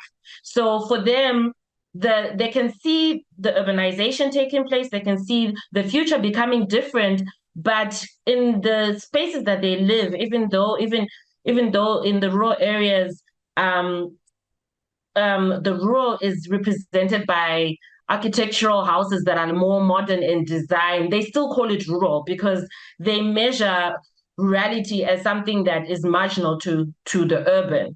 And it's similar to what Samira was saying. When they speak about the future, they talk about how these women talk about, I want my children to have a better future than I have. And for them, the better future is not staying in the Musina local municipality, is moving to a larger metropole that has more amenities, more bigger shopping malls, more job opportunities, better transport facilities. That's how they measure the future, and the future being better. Thanks, Chido. I'm so aware of the time that we've got two minutes left. Maria, Julia, and Patricia, I wanted to, if you wanted to have a sort of half a minute each, you had a chance to talk about who was behind the street vending and perhaps networks, but perhaps you might want to say something about the future. Maria, Julia, I was really interested in your study to understand what this repression is all about, if it's related to particular public spaces. You mentioned Copacabana. Is it to do with the tourist gaze? Is it particularly intense in those kinds of localities in Rio, or is it something more widespread? And what is your analysis of what is behind all of this? Is it particular people that get targeted and others are tolerated? But you've sort of got 30 seconds to answer a whole lot of those kinds of questions, and then we'll turn to Patrizio for another 30 seconds of his thoughts. So over to you, Maria Julia. Okay, I try to be brief. Well, first, I'll talk about the future. The future of street vendors and the entire population is at the hand of politicians and political relations that are instituted in the territory. So it's regardless of their will. It depends on political will. And these seizures they evidence that side. The seizures are related to a political decision, and they stop also based on a political decision. So we are at the mercy of the politicians of the state of Rio de Janeiro, where we find a trajectory of criminal proceedings against the rulers, impeachments that also impact the street vending population. And when I talk about the difference between the seizures in the city, is because the mayor, when he legitimizes the work of workers that sell certain touristic products, he's showing the tourist side of the city of Rio de Janeiro. They only work with a certain type of cookie that tourists like, a certain type of refreshment that tourists like. But when we talk about survival, this is left at margins. And I'm not saying that the people who sell touristic products are not workers, but other workers are at the margins of that small achievement, which is a political achievement. And it's the political context of the city that affects all of us. That's it. Thank you, Maria Julia. Thank you for that. Patricio, the last 30 seconds to you. Obrigado. Sim, também concordo com o tema político. Aqui no Valparaíso agora temos uma prefeitura que não está na persecução do trabalho informal na rua. Mas não sei se vai ser sempre assim. Enquanto seja assim, vai mudar tudo, né? Vai mudar tudo. We have different living conditions and the work of these women, and that still haven't found a formal job and like their husbands, and things are going to change. And personally, I think that I need to find a relationship between the theory of public space and the theory of Black feminism, because it's a work that's hard to do, and it's hard to talk about culture, spatiality, and the territory, and produce my work based on that. So that's my personal challenge with my research. Thank you. Thank you, Patricio. And that was a very nice way to link back to where Chido started off with her presentation, giving us a very quick overview of the kind of theoretical material that she's using that may be inspirational for other people as well. So that was a very nice link back there. I can see there's an active discussion going on in the chat, but I'm afraid we're not really able to go into that because it's, according to my clock, we've got sort of 12 minutes before the keynote speech starts and everyone needs a comfort break and to draw breath. And so I'm afraid we're going to have to close it here. But thank you all so much for a very stimulating discussion. And yeah, I wish we had more time, but it'd be great to connect with some of you in the future and to see where your work goes. Thank you so much. Thank you very much, Sarah. You had a difficult job because it was a wonderful session that didn't fit all the great work. So we'll be back in 11 minutes. We're going to have the keynote session by Faranak Miraftab. So yeah, 11 minutes, we'll be back. Just a little break, and thank you all. It was wonderful again. Thank you.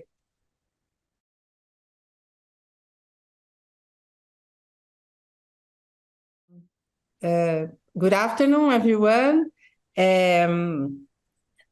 We will now start we're going to our keynote session of the second day of our Feminizing Urban Struggle series.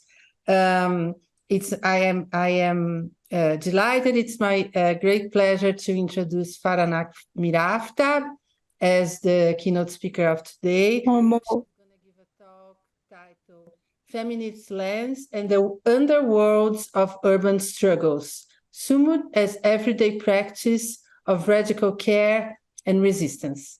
And before I turn to you, Faranak, I'll say that Faranak is an urban scholar of globalization and professor of urban and regional planning at the University of Illinois Champaign.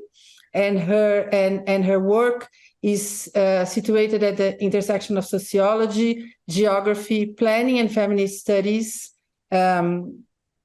using case study and ethnographic methodologies.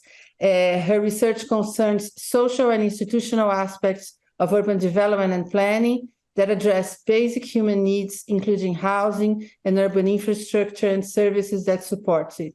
And she's particularly interested in the global and local development processes and contingencies involved in the formation of the city and citizens' struggles for dignified livelihoods.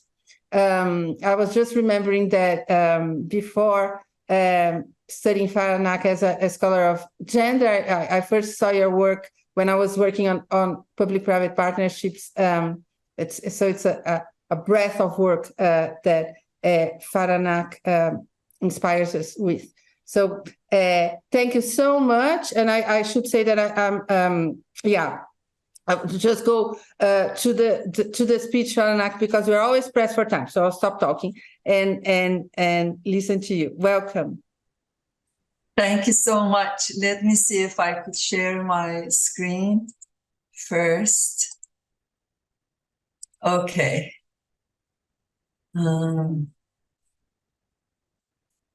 Does my screen show? Okay, now you are seeing my screen, right?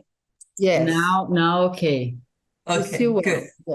Wonderful. Well, thank you very much. I want to thank the organizers for inviting me, for organizing this important conversation, but also including me in it. Thank you, Carolina, Priscilla, Noma, Themba, Paula, and all the others involved in this. And also I want to thank all of participants of the conference and those who are joining us on YouTube.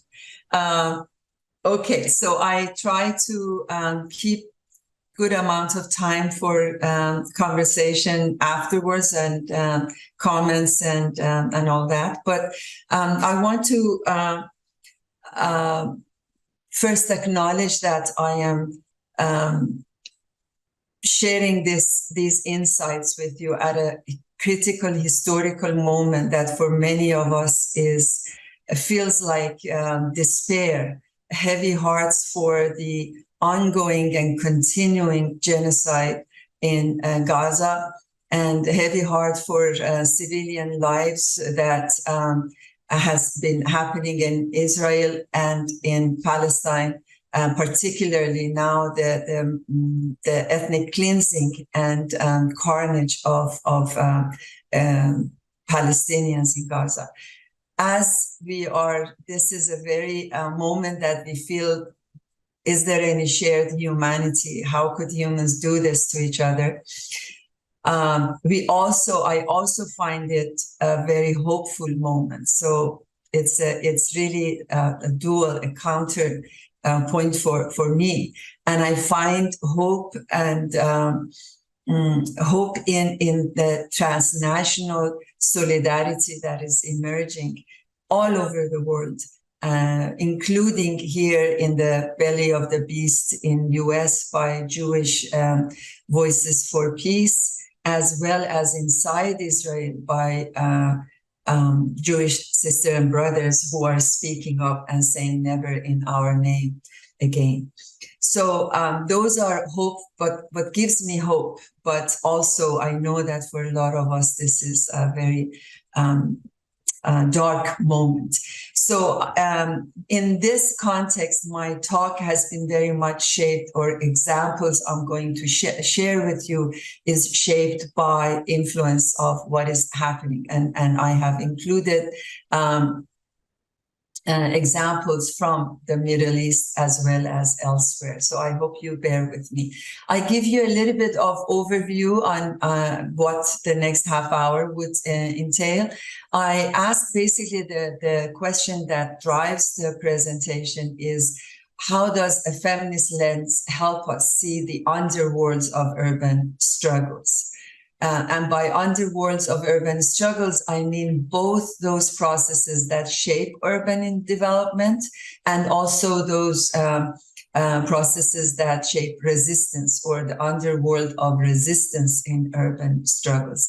I will focus mostly on the second question, the question of resistance. We know a lot, and I don't want to dwell more on the bad news, so to speak. So I briefly talk about how the feminist lens helps us understanding the making of urban development. And then I spend the bulk of the time in terms of resistance to it. So I asked if we used a lens, a feminist lens outside the Western gaze, that sees actually those infra-politics of resistance, everyday practices of care as forms of resistance, what would we see? And it's a million things that we could see. I'm going to focus on 4 elements of it. Sumud, a concept that Palestinians have created or about steadfastness and perseverance. Community mothering, where I will share some examples from an example from South Africa. And then I talk about collectivity and belonging with an example from Brazil, and moving on. Okay, so with the first question, how does a feminist lens help us see the underworlds of urban development? I want to, here, as I said, I will be brief, but I think it's important to first talk a little bit about what I mean by care, practices of care, and what is, you know, in the traditional feminist scholarship, it has been referred to as social reproduction. Social reproduction, you know, Sidney Katz talked about it as a feminist geographer talked about it as a stuff of life. All of those things that we don't see it, but is happening outside production to make production possible, and actually to take an expanded meaning of it, stuff of life, whatever helps us to make life. So life-making activities and practices of care is a word that was popularized, this term, life-making, by the authors of 99%, Feminism for 99%, Aruza, Bhattacharya, and Faizer. So I use the term practices of care as those practices that make life happen and is often not seen and made invisible. In particular, in a article that is forthcoming by myself and Efad Hook at Smith College, we try to show how this work of social reproduction, how these life-making activities are made invisible and devalued, but are critical to formation of urban spaces. They are critical to urban development and urbanization. We use 4 kind of modalities of how social reproduction or life-making activities are subsidizing capitalism and its urban formation. Here, in the interest of time, I'm just going to focus on 2 examples. And in the question and answers, you could come back to it and we can talk more.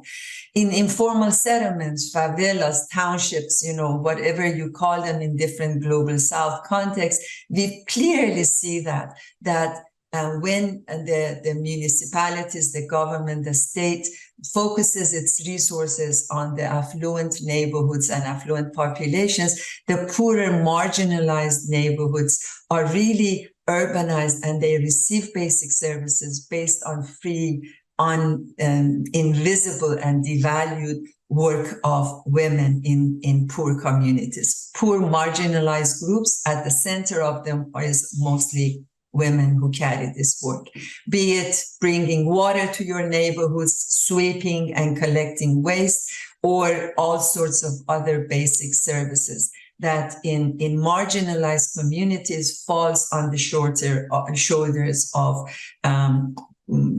poor people, but mostly racialized, ethnicized, marginalized women in those groups. So that is one way in which we will see that the free work of social reproduction is basically coupling and the project of capitalist urbanization. Another example that maybe to previous conversations about immigration and immigrants is of interest is what we conceptualize as global Bantustans. For South African Bantustans, many of you might already be familiar with separation of homelands from which were spaces of social reproduction, raising families, separating Bantustans or homelands from the locations of mining and production and direct extraction of surplus for capital. But these separation of production and social reproduction has also been happening between rural and urban areas, as I said, during under apartheid, between homelands and cities. But in my Global Heartland book, I show another variation of it, which is across international borders, where immigrants can do backbreaking, low-paid jobs in the places like US, where employers pay lower wages to them, and they can afford to reproduce their next generation, take care of their children, take care of their elders, because that job is outsourced to communities of origin. So here we see restructuring of social reproduction at a global scale by outsourcing care work for families to communities of origin for immigrants. So that notion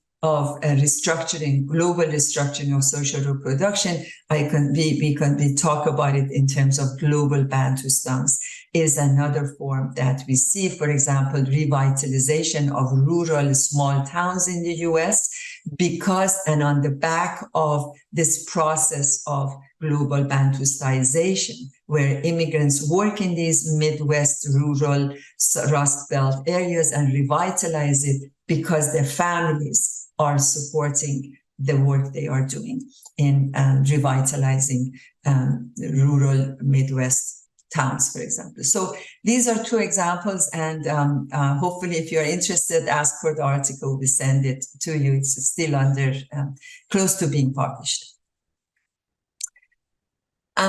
Okay, so I'm going to shift to resistance focus of the presentation. And I want to emphasize that Western gaze in defining not only feminism, but also forms of resistance has been quite problematic for the longest time in social sciences scholarship. Resistance from a Western lens has been seen in how it often works out in the so-called liberal democratic societies, large-scale organizing, mass protests in the sense of being, unions or other forms of larger-scale events, or which is considered to be as resistance. So other forms of resistance, what we could see it as everyday practices of resistance, or infra-politics of resistance, is not captured by that lens. And that is where we bring in a feminist lens that is outside the Western gaze. Some call it third world feminism, has its own contributions. Black feminism and African feminism also have other contributions to this epistemology of being able to see resistance from below, seeing the underworld of resistance. And several concepts are useful in that. I don't want to go into detail of them, but we can talk about it, and maybe in the examples I will share, they will show up. Concept of invented spaces that I have written a lot about it. It doesn't happen through formal electoral politics, but happens within informal politics of everyday practices. Rochelle Gutierrez talks about creative insubordination. Others talk about politics of presence and performance, or practices of collective care. I want to emphasize this is very different from the neoliberal kind of feminist version of care, which has been focused on individual care. I am worth it, therefore, spending more money, indulging on self-care, which we are talking about moving it to beyond that, to notions of collective care and community care that I will discuss more. Okay, so for the remainder of the time, I'm going to focus on these four. There are many that I hope in the chat box you can add other observations you have in your contexts. But on these four concepts that I want to, or four examples I want to develop here, where we see practices of care and radical care as potent resistance to dehumanizing patriarchal racial capitalism. So if patriarchal racial capitalism seeks to dehumanize people, how is this resistance to dehumanization happen? I wish to share the first example in my observations in what started as a refugee camp in the oldest Palestinian refugee camp in 1949. They were Palestinians that were following the occupation of Israeli state. They fled to Beirut and set up Shatila refugee camp.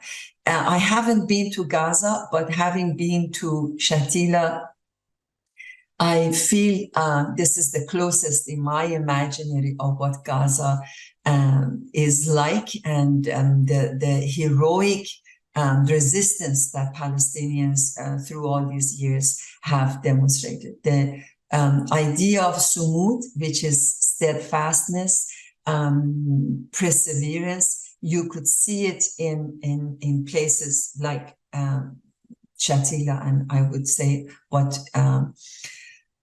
with heavy heart we should say what used to be Gaza, and it's in a space of 1 square kilometers. There are about 30,000 people living today in Shatila in Beirut. And these are the spaces, these wires you see, some of them are electricity cables, some of them are water tubes that are connecting the units. And it started as a 1-story settlement, basically. And now they are buildings up to 7th and 8th floor. And it has been in a makeshift way, basically built on top of each other and bringing services to the units. What for me as a form of resistance, practices of care I observed walking through Shatila was seeing the spectacular dignity with which families were raised, children.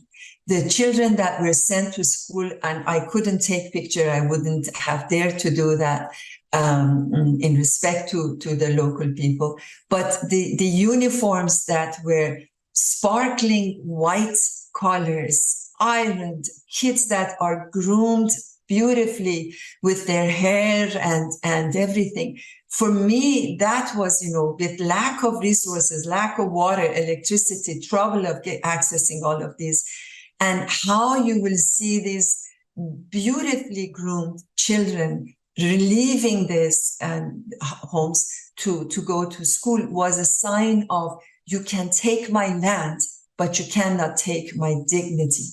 Those are practices of care that if we see from below, we see how people, the notion of sumud and a steadfastness that Palestinians are known for is in many, many shapes. And one of it is that you cannot get rid of us. You cannot, you try to dehumanize me, but you won't succeed. I will keep my dignity. And one of the expressions of it is raising your families and dignity by which you hold yourself and your children. I want to add another example to what my observations in Shatila that was absolutely moving. And that was the makeshift folkloric museum. You could call it Folklore Museum and Memories, that it was in one of those alleys that in previous slide I was showing you. And this is the translation of what the metal door of the room was saying. To each part, there is a story. From each corner, there is a heartbreak. And this was in the left, you could see everyone, when they left, when they fled following occupation, Palestinians brought objects from their home, memories of their home, and they are gathering it here as a folkloric, memorial. But this has important. My colleague Magdalena Nova talks about insurgent heritage. these ways in which Palestinians hold on to their big sense of belonging, memories of homeland, no matter how small it might seem, it is very important in making that notion of sumud, steadfastness and persistence that they have had. So if we are not, we have to see the underworld of how have they resisted 75 years occupation. There are through these all sorts of practices of radical care, I call it. I want to move from Palestine to Iran, another heroic example of resistance by women and men under the Islamic Republic. So you have two states actually, both of which are with the excuse of religion, violent, doing violence to their people. One would be on ethnic and national groups, Zionist is the apartheid state of Israel against the nationality or ethnicity. And in Iran, it's the fascist, I don't know how to describe it, fundamentalist Islamist state, also using religion as a way of brutalizing its people. But their focus is on somewhat, feminists in Iran call it, some of them call it gender apartheid. They wish to control, if they could, get rid of women in public spaces or completely control their presence in public spaces, but limit their existence into domestic realm, if they could that. But heroic resistance of Iranian women in 40-something years has been, you cannot get rid of us. They have tried, they have changed system of education, they have harassed them, imprisoned them, killed them, and they have not yet been able to domesticize women. And what is very important in what we can learn from practices, everyday practices of resistance in the Iranian case, is that finally they have been able to bring on men on board in solidarity with women. Men have now joined, have for long been joining women in their women's life freedom struggle, because they have understood what feminist scholars we have been trying to say, feminism not only liberates women, also liberates men. Now, with their life experience, they have understood that their liberation comes through liberation of their women.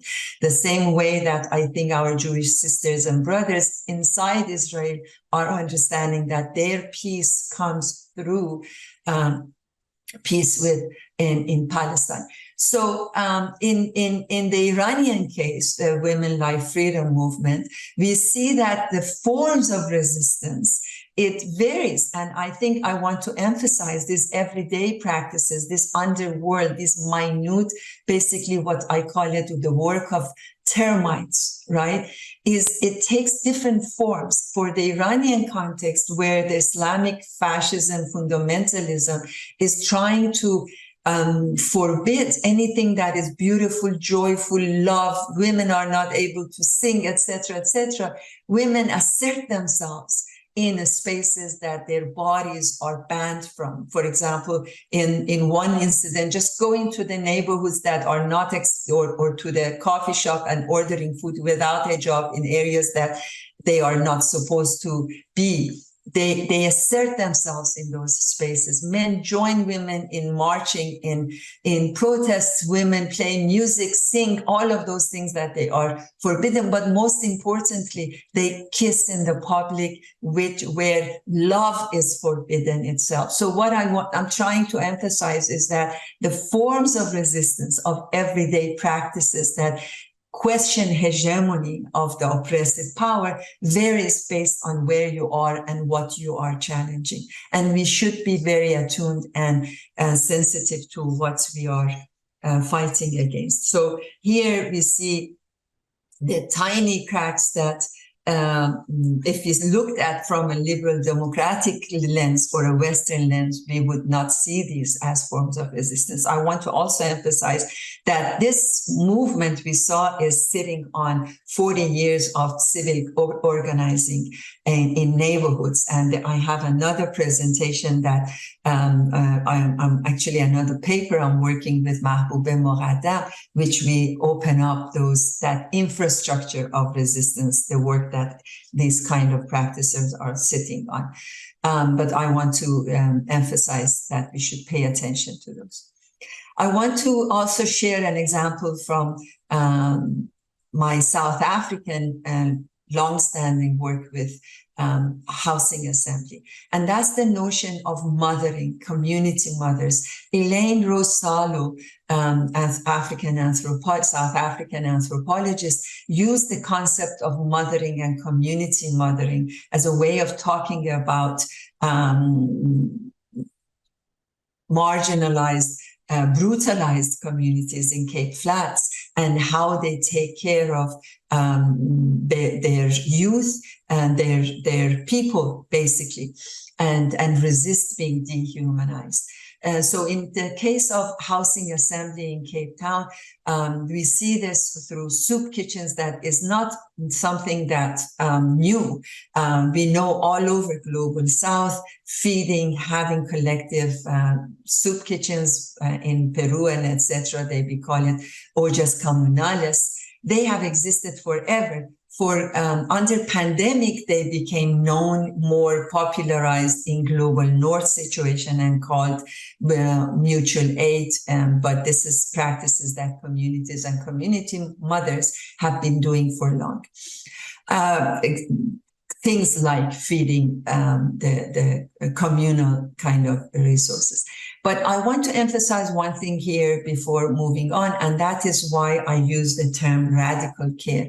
I conceptualize radical care as care and radical care by making distinction. One thing is taking care of the everyday needs, survival, putting food on the table, putting shelter and roof over your heads.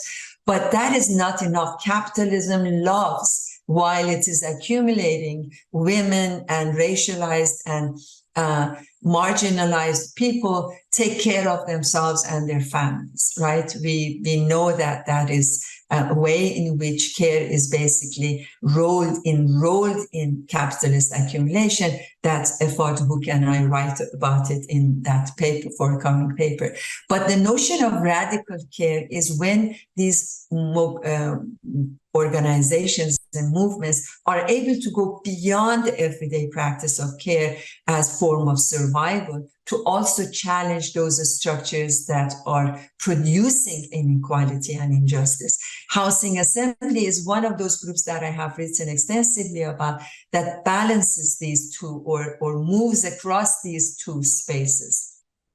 Yeah, they not only do the work of community mothering in terms of feeding and survival, but also they do the radical care of challenging, taking the unfair policies into court and organizing protests and trying to bring about the structural changes for what produces inequalities and injustice. And that is, I think, a very important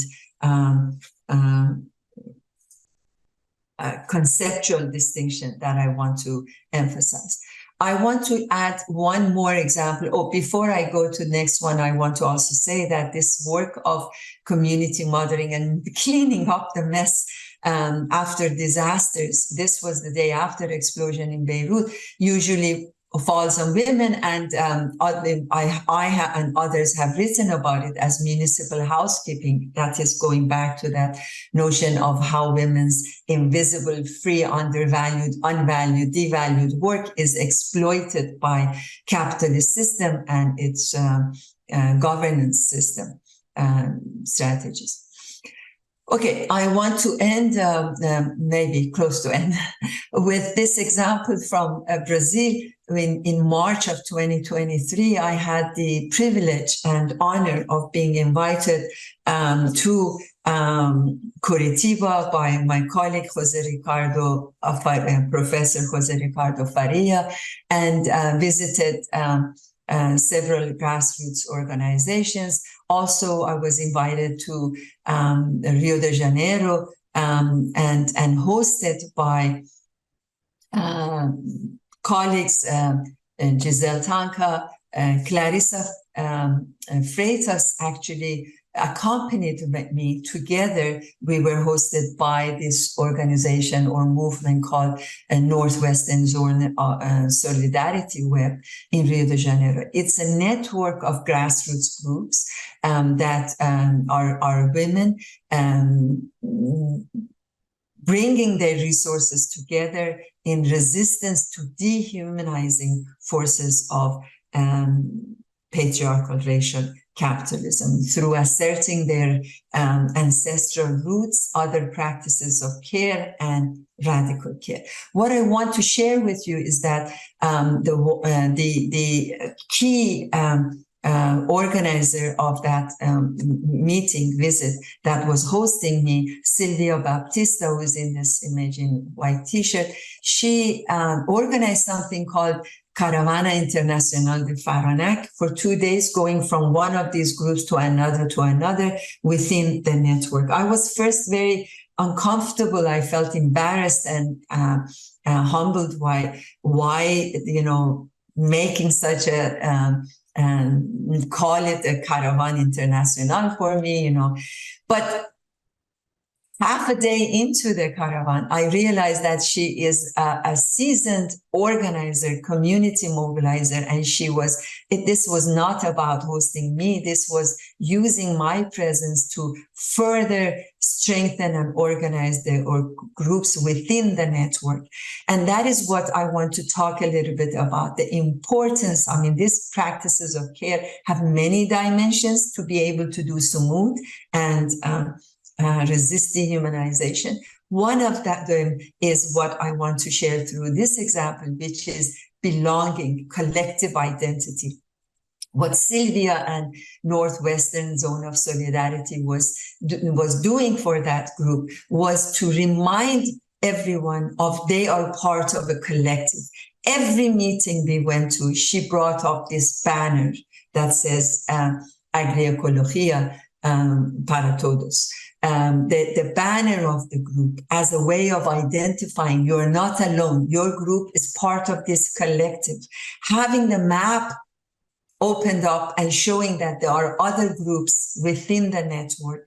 And this was key to the activity of going around for those 2 days to different organizations within the network to reassert and reassure that sense of belonging to a larger collective and a collective identity. This was also seen in Curitiba group that we visited, and where MTST activists were talking about how they nurture hope despite all the awful things that happen to oppressed people, is that they nurture hope by knowing they are part of a collective. This was the conversation Jose Ricardo Faria and I had with MTST leaders that were saying we don't feel despair because we are part of a collective. And it's individualism that brings despair, and despair brings violence. So I think that notion of what are the kind of the work of termites, those tiny, tiny works underworld that happens to make you feel part of belonging and collectivity as a form of resistance that would allow us to move on, and more than that, to bring a shift, which I am hopeful is happening. Where I find my hope is even in this current darkest of the moments is the solidarity that we are seeing emerging. I think key to these practices of care is also mobilizing local, transnational, cross-sectoral solidarities. That is very important. And we will see that even today, in this darkest of the moments, perhaps the only silver lining that exists is the battle for minds and hearts. If Zionist apartheid state was trying to win that battle, they have lost it clearly, with massive protests that against genocide is happening within even US, as well as all over the world, and in Israel itself. It allows us to see the importance of these solidarities. This is referring to a march that was organized by women in Israel, Women Wage for Peace, Israeli-based feminist group, as well as women's groups in Palestine. And it happened around close to the wall of the West Bank. So I think the solidarity message and solidarity practices and rising solidarities are key to our fight against dehumanization, and also sumud that I think is you cannot get rid of us, you cannot dehumanize us. It is these are key elements. I want to just conclude by again summarizing what we talked about, and the emphasis on a feminist lens that comes from Global South, non-Western lens, if you want to call it, and its epistemologies will see this work of Termite chipping at what we call our collective cause bully urbanism, dismantling the structures of patriarchal racial capitalism and its form of urbanism that we call bully urbanism, to construct a humane urbanism. With that, I conclude my presentation, and I would love to hear more from participants and everyone else. I hope I didn't go over time. I did not actually take look at my watch, so I hope I didn't go too far.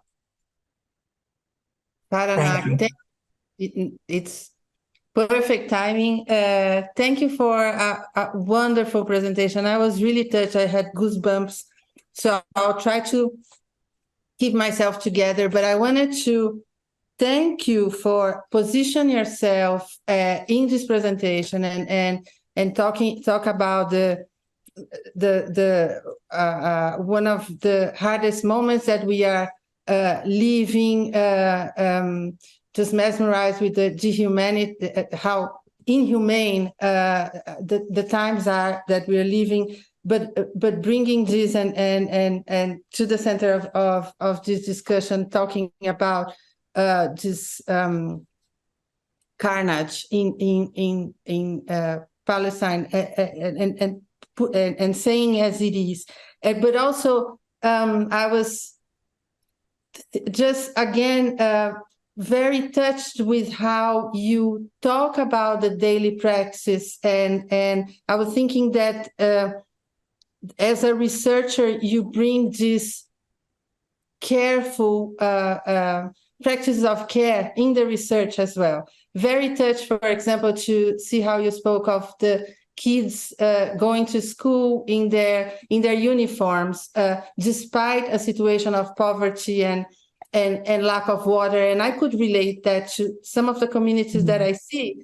And rather than thinking infrastructure or why are our mothers caring about uniforms when there's so much more to worry about, you're bringing this issue that's so clear, but it's so obvious after you put it, that you can take my land, but you cannot take my dignity, and I'll send my kids to school, and which is also something that reasons to so much of the work that we see or what we listen, that despite all the difficulties, the parents and the mothers will try to get their kids to go to school and to get an education so they can have a life that's better than what the parents are, the mothers are having today.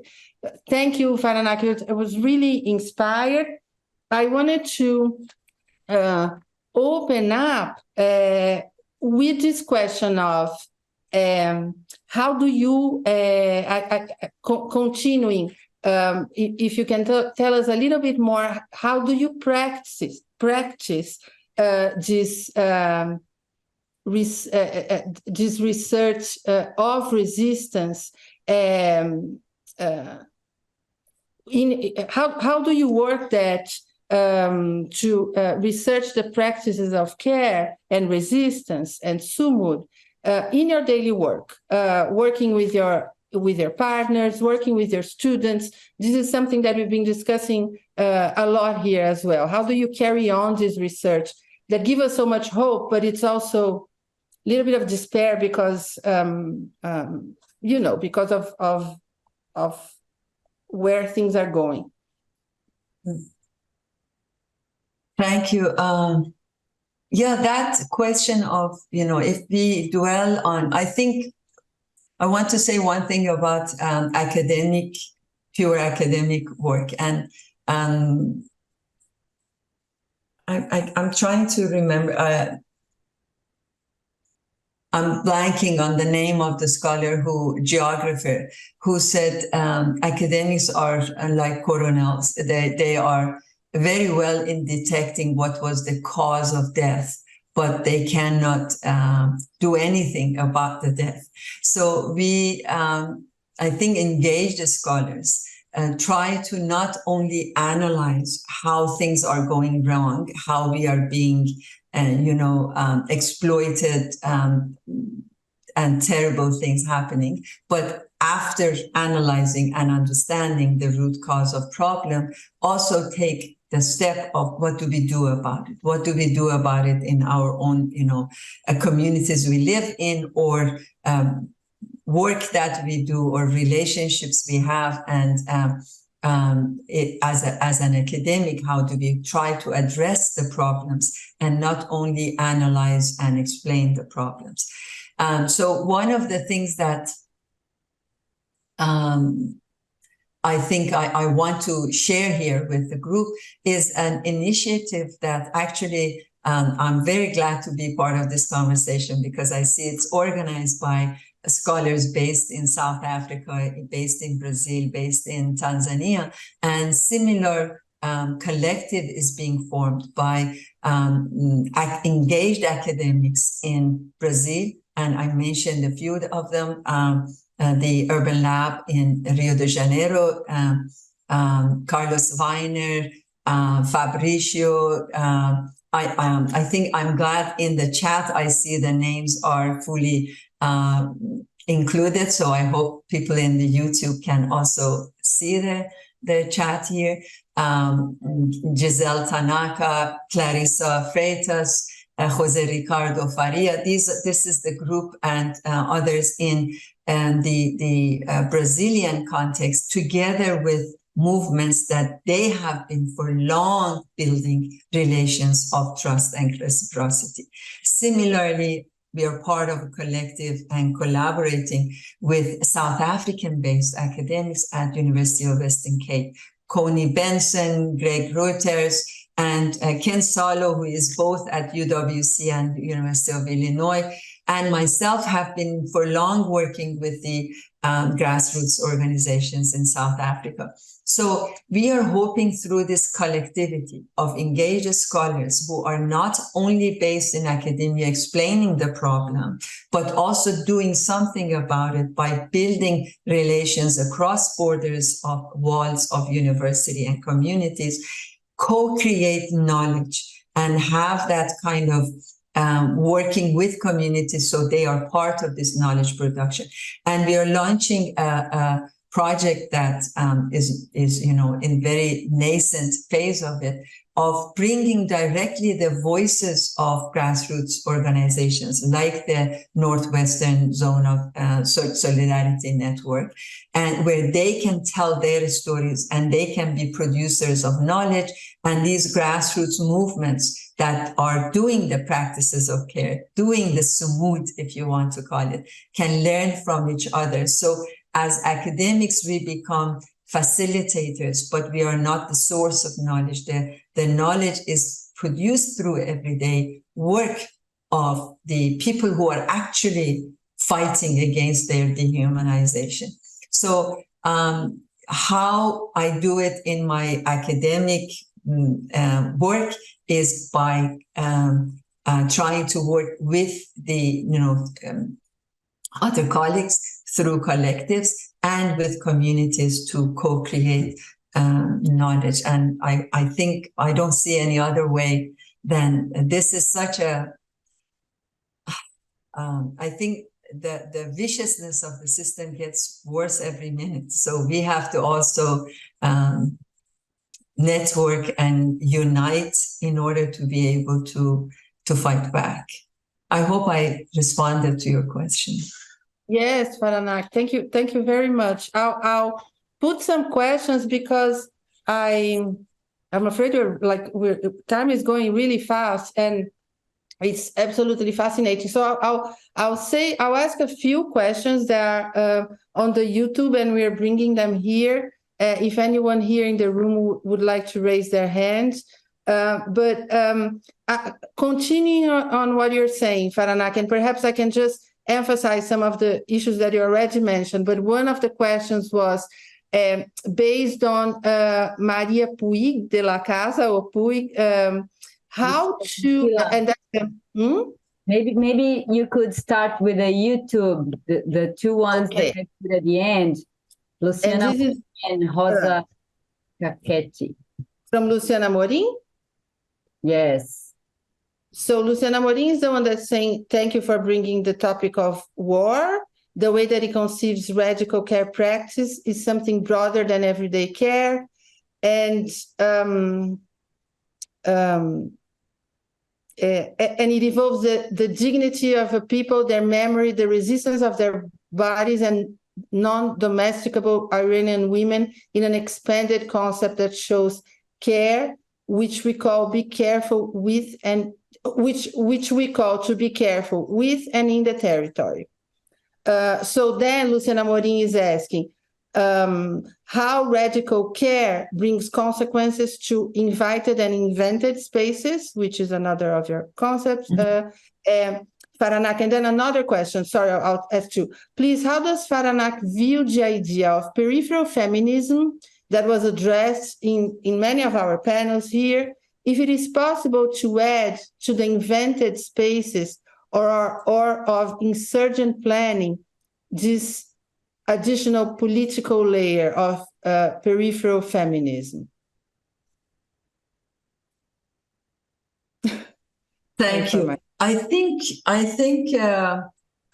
it's more of a comment than question, because I think the response is within the way that formulation of the question is posed. And I absolutely agree that radical care is closely connected with the notion of invented spaces. So as I have articulated, invited and invented spaces, you're not mutually exclusive, that grassroots movements move from one to the other, right? They use the permitted or legitimized spaces of action, but they don't limit themselves to that. They move to invented spaces where they can create a space for and demands and make it happen. So similarly, in radical care, you need to feed your children, feed yourself, have your bodily existence. So you can't do a revolution if you are not existing. You can't be just, I want to see revolutionary act, but you need a roof over your head. So it is seeing how the practices of care for keeping body and soul together is necessary, but not enough. From there, you have to move on to being able to challenge something that produces your condition. So I think that kind of a relationship that the question was posed as the relation between invented spaces and radicality of care, when you push the care to not be just everyday survival, but be something beyond that, challenging the achieving structural changes, is very much related to, works with that concept. So peripheral feminism, I think, is precisely the kind of epistemology, how we know what we know, where we look for things and how we look for things will give us a different perspective, right? So if we looked from that 1,000 miles bird view at what is happening in Middle East, for example, in Iran, which, place that is close to my heart, I was born and raised there. I know it is often seen as submissive and nothing happens there, people are oppressed, It took maybe the woman life freedom movement for people to, some of them were surprised. Where did this come from? But it was not surprising for those of us who were living in it, right? Because we were seeing that work, that cracks that are happening underneath the structure that suddenly then brings down the structure. So I think in terms of peripheral feminism, that is precisely a way of looking from below. This may be the most general way in which we can put it, that exists for those of us who are in subordinate positions, the former colonies. That doesn't, I don't mean geographical, but the oppressed, marginalized people within each of the societies we don't have the luxury of being seen from 1,000 miles above. So we have to do our work in ways in which that is often not visible to oppressive systems in power.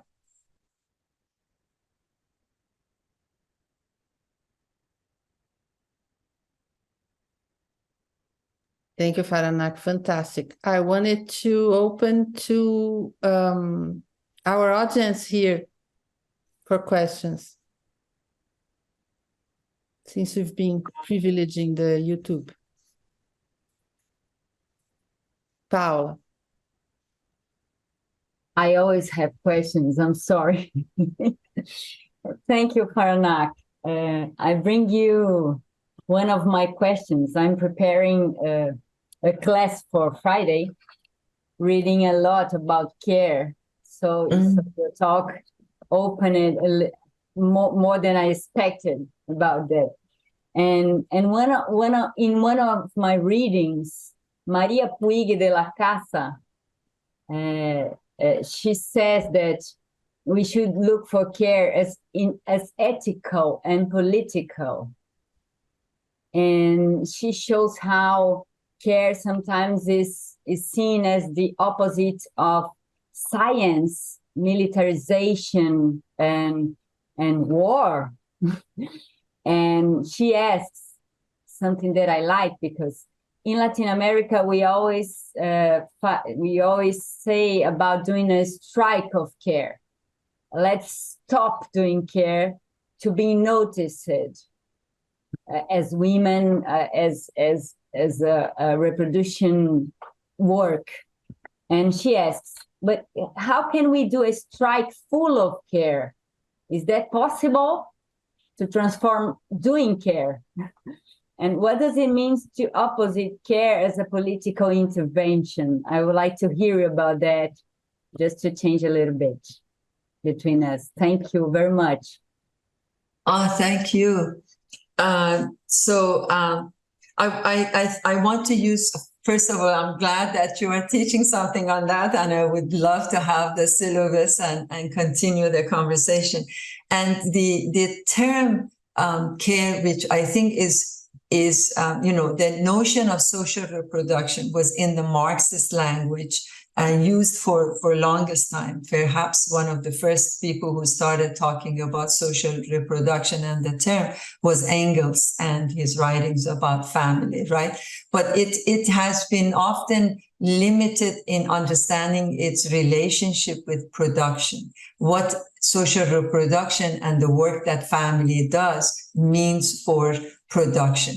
It started to enter the analysis of how urban space is relying on this social reproduction work has come to the conversation by feminist geographers later on.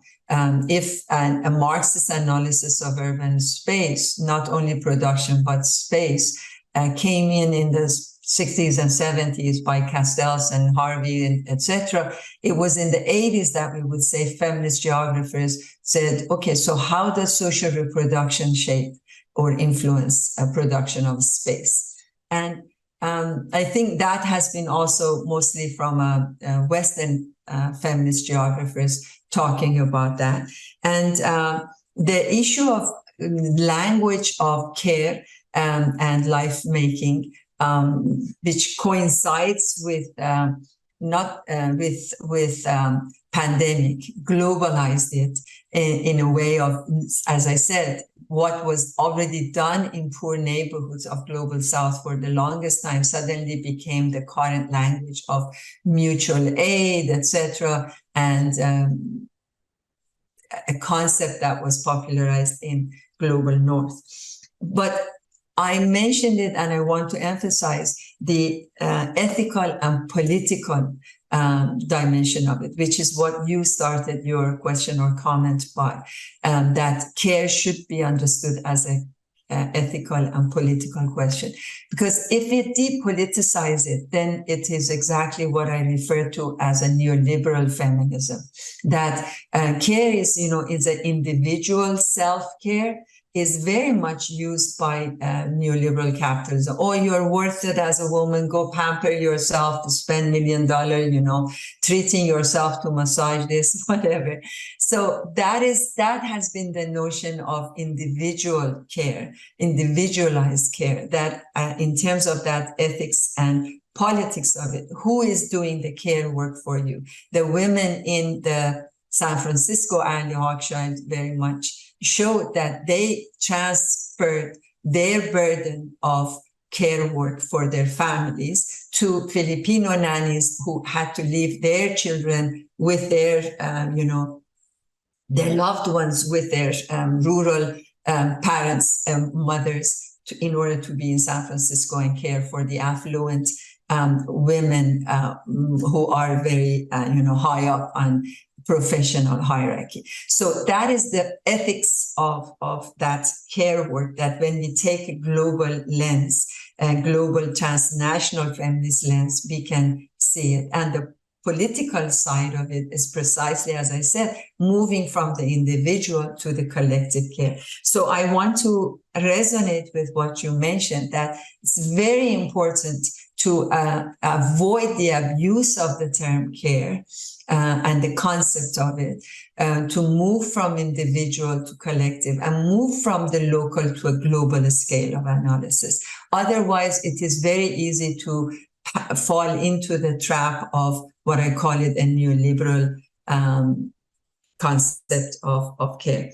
I hope I don't know if I answered, but I hope I addressed the concern about the key to notion of care, and why I use the term radical care as a way of emphasizing the moving of transscalar understanding or lens or perspective on care, and historical. So again, that gets me back to the lens that I use in talking about insurgent practices, that you have to have that transgression, historical and transnational, in being able to understand practices of the grassroots, whether they are bringing about a positive social change or actually reinforcing the oppressive dominating forces. Thank you. Fantastic, Faranak. Thank you so much. Paula, I think we have to conclude, sadly. The time. I think we have to conclude because the here that the time is flying. Faranak, this is so inspiring. As we've been having with all of our sessions, we hope that this is the beginning. I mean, this is the beginning of a conversation. We hope to continue. Just for those in YouTube, I was telling Faranak that this is the virtual part of our seminar series. We have other 3 seminars next year, face-to-face, and we hope to continue these conversations. And I wanted to say again, Faranak, I am in other networks that you are, global scholars networks. I'm so touched. I can't think of another words. But so happy that you bring the important issues for us to the table, and you position yourself, and you're enormous inspiration. Thank you so much. I really am glad to be here and have the podium to share my sentiments and talk with you all. And I look forward to a continuation of this very important conversation on feminism or feminist urban struggles. That is really key to understanding or having any hope for a future urbanism that is more just. It would be through this kind of conversations and insights. Thank you so much for the opportunity. Thank you very much. So we will now take an hour break, or 57 minutes. We'll be back. Help me, Paula. We'll be back. No Brasil, às 2h30. 2:30 Brazilian time. 7h30 da noite. 7:30 South African time. See you in a little bit. Violências, funções e resistências. Violence, portions and resistance. So thank you so much, everybody. Bye, Faranak. Bye-bye. Thank you. Thanks.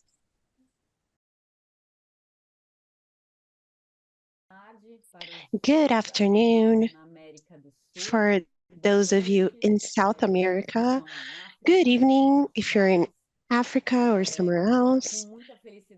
We're very happy to open this panel in our Feminist Urban Struggle seminar this afternoon with the theme of the violences of the evictions, removals, seizures, and the resistance related to these processes. This is a very special theme for me, especially, and for Labicidade at FAUSP, who proposed the seminar, because we have an observatory of evictions, and we have been trying to observe this process in a broader manner, understanding the slow burning violences and the reintegration of the evictions that happen very gradually, and also the resistance we see in the territories. It's not just about losing your house. It's going to talk about the seizure of public spaces and other forms of removing people from their spaces. So without further ado, I will invite Bristi Banerjee. I'm sorry, Bristi. Very welcome to you. You have 10 minutes. I will say when it's missing 2 minutes for you to stop the presentation. Thank you. Okay. May I share my screen now? Please.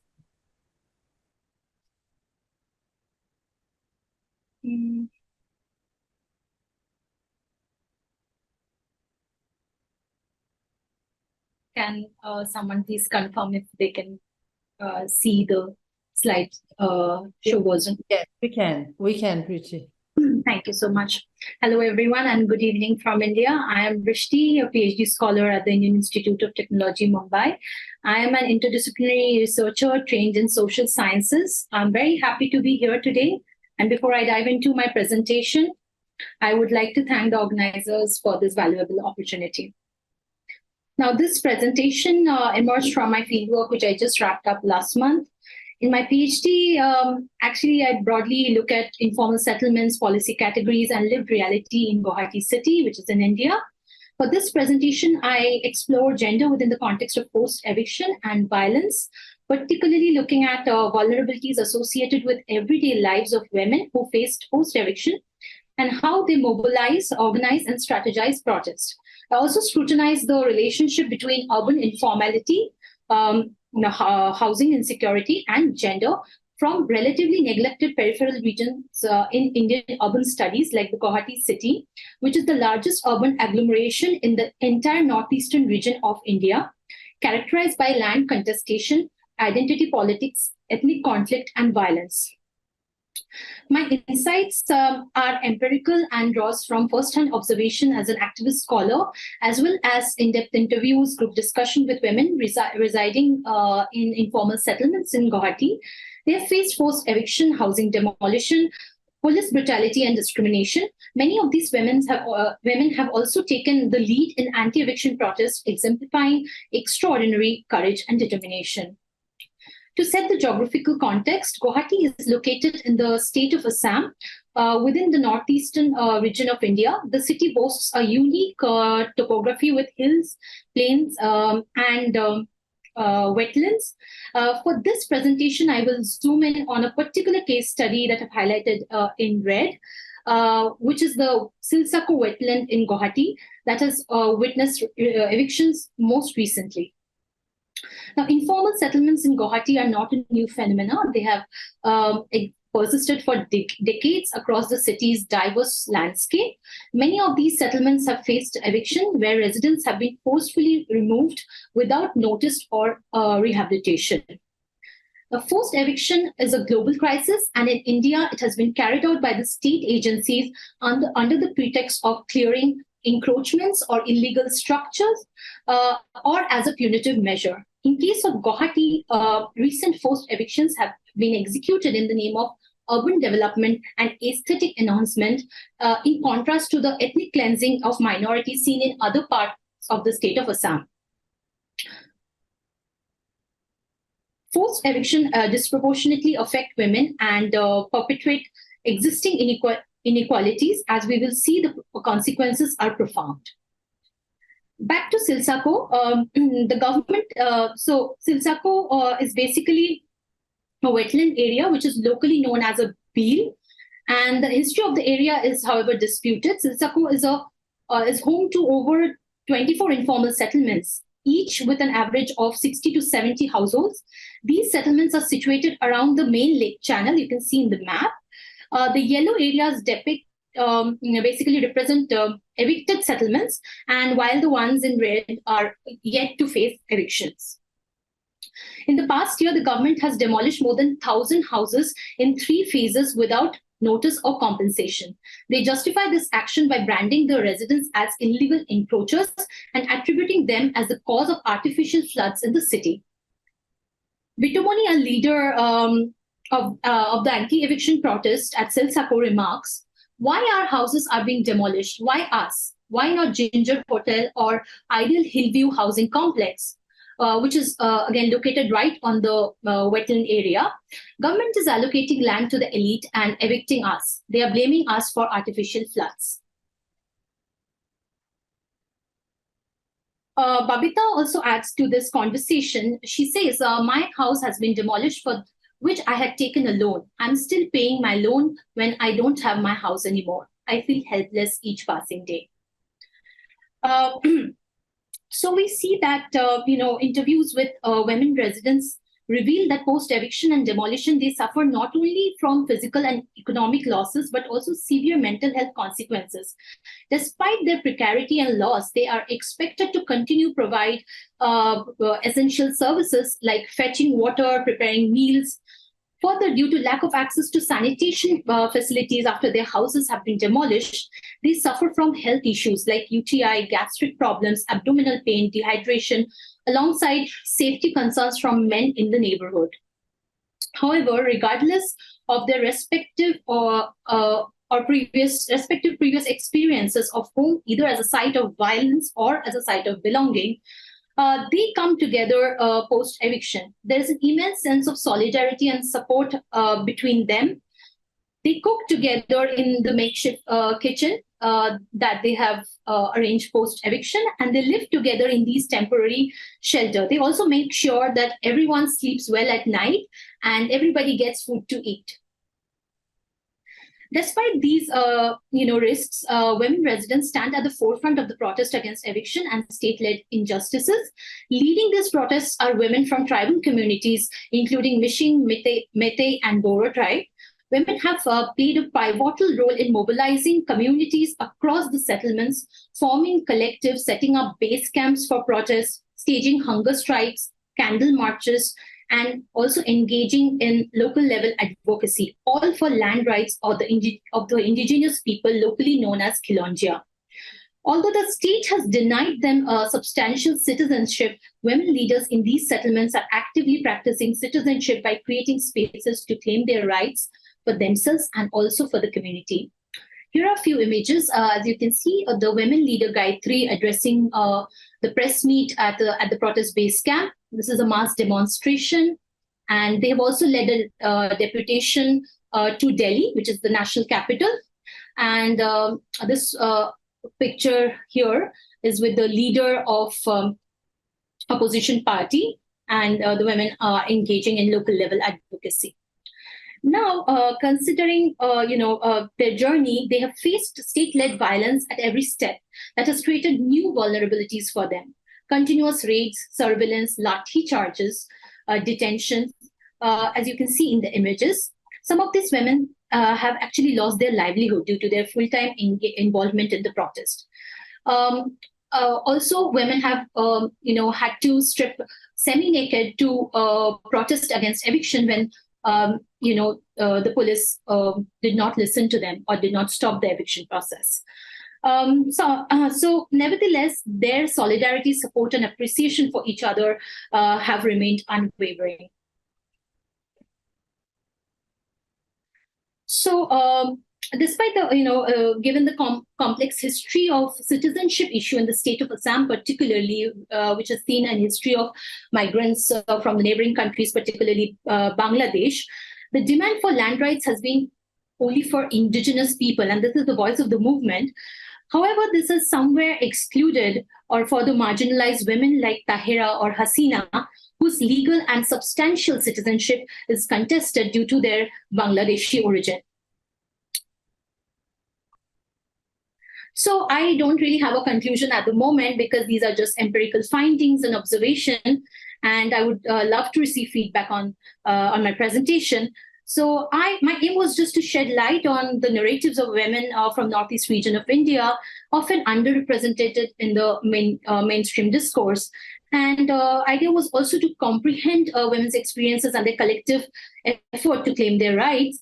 And through this, I look forward to create pathways for a more inclusive narrative depiction.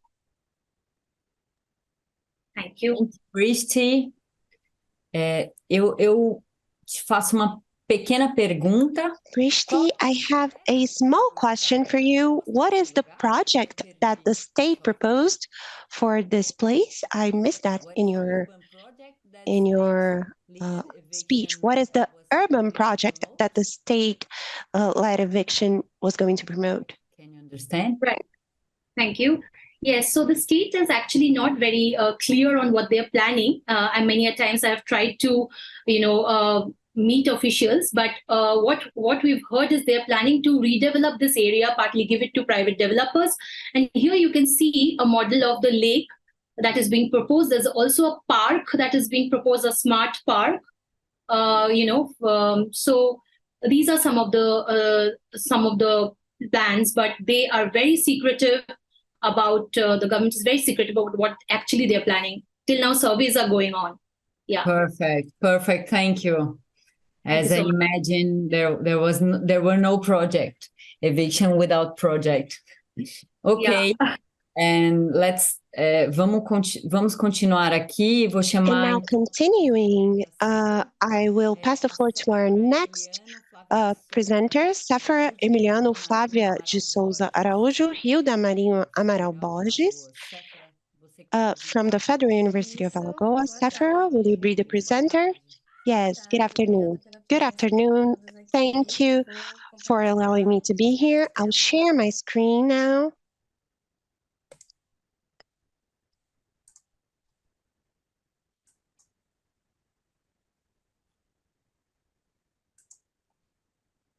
Ok, estamos vendo.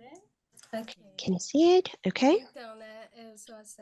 Okay, so I'm Sephora Ferton, and first and foremost, I'd like to say that this work is a fruit of a research that I did in a university with a scientific initiation grant in the Architecture University in the Federal University of Alagoas. And unfortunately, Flavia and Hilda could not participate in that, but they were so important in that research as I was. Flavia de Souza was my supervising professor, and Hilda was a researcher with me.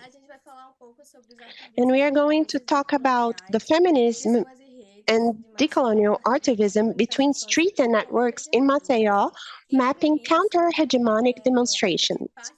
In the premise, we start with an understanding that in the 21st century, both in Brazil and in the rest of the world, the dystopia has been reoccurring in the ways of imagining the future for the cities, because we are constantly being impacted by this restlessness of living the present. And this has happened due to the growth of conservatism, of also the pandemic, the COVID-19, the serious environmental impacts, the violence rates against women, Black population, LGBTQI plus communities, indigenous peoples, and several negative factors.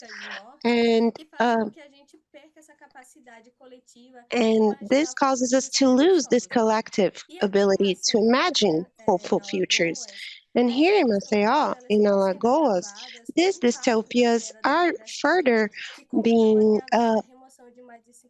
worsened by the Braskem mining company, who has evicted over 57,000 people due to the lack of safety of the land because of their irresponsible extraction of minerals.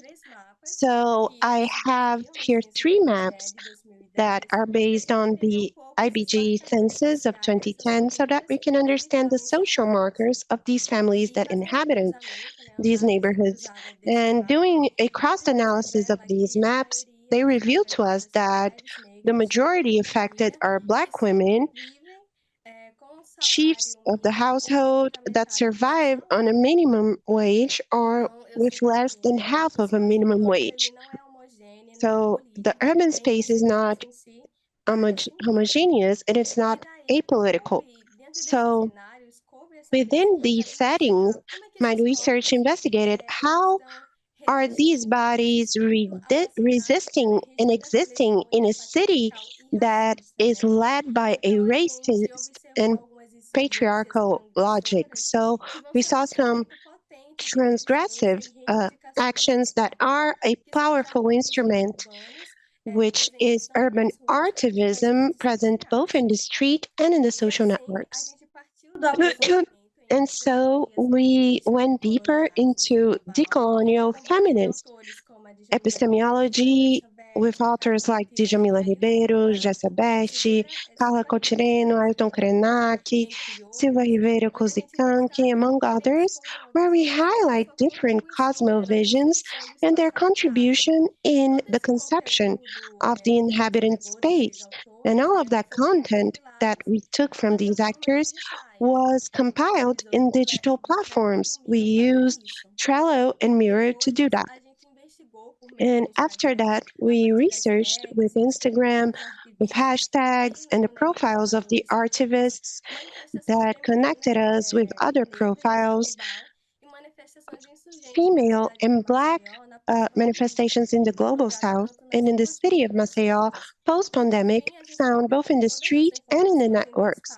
And lastly, we used 2 Padlets to combine these manifestations, one for the Black activists in the Global South and another one for the city of Maceió. And talking a little bit about the Black activists in the Global South, we found a strong action in Brazil, especially in São Paulo, Rio de Janeiro, Belo Horizonte, and in the Northeast region, more specifically in Salvador and Bahia. And based on the compilation of hashtags and keywords found in the artivist practices, we use the tools, which are the tags, and most of these arts are focused on the representativeness of the Black woman, the Afro-Brazilian ancestry, and they also expose gender violence. We also gathered information about some forms of artivism in the Maceió networks that use Instagram and the tags or hashtags as a way to disseminate their protests.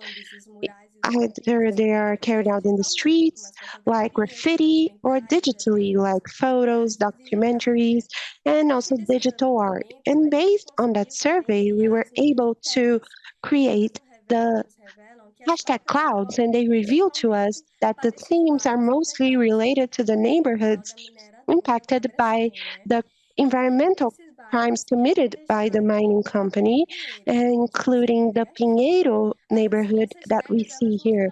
But these tags are not only related to what was this tragedy, they always go back to personal aspects. So we found a lot of hashtags related to resistance, justice, and memory in this affected population. We also have other themes like feminism, Blackness, and the representativity of the LGBT community. A gente conseguiu organizar. Oi? Minutinho para você terminar. Ah, certo. E com base nisso, a gente conseguiu, né, organizar em painéis. Based on that, we were able to organize that in themes. What is about the archivisms linked to Braskem case that emphasizes this pain and the demands for justice. And we have activists that show how the Black and indigenous people and women from Maceió, activisms that speaks about the Blackness issue. And finishing, we have these activisms that are ways of healing and to heal this topic city for art and religion and things coming from the earth. They paint panels in Bebedouro neighborhood, which is a Black neighborhood. And as final considerations, I say that we can see the state, it talks to ensure the rights to citizenship and living. And with that, we understand that urban activism, it's a very powerful instrument to face this topic reality and to enhance how these movements are always articulated to the public university and strengthen the support network for the ones that are suffering with that. And we can see that these visual narratives of the activists reinforce to build more fair cities, and they could be allowed to live in mutual respect. That's it. Thank you. So beautiful, Sephora. I would like to call Clara Souto Arias from PUC Peru. Del Peru. Clara, está por aí? Sim, eu estou aqui. Clara, are you there? Thank you very much. I'll share my screen. My presentation is in Spanish, but I think I will speak in Portuguese because Spanish is so fast. But I'm sorry for my Portuñol. We always think that rarely it's always a reason of happiness. So I think that I have a lot of things to talk about as a research that I did when I graduated sociology, and I work with architects and urbanists in Puc, Peru, where I work. I live in Lima, and my research living in inequality, the case of city in Belém, in Peru, really close to Brazil. So this is going to be the index, and the first part I'm going to talk very quick because I want to talk about the women's experience.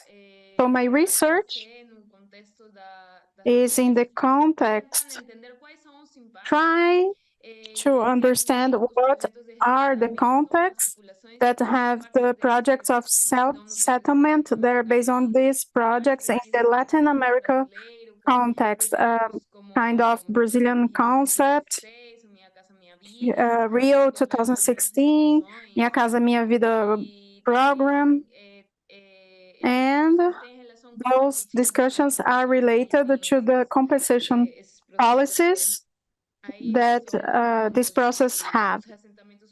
And this is the resettlement. I'm not going to talk much about that, but only to bring a context. When I made my first question of which were the projects that have this resettlement, I didn't take in consideration the gender perspective. But when I went to do the field work and another formative experience that I had is when that showed up. So the question of this presentation is, what are the effects that the resettlement have in the project of Belém City in the daily life of the women? So the methodology is qualitative. I have been there before because I worked in a project with people from that. I knew people there after I did research. So just for you know the space, Lima is very far from Quintos. The connectivity you have to take a flight, and it's always a very important challenge from the Peruvian state to do the urban policies arrive, because the policies since Lima, they're done in Lima. So without taking consideration local perspectives. Você pode pôr o PPT em modo apresentação, porque a gente está vendo seus slides. Tá bom, Tô tá bom. concentrada na sua fala que não pedi, desculpa. Tá bom. Então, aí. Então, tem uma... presentation mode, you have the Peruvian map and Quito's map. The place where Belém is located, this village, is this one that's on the right side. And the other place where the state tried to took them is other place, San Juan Bautista. It's about 20 kilometers away. So the Peruvian state, since the 60s, have been trying to mobilize and reallocate people of this village. I'm going to talk a little bit about Belém. It's the space where the original people lived. It's really close. It's part of the urban centrality. Iquitos, a city, but had some interesting features because people live in the river. We have two stations, two seasons in the year, the growth in the river, and then they use the space under the rouse, especially women. It's a very important space to women. So we have this resettlement project that has another logistics that is made by the government state, taking into consideration climate issues. And they say that it's a very high risk area. That's what they say. So the first idea that I want to clarify are two distinct ways to live in the space, because the way that people have in Belém and the new city of Belém. In Belém, people lived in the centrality, and Belém has a very high importance in the trade. The one of the most important of the Amazon, the mobility is walking and another small ways of transport.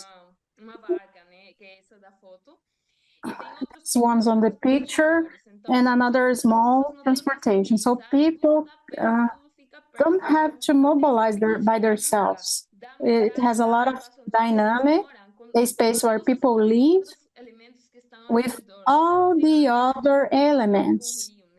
So it has a close relationship with the river. And that doesn't mean that they don't have problems. They have problems there. The new city of Belém has another idea to for occupation. It's 20 kilometers from downtown and Belém Market, where the majority of people work. And this project wants to make mobility with longer pathways. It takes commuting. It takes 2 hours. And the commuting do not allow the people to have relation with the elements of the territory. So it's this picture that have a fence around Belém City that it stops people from farming the land. So what I did in my research to identify which were the family strategies in each family for them to live in this new place. So what I found is that each of the families made different ways, different changes to be inserted on the new place. So the gender appears in a very strong way because it says how women and men are going to live and increment the activities being in another place, in a different place. So I made a differentiation because I found that they have in those families in which I worked that had women that stays in the day and the week that stays in Belém, and the ones that commute and work in Belém, the first place. And then the ones that live in Belém City are the women that have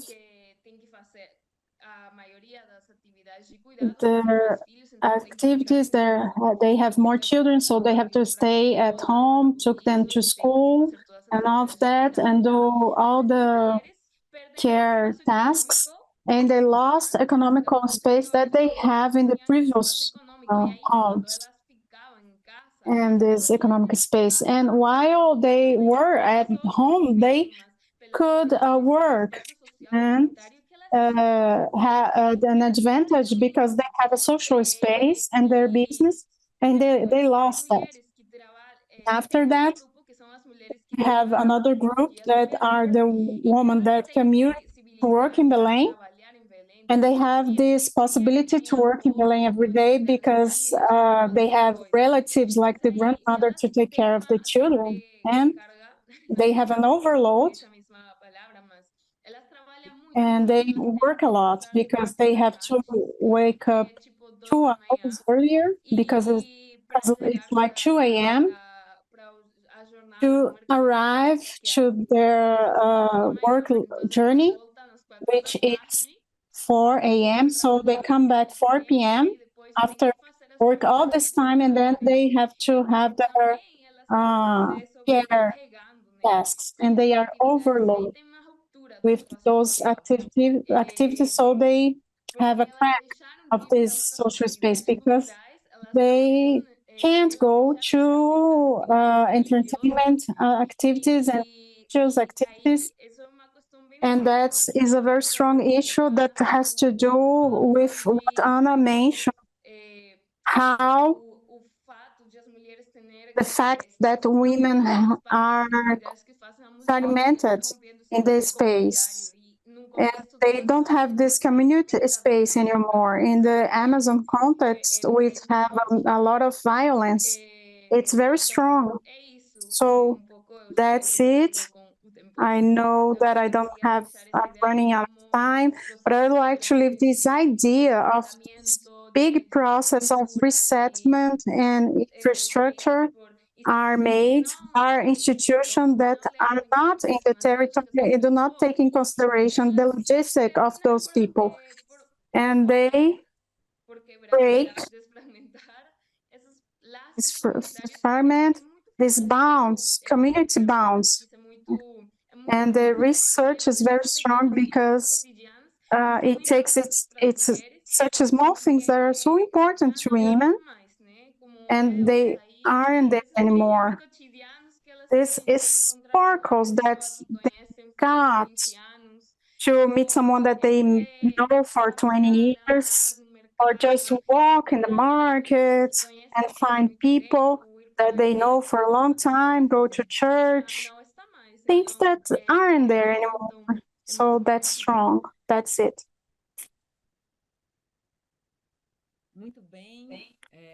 Very well. Thank you very much, Clara. You brought some other aspects of the process of losing home, but both for us to very quickly change.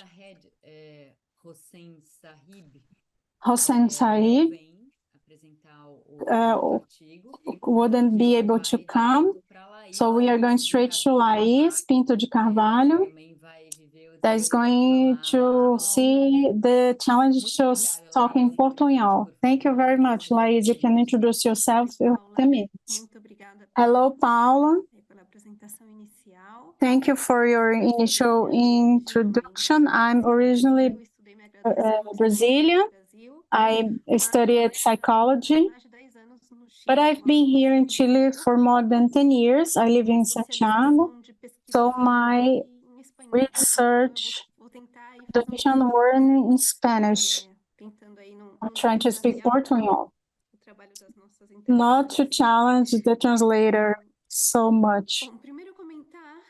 First, I would like to say that I'm very happy to be here with you. I came from psychology, so I'm very passionate with all the feminist geography and make that articulation from the environmental psychology, which is a line from psychology that dedicated itself to this relationship between people and territory. And the presentation that I'm going to show is a study case that we are working currently. We have a research, and it's a research that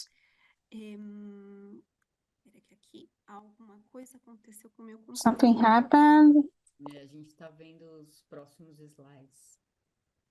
Mas estava direitinho, Laís. Aí voltou. Então, é uma pesquisa que eu... It's a research that I manage on funding here in Chile. And I'm showing a cohort for you of a paper that we published this year, and it's bilingual in Spanish and English. So for the ones that are interested, maybe you can paper. In this work, we try to bring the problem of place concept since the critical and cultural geographies that talks about to understand the symbolic relationship with space, especially the domestic places, and understand this home concept invite us to think since a gender perspective of how this space has so permanent violence. And in this concept, we have a very close concept like belonging, identity, place, since critical focus allow us to understand certain dynamics. So in our research, understanding the home as a dynamic place in the symbolic material level, but in the level of the configuration and transition that implies those processes to turn that in a home, our proposal is how we can unbound, how we can undo a home. And we know that this process of undoing the homes are included in our home biographies. Any situation, especially our context in the global south, we're talking about situations that involve violence. In this table, resettlement. So here, the solving of a home in this specific case was based on a context of disaster, a volcano eruption in Chile, and how this disaster produced a management of the territory that is profoundly neoliberal, the Chilean state, that fragmented many communities and separated many communities. So our question was related to the processes of dissolving that home based on a neoliberal socioeconomic order that influences and impacts our way of inhabiting. And when we think about the neoliberal, colonial, and patriarchal aspect, we're talking about the psychic suffering, psychological suffering of the people who inhabit territories with such symbolic violence. So we understand that the way in which we inhabit under this patriarchal, colonial, neoliberal logic cause a sort of detachment and the fragmentation of these bonds and the common social life. And then we go into this wonderful concept, which is the body territory, understanding how this invite or this device that would allow us to think not only about the effects or the emotions produced by territorial violences and how these violences are materialized and expressed in the bodies, especially in female bodies.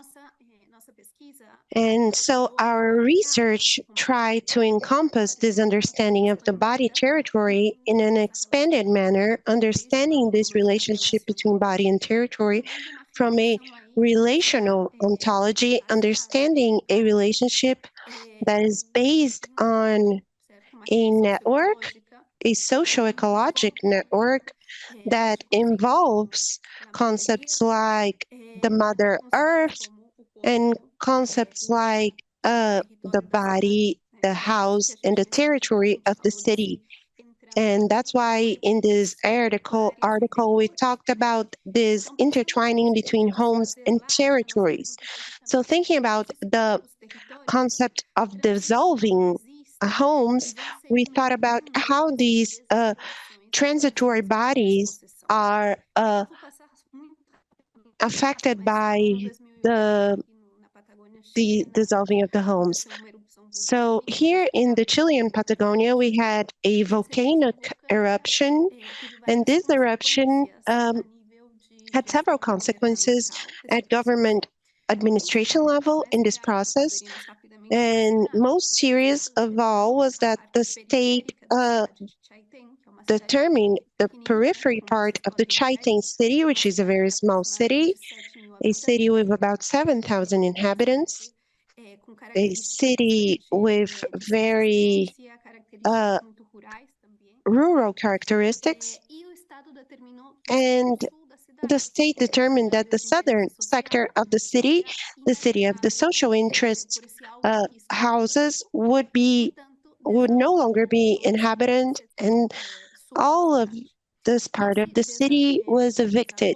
And this eviction meant that this population was dispersed or fragmented into different cities and regions here in the south of Chile in a process uma política social of a social policy that did not consider everything that was mentioned in the previous presentation, but did not consider the community, social networks, and elements that we know are very important, but also very visible due to this neoliberalism, neoliberal patriarchy. And we work with spatialized qualitative methodologies. We use a biographic method, and the devices and data production techniques that we used were mostly spatialized techniques.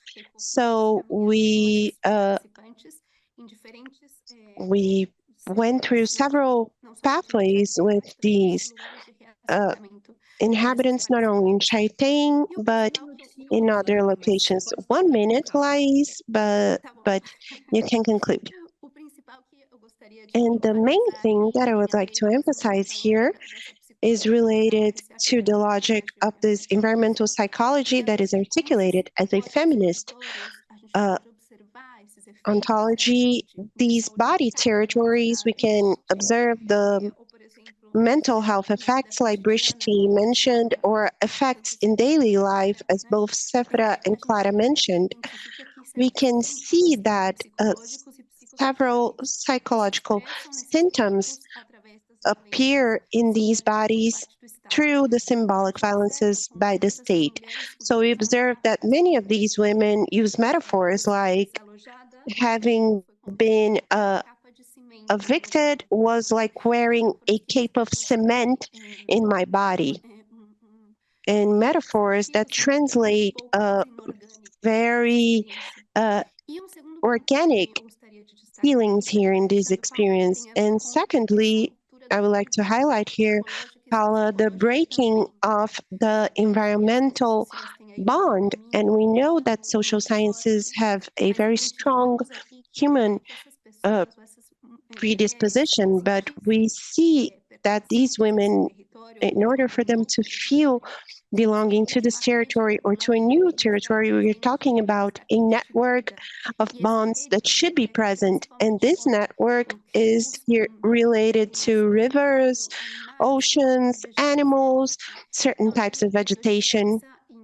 So here, when we think about public policies or in a future process of resettlement, we always need to think about guaranteeing dignified conditions. And this means thinking, how can we avoid this reciprocity network between the human and non-human and nature relationships can be upheld.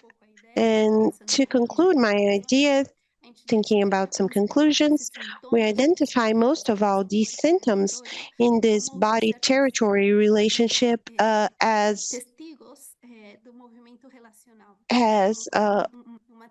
the testimonies to this movement of violence.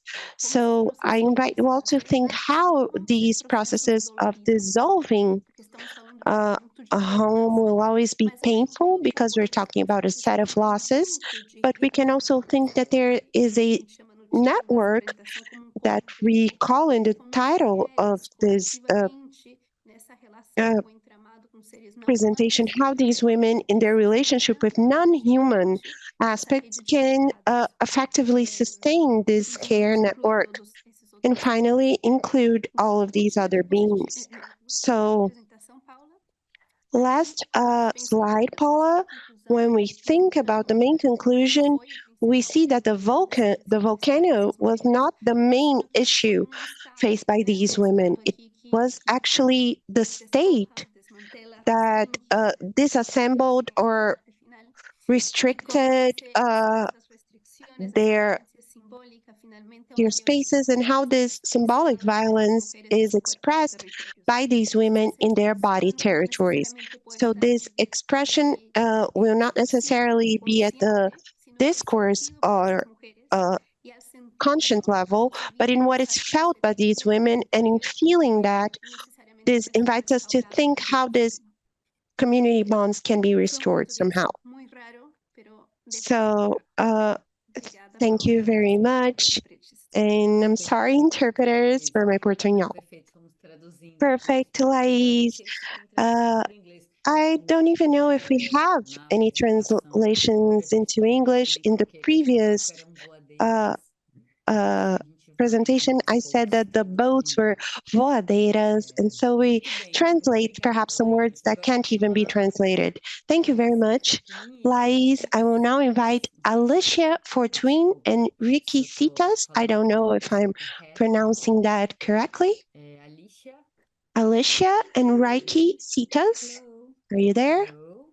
How are you? Good, thank you. Is it my turn? Yes. It's your turn. Okay. Do you have presentation? Yes, I do. So you can share with us. Thank you. Can you see my screen? Yes, but we are seeing your slides. Yes, that's fine. Can you put on? Perfect. Now it's perfect. Thank you. I just want to stop my subtitles. Okay. So this presentation is premised on research conducted in a low-income neighborhood or area in Cape Town, South Africa. And we were interested in understanding the differential perceptions and experiences of public space in Cape Town by women and other vulnerable groups. So we know that public spaces, we know that public spaces are designed for enjoyment, fun, and relaxation. And there are all these ideas about what they can be in terms of their transformative potential for citizen engagement, participation, etc. What they should be, and indeed what they represent for cities in the global north and some parts of Cape Town.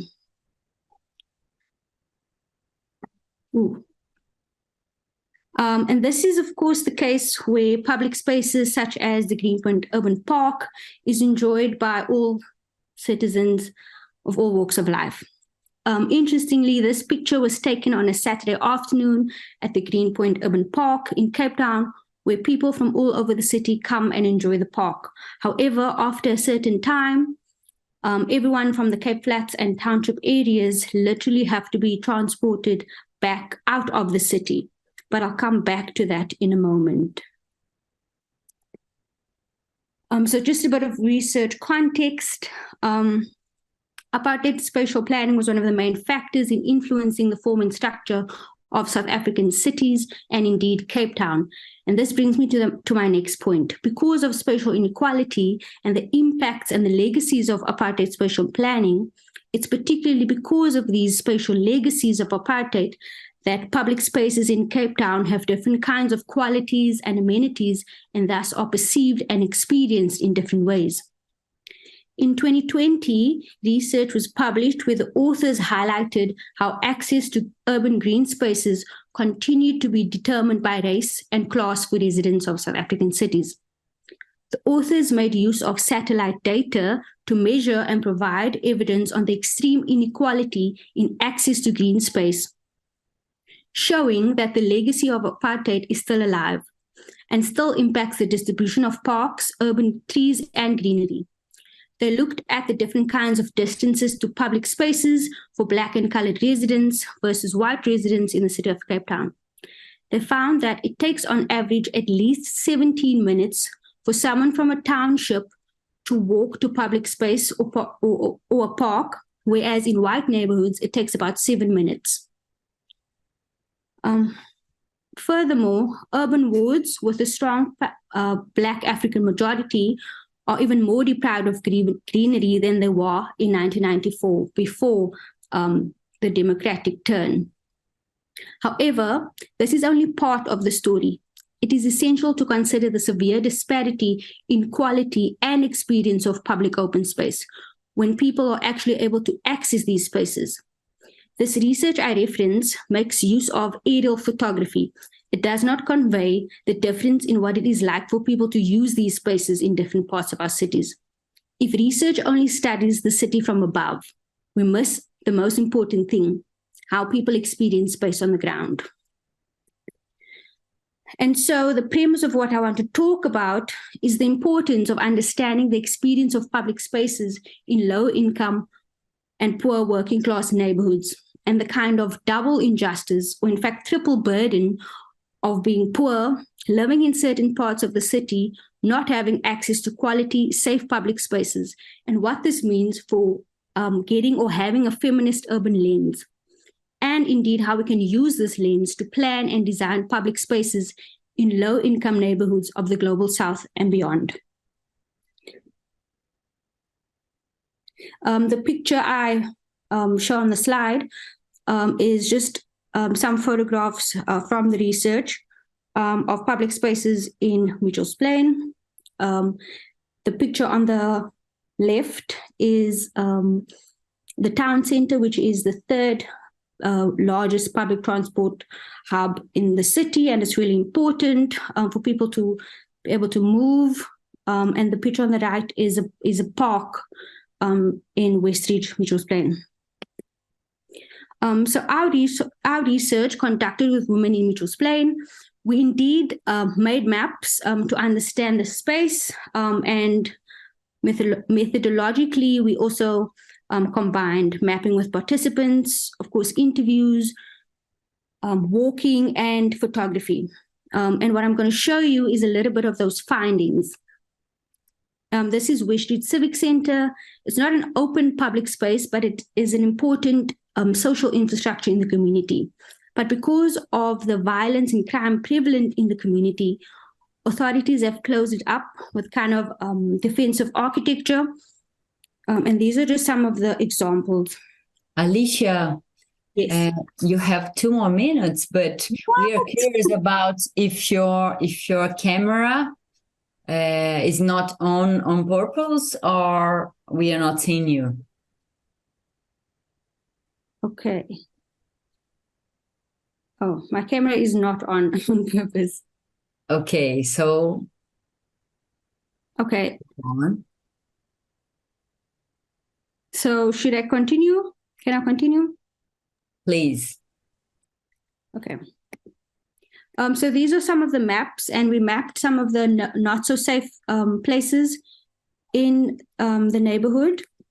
These are the no-go zones, which kind of coincide with the public spaces or the open public spaces. These are some of the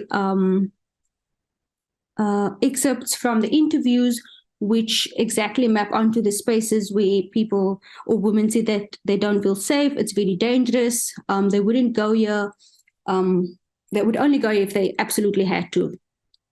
This comes from, the Too Many Men comes from an interview with a woman who said that she wouldn't go to these places because there are simply too many men.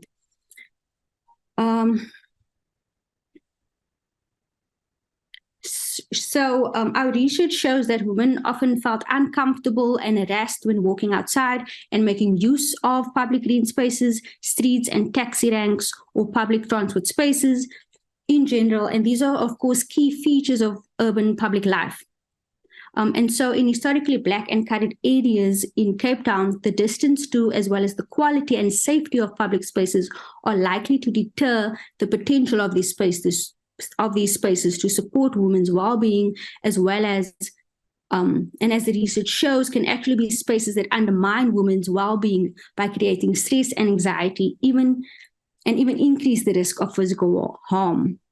Women's experiences are negotiated at all times in terms of behavior and what behavior is acceptable and what is not, how to dress, or not to draw too much attention to themselves. So I want to, by closing, say that urban planning and design have historically contributed to the segregation and inequality in the city. However, it is crucial to not only address the systematic inequalities that make these areas unsafe, but also utilize city planning and design specifically through placemaking and targeted interventions. Some of these interventions have been done by the public or public organizations themselves. But we have the idea that this will help to ensure people of all races, class, and genders have fair access to high quality public green spaces. Instead of abandoning the potential of these areas, the emphasis should be on creating secure public and green spaces, acknowledging that equal access to amenities and services is essential for overall well-being and human dignity. In closing, we have the idea, I suppose I want to land the idea that the Global South and African approaches to feminism are important to inform planning that have historically been for women, but not with women and without a feminist pulse. This may require rethinking how we think of green public space as delivered, but rather that planning needs to take into consideration the use of space by women and others who often face violence in public spaces. Thank you.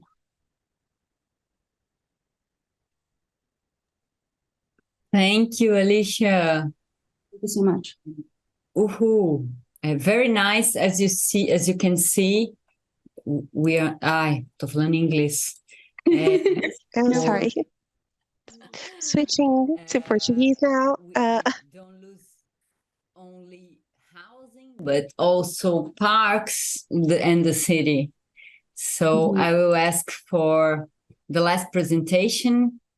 Catherine Ewing, welcome from University of Cape Town.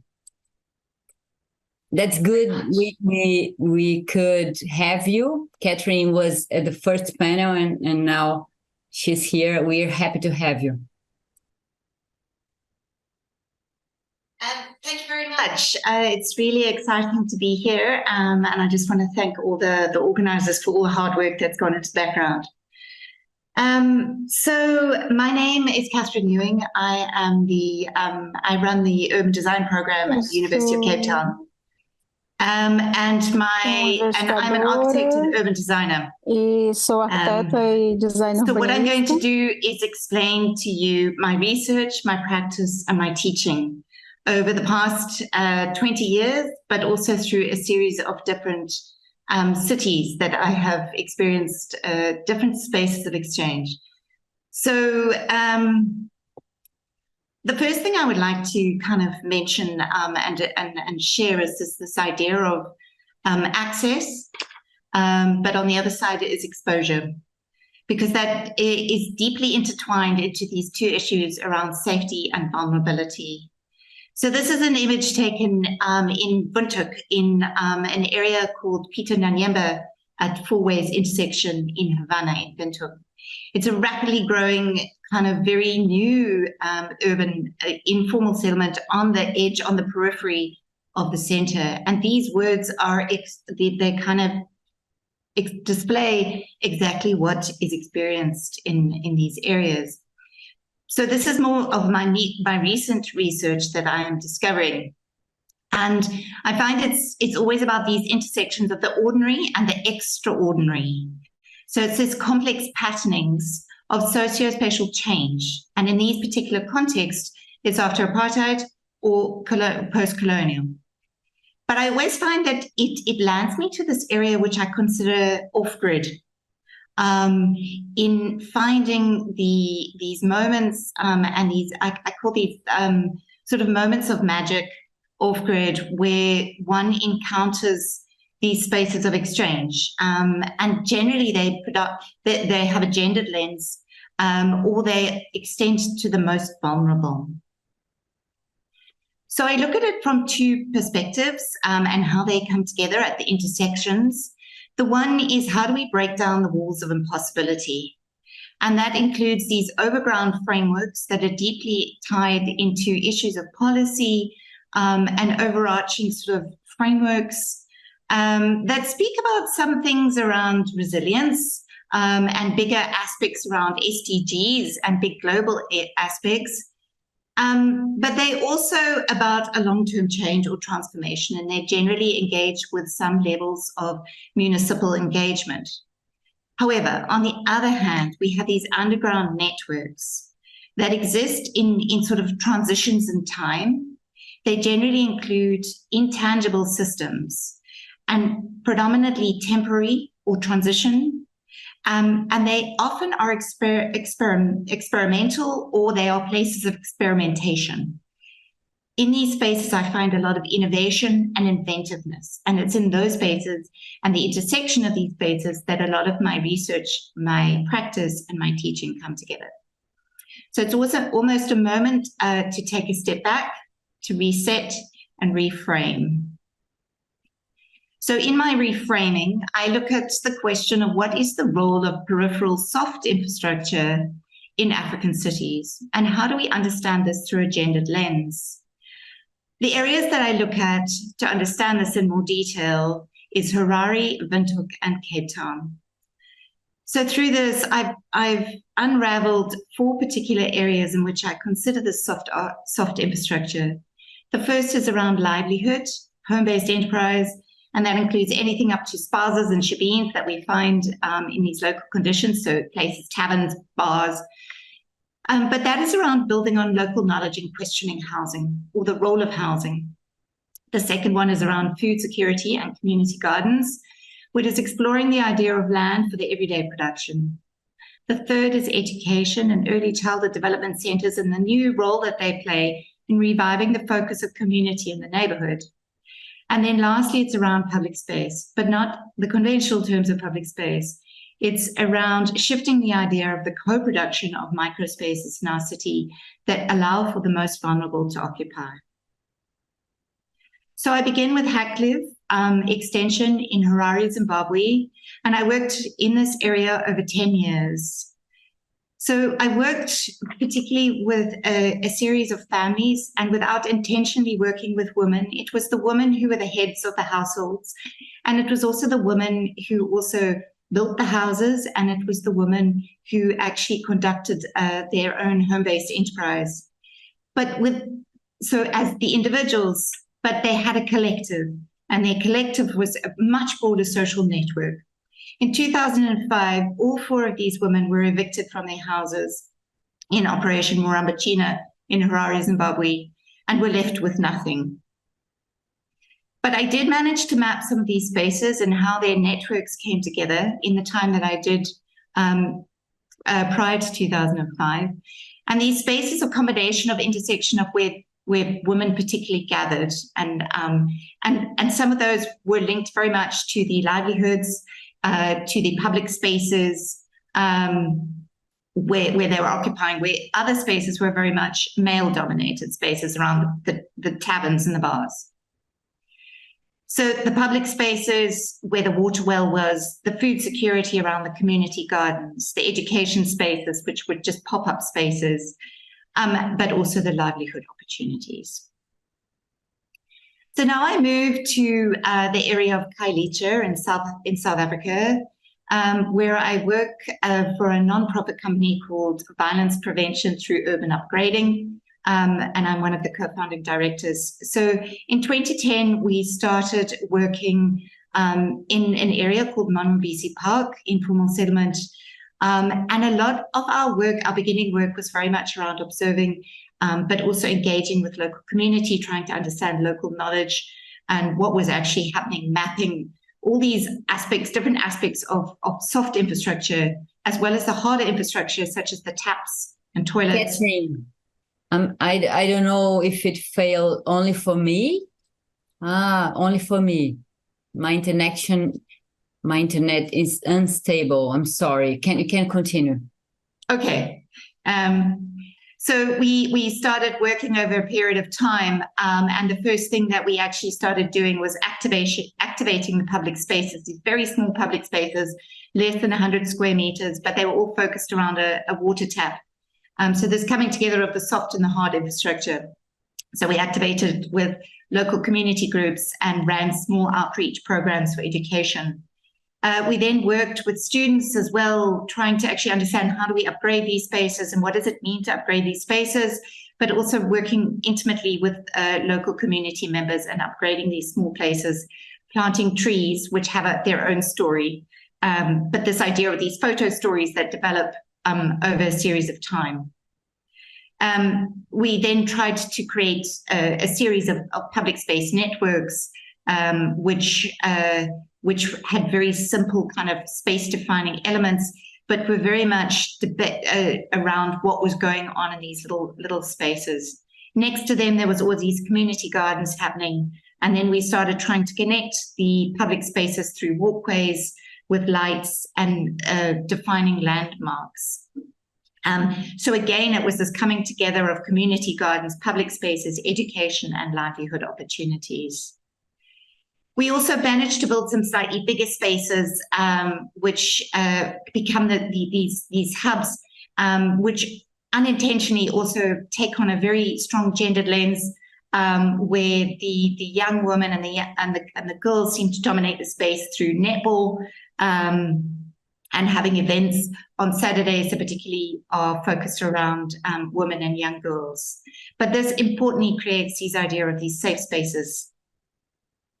And then lastly, I move on to my third area, which is in Gugulethu in South Africa, which is also part of my teaching at the University of Cape Town, where we shift this idea into the co-production of the microspaces in the city.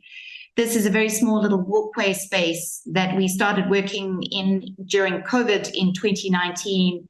And we found the space, so the image up on the top left was the space before. And through community engagement, not even with myself, just myself more as sort of guiding from the outside, but the community then started upgrading the space and cleaning it up themselves.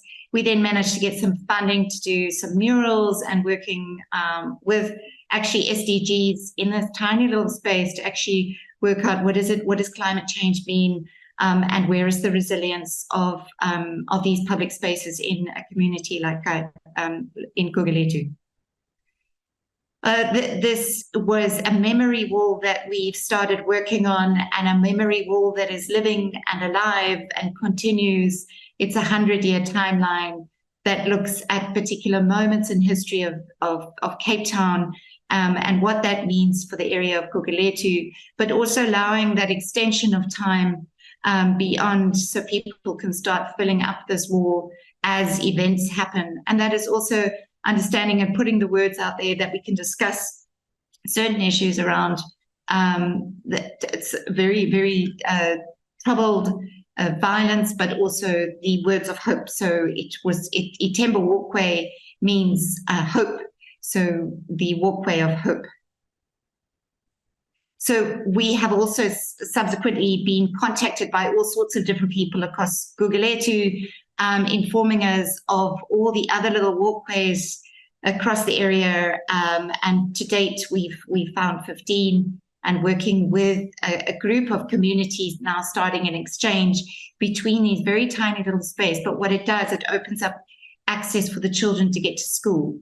And most importantly, they're coming together again at these micro spaces that connects to a bigger aspect of livelihood, education, public space. So in conclusion, just a few lessons through this journey. And firstly, it's around recognizing that microspaces are soft infrastructure and really important, and generally they're overlooked in planning and policy and design. But they allow for new mechanisms for governance, for partnership, and different forms of alternative financing. Secondly, it's around radical change. And I know that we were talking about radical care in the keynote session today. But I talk about radical change to zoning for everyday culture. So it's about legislative trade-offs to create relevant design guidelines that are appropriate for areas for everybody, but most importantly, the most vulnerable. Thirdly, it's about the investment in active, safe spaces as commons, as public commons. So they have to be practical, strategic, and transformative projects at the neighborhood scale. And lastly, it's around the scale of agency and the co-production, so which includes not only community participation, but responsible participation that works within this idea of active frameworks and working with spatial interventions that are inclusive for everybody and, most importantly, are considered safe spaces. And that is my last slide for the evening. For the evening this side.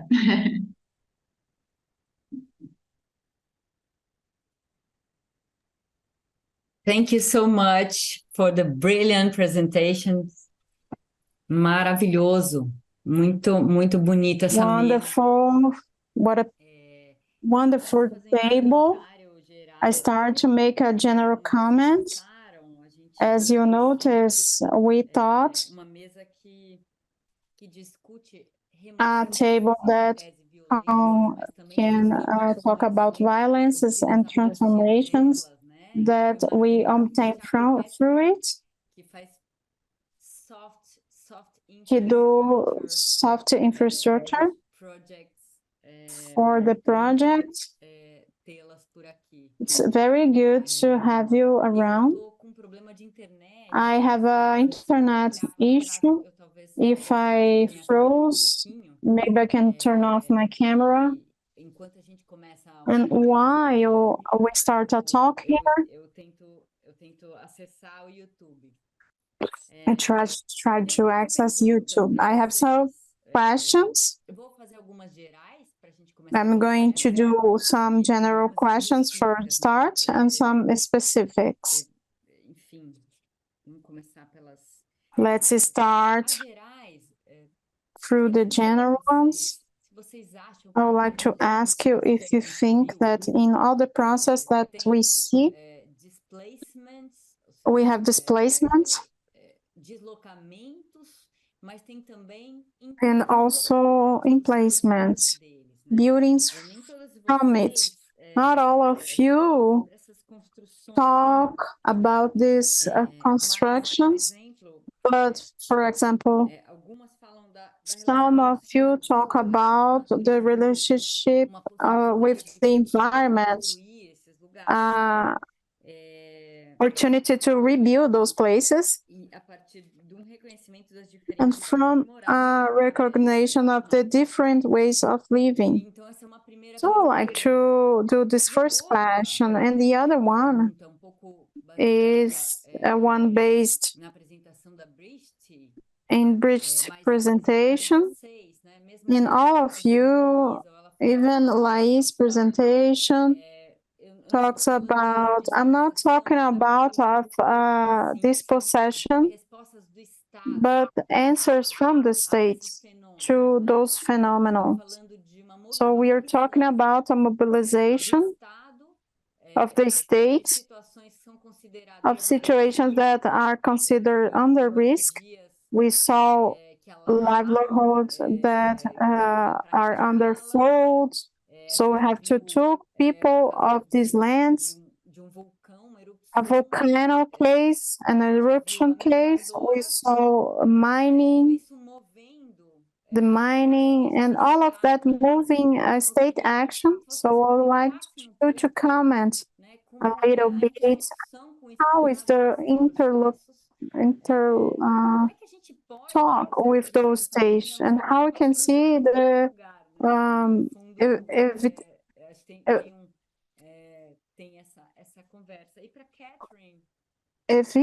evitation. And for Catherine Ewing, how is the dialogue with the state? How you talk with the state about soft structure, because it's so beautiful to see you talk about that it's a movement of the urban talking, that looking to a zoning, the estate planning that we see in the disciplines that were colonized. So how is this change? How is the talks with the states to produce this micro scale? And a specific question too.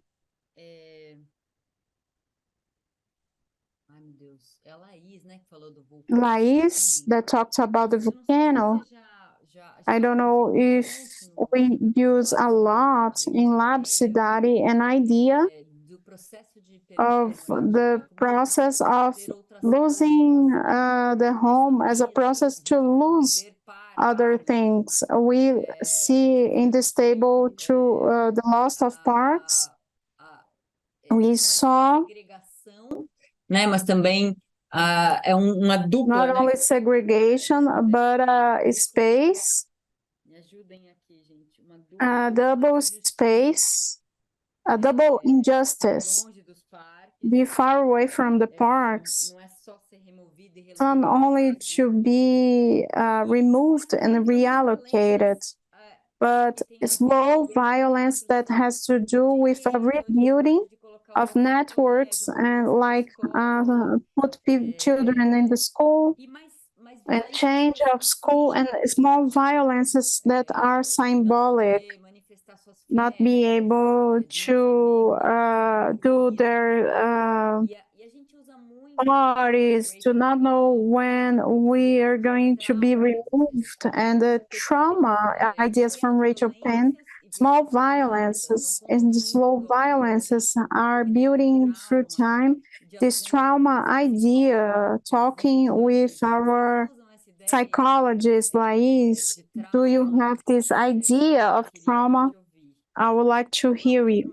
So let's open for a round of questions. I can't see YouTube, so while you do that, can you start by order again? Paula, I'm looking at YouTube. I don't know if I have to summarize the question, if anyone understood the questions.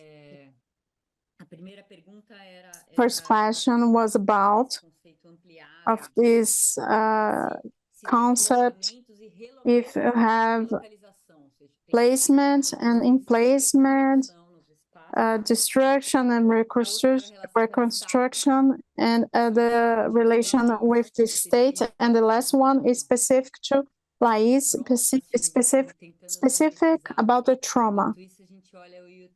So let's take a look on YouTube. Let's start with Bridget. I'm sorry, I got wrong your name. I'm sorry.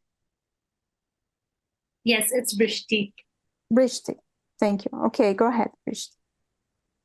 Yeah, I mean, if I've gotten the translation correctly. Se eu entendi,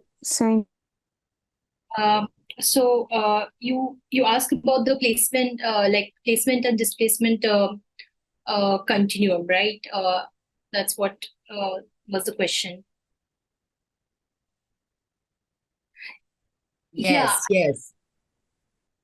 Yes.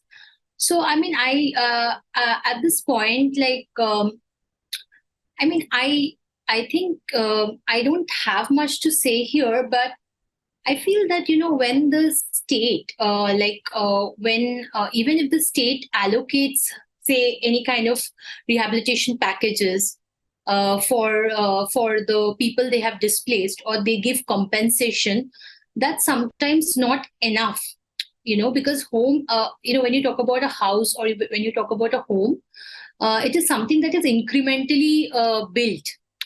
So I feel that, you know, that something which is constructed over years with, you know, hard-earned money. So even if, you know, that constructed space that is beyond a physical sort of an infrastructure, there is a lot of memories. And as I mentioned, it can be memories of belongingness. For women, it could also be of abuse and violence.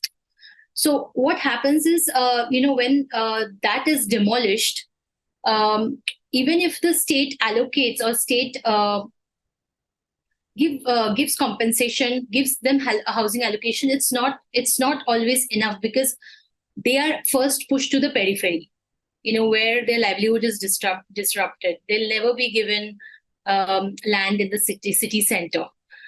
Second is that, you know, the memories, that is to do with the memories of home.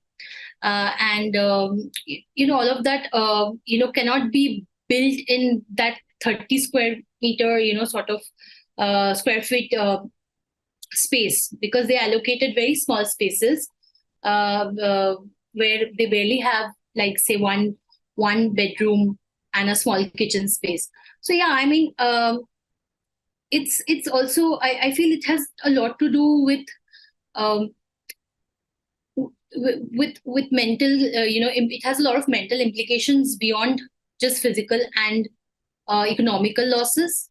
And yeah, I mean, I would stop there. Thank you.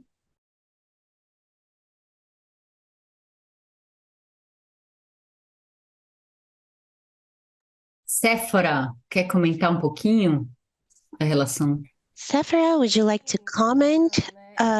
Well, this is a very sensitive topic, especially when we're talking about families who were evicted, because it's an area that's very close to a lagoon, and the families there, they survived from the lagoon and got their livelihoods from there. And when they were reallocated to another corner of the city. And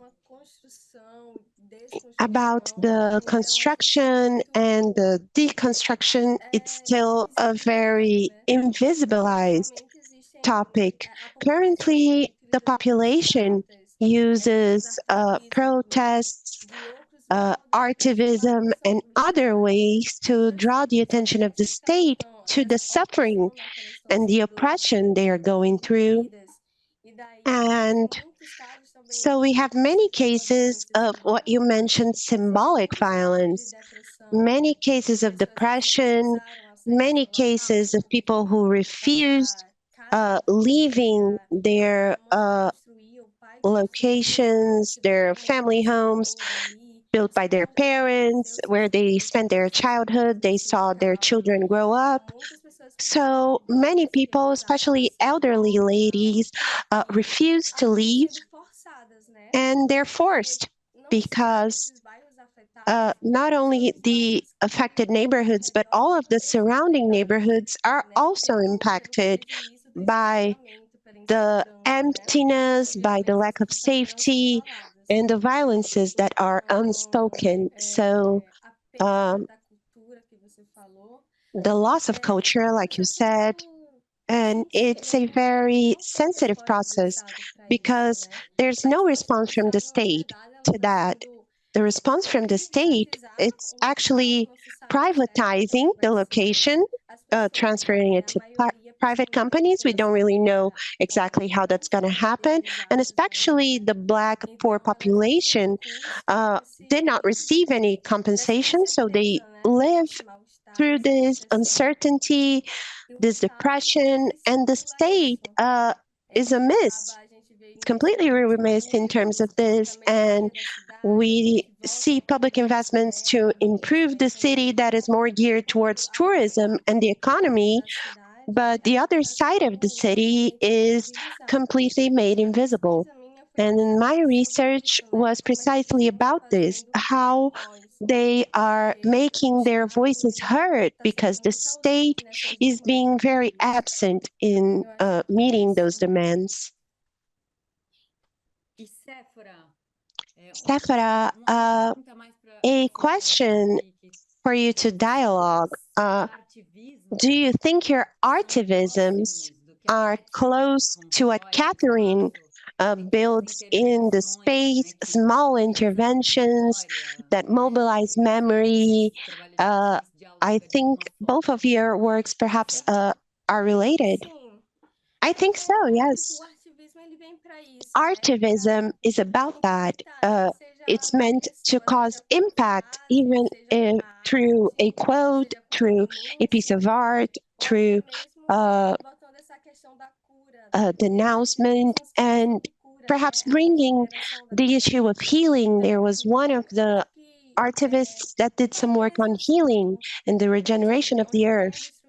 So it deals with destruction, it deals with the renewal of the people, and when they intervene, they take ownership of the space, they leave their marks and their voices. And I think it's completely related to that. Muito bem. Clara, quer comentar Well, Clara, would you like to comment? Yes.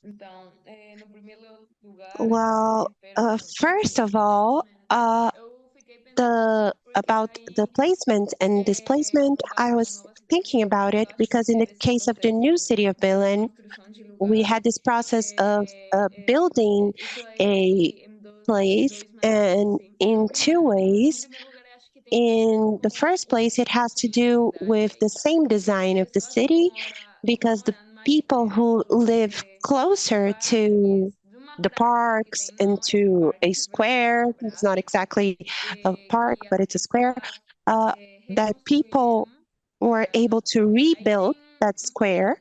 And we have this process, I think, with the people who were removed to areas that are farther away from this city center, so to speak.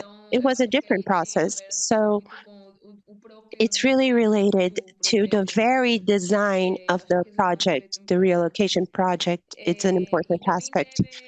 And there was also, well, the project didn't consider that people could use other spaces to plant, do agriculture, but this was also done. And it was more about the relationship between people and the territories and the elements. And that's also important. And it's not the same relationship for all populations. So it's related to the design, but also to the culture of the peoples.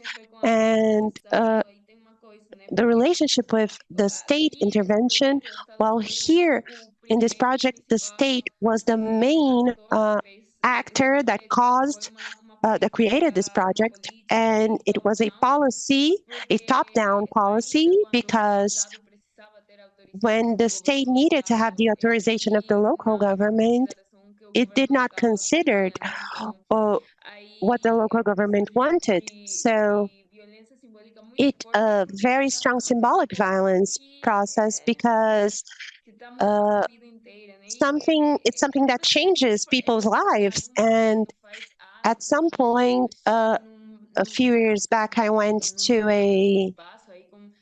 in a class or in a space with the architect that designed the project, and she would say, "Oh, but the project is for these people who are from the Amazon, and they need to learn how to behave. They need to learn how to use a toilet because they don't know anything. So it's the role of the state to educate them." So once again, it's a country that is centralized. The office of the ministry that does these projects is in Lima. So it's always Lima thinking about how to plan for other cities in other places. So sitting at their offices in Lima. So it's a very strong symbolic violence with the populations and with their bodies. And that's it. And can you comment a little more, Clara, on the loss of the relationship with the river? And what was the river replaced by? Because it's as if you were showing me, a Brazilian woman, a riverside house in the Amazon, which is something that's also very common here, that's related to the floods of the rivers.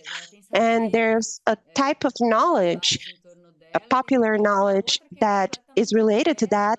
And then these populations are switched to a place that is completely diverse than that. And I understand that the state does something to the riverside. How does that change? Are you asking what the state proposed to do in that place? Well, the project was not good. It failed. There are still many people living there, and there will always be.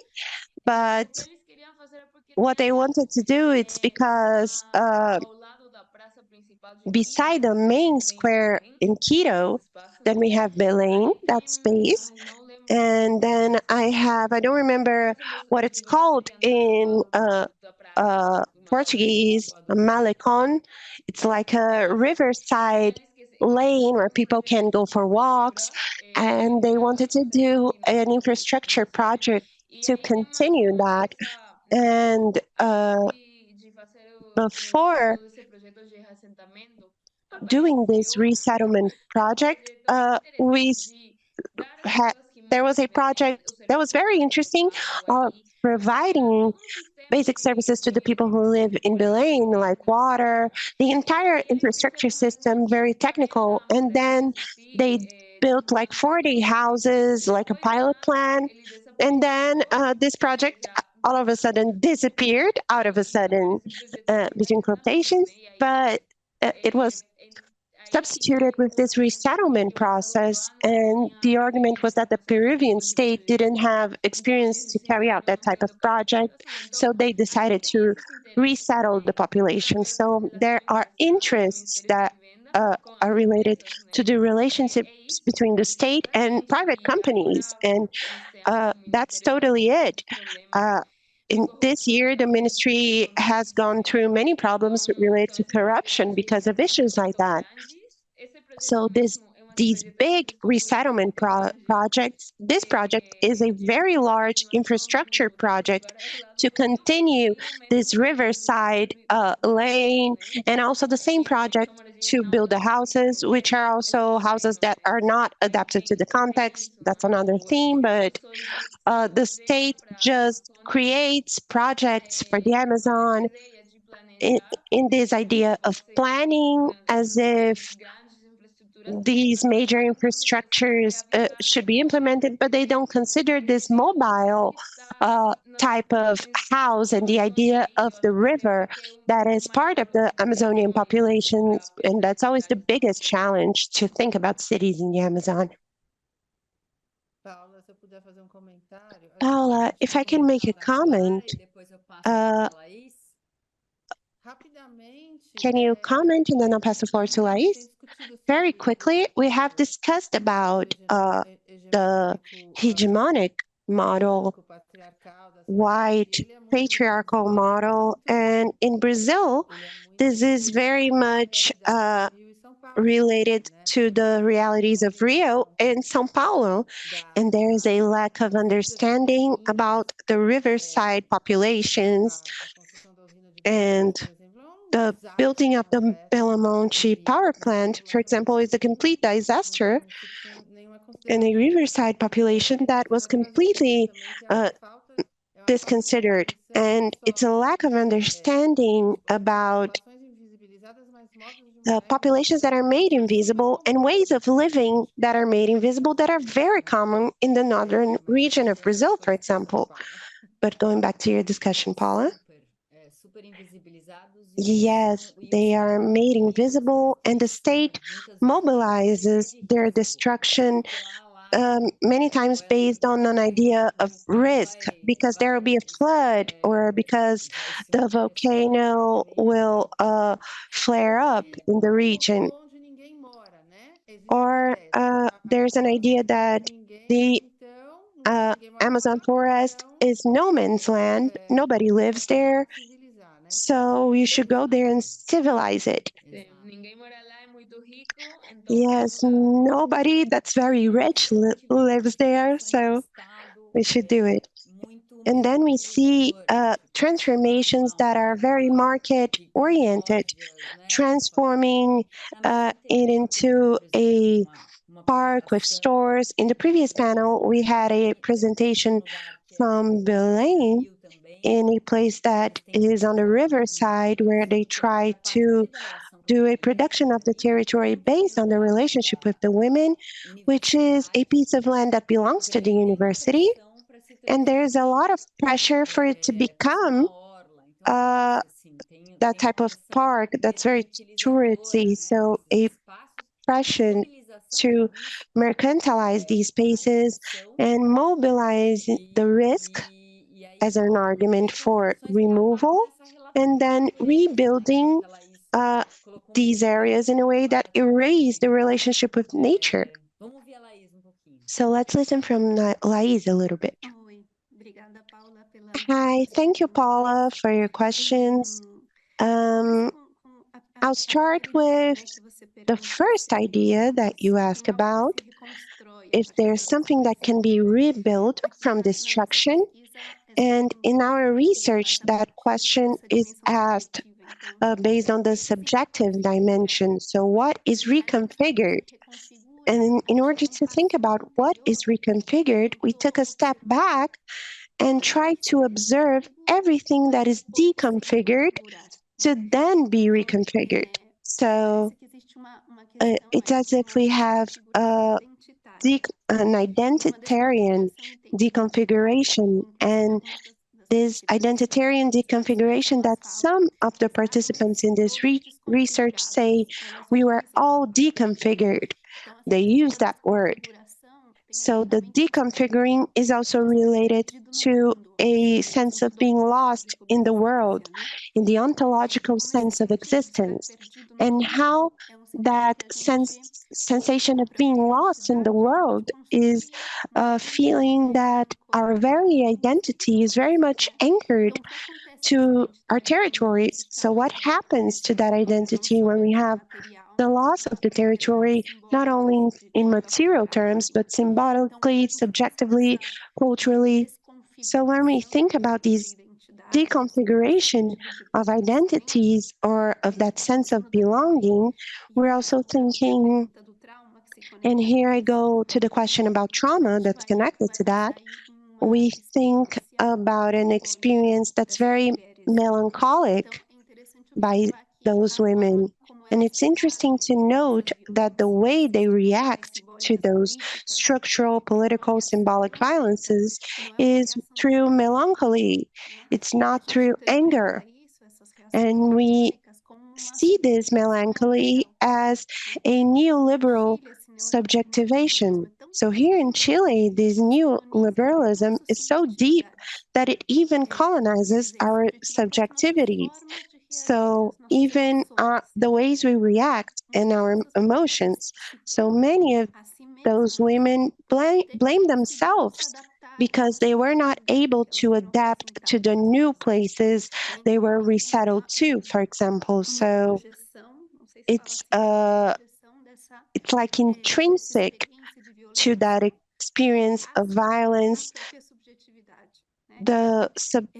that reaches even the very subjectivity of people. So I translate that suffering and that problem as my own individual fault, and I can't identify the roots of the processes. So it is a psycho-political trauma. And we always refer to it like that because if we don't talk about the psychopolitical dimension, it's easy to make diagnosis like PTSD, which is also a dimension, but it is a psychopathological diagnosis. So it's another risk, which is the risk of resolving that through psychiatric medication, which is something that the state usually does to try and domesticate and quiet down the disquietude of these people. So there's a risk of talking about that trauma. So we avoid using that word. We talk about ethical political suffering as psychopolitical trauma and always both words together. And we also observe that when we think about these expressions, psychosocial and psychopolitical expressions, we are thinking about a process that is fixed. And when we talk about a traumatic experience, we're talking about something that's paralyzed in our psyche. I don't want to be too technical, but it's kind of like that. It's something that's paralyzed. And therefore, I can keep on living normally like I did before because there's something that's not being elaborated there. So this non-elaboration maintains this experience that is sometimes of suffering that's usually expressed through the body when we think about the body as a territory. So how these women in this neoliberal, colonial, patriarchal subjectivation were also evicted from the possibility of naming their own suffering. And when we think about all of that, we're thinking about the structural problem of a state that standardizes, that a state that domesticates, that manages these bodies and these emotions through properties. And in the case here of Chaitén, the way in which the state resolved, between many quotations, the situation was by giving financial subsidies to these people, and that was it. They also provided some psychological support, but very few, in a very neoliberal manner, right? Definitely, yes. Yes, definitely.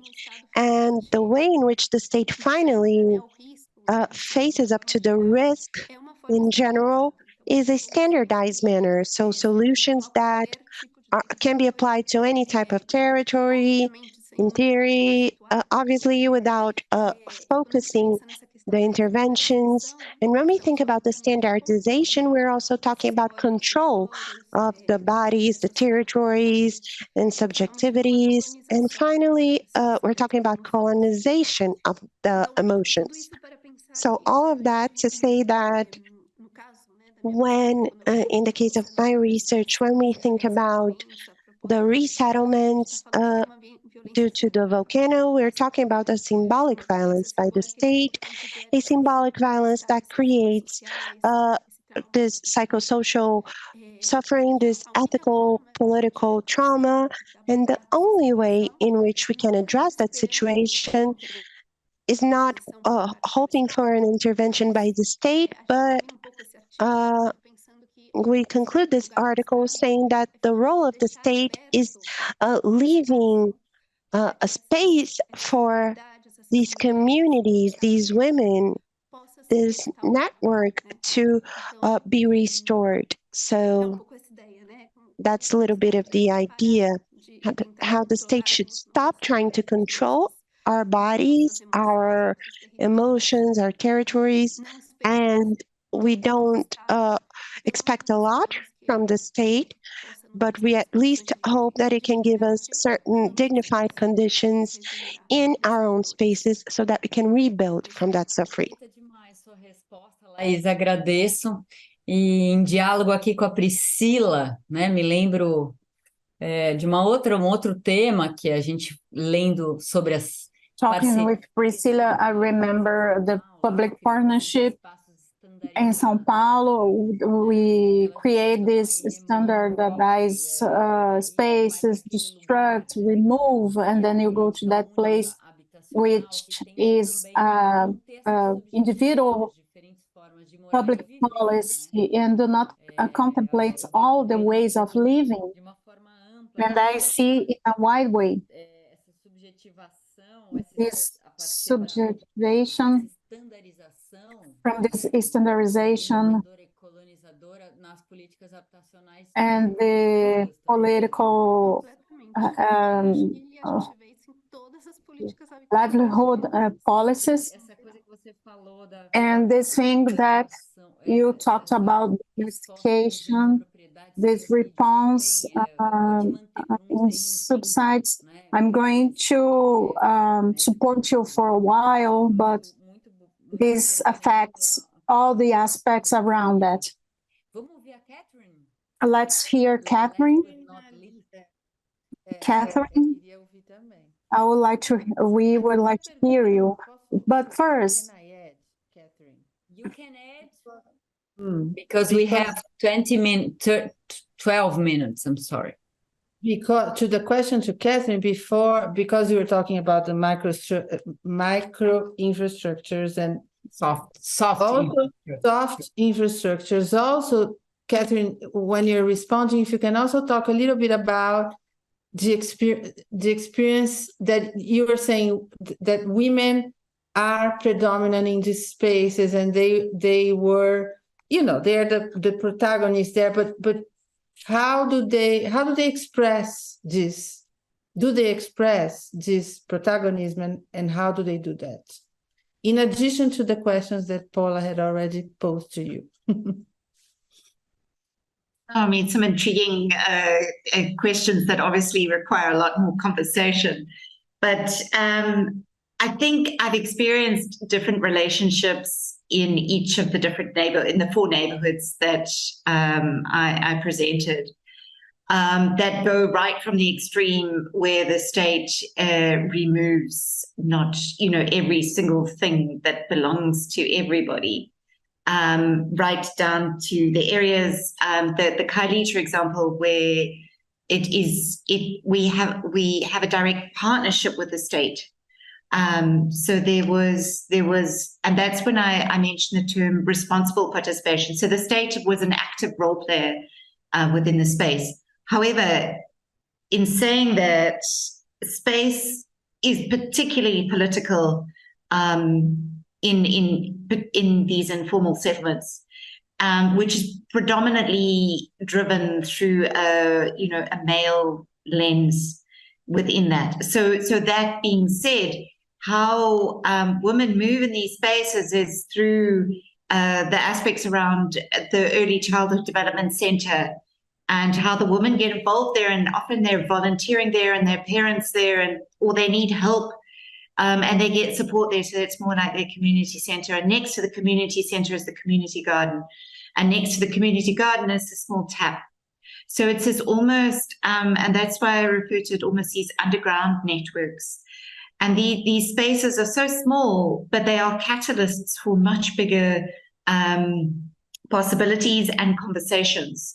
So it was how we tapped into those networks that enabled us to do very small, minor kind of upgrading, but working predominantly, of course, with the women in the space. And so that was in the Kailita space. I think in the Guguletu space, we see that little 600 square meters as an entry point for a conversation that is now opened up with the state around cleaning up a much larger, like 5 kilometers of a canal through the middle of Guguletu. So through that tiny little space, we've actually managed to spark a much bigger discussion and actually amplify the issues that we've experienced in the space, right from the murder of a young woman through to everyday sort of dumping through drugs, all sorts of issues experienced there, to actually say this is a much bigger issue that is going on at different levels.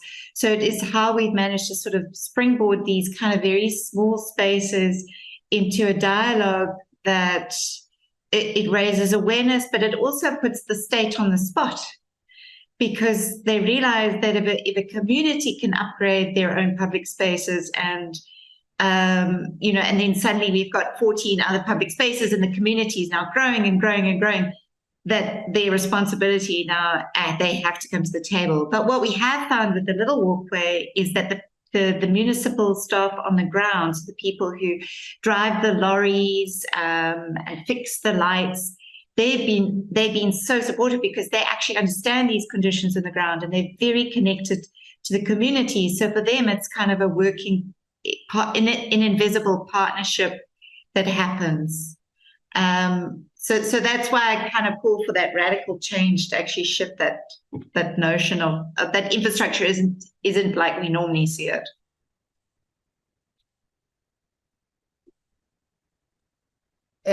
Paula, I saw that you were gonna ask a question to Alicia, but Katie's work reminds me a lot of the work of Ana Cláudia and Bárbara too, that I also saw at in Ampur, and I'm so happy to put those.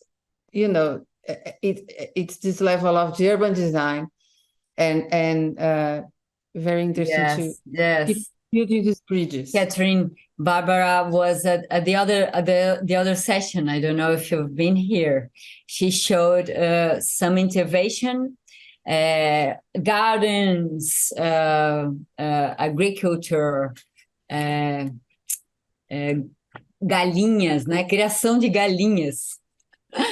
até in the middle of Hence, university campus and how they work together and if you go to Belém, please go to this university campus because it is a very international model of campus and very dangerous because at night there's no one and all of the buildings are spread up and suddenly they put life with these small gardens. That's very beautiful.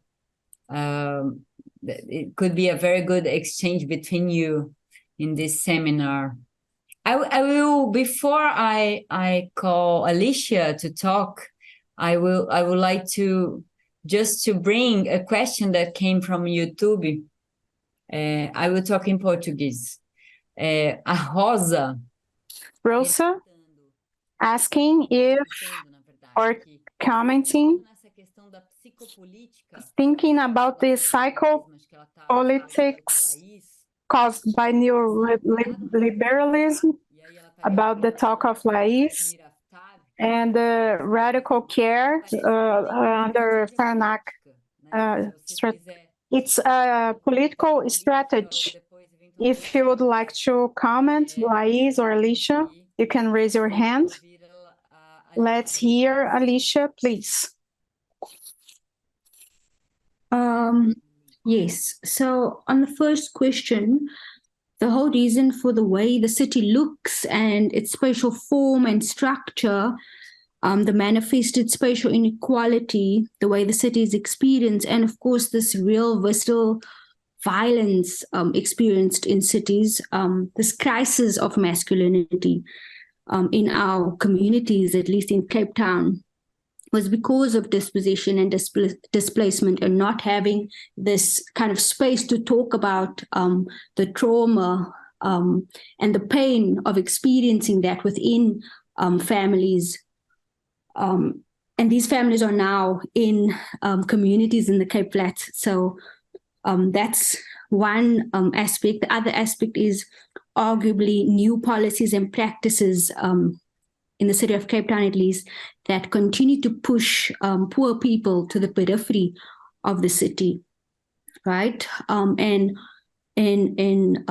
phenomena like gentrification, for example, are one of those practices where we see people living in formerly industrial areas now getting removed because it's now desirable to live there, right? And then can no longer afford rent. So we see this ongoing sort of displacement. So that's one part. The other question around how the state intervenes. The state actually has intervened, in fact, or the city of Cape Town specifically, in the project that I presented on Westridge Gardens, the park in Mitchell's Plain. The city poured around 300,000 Rand into an urban renewal fund grant. So it was envisioned as this new park for people to enjoy. But the park largely gets underused still. So during the weekdays, people don't use the park at all because of fear of violence and crime, and the real, not just perceived crime and violence, but also the real threat of violence and crime. But it's a lot about the activation and the sort of soft and social infrastructures that Catherine and others presented today, and those invisible partnerships and being able to kind of support the infrastructure or the soft infrastructures and networks already happening in these new communities. Yeah, I'll stop there. Thank you, Alicia. I'm seeing Brishti hands up. Would you like to talk? Yeah. So I feel that, a state's role in these settlements, like it changes pre and post eviction. Like before eviction, they will give these kind of, the state will provide selective basic entitlements, like say electricity connection, they'll build the roads, they'll facilitate all of that. And after eviction, and also for, especially they'll campaign for elections. And the moment the elections are over, they will come up with their own plan, which is, either to build some sort of, infrastructure project, and or to put all the blame on, like in the case of Silsapo, we've seen that how the residents were regarded as the reason for artificial floods in the city, rather than the disrupted sewage system and the drainage system in the city, which is the main cause. So the state also navigates its role, and it, in the sense that, the role it plays prior to eviction and after eviction, the state's narrative differs significantly. Just wanted to add that. Thank you. Laís, você quer falar pouquinho também? Eu achei importante. Laís, would you like to make a comment? I think what we mentioned, that there is an after eviction, after relocation.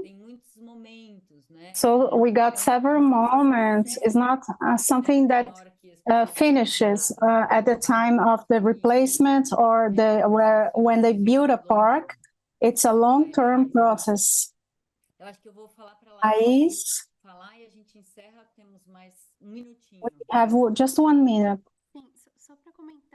Just to comment this comment from YouTube, I think, yes, we have a very powerful dialogue between those radical care strategy as a way of survival, these vulnerabilities from neoliberalism and violence from neoliberalism. When I connect with Safar's work, that those radical care strategy, a lot of them are going through these activist strategies as a way of subjective healing, how we can face collectively between women those violences. Also, can we heal on subjectivities? Then we know that the art and the group are very important. So we got several strategies here in Chile. We got abelheiras, that it is in Broadway, that are very big. We got here in Brazil, in Broadway.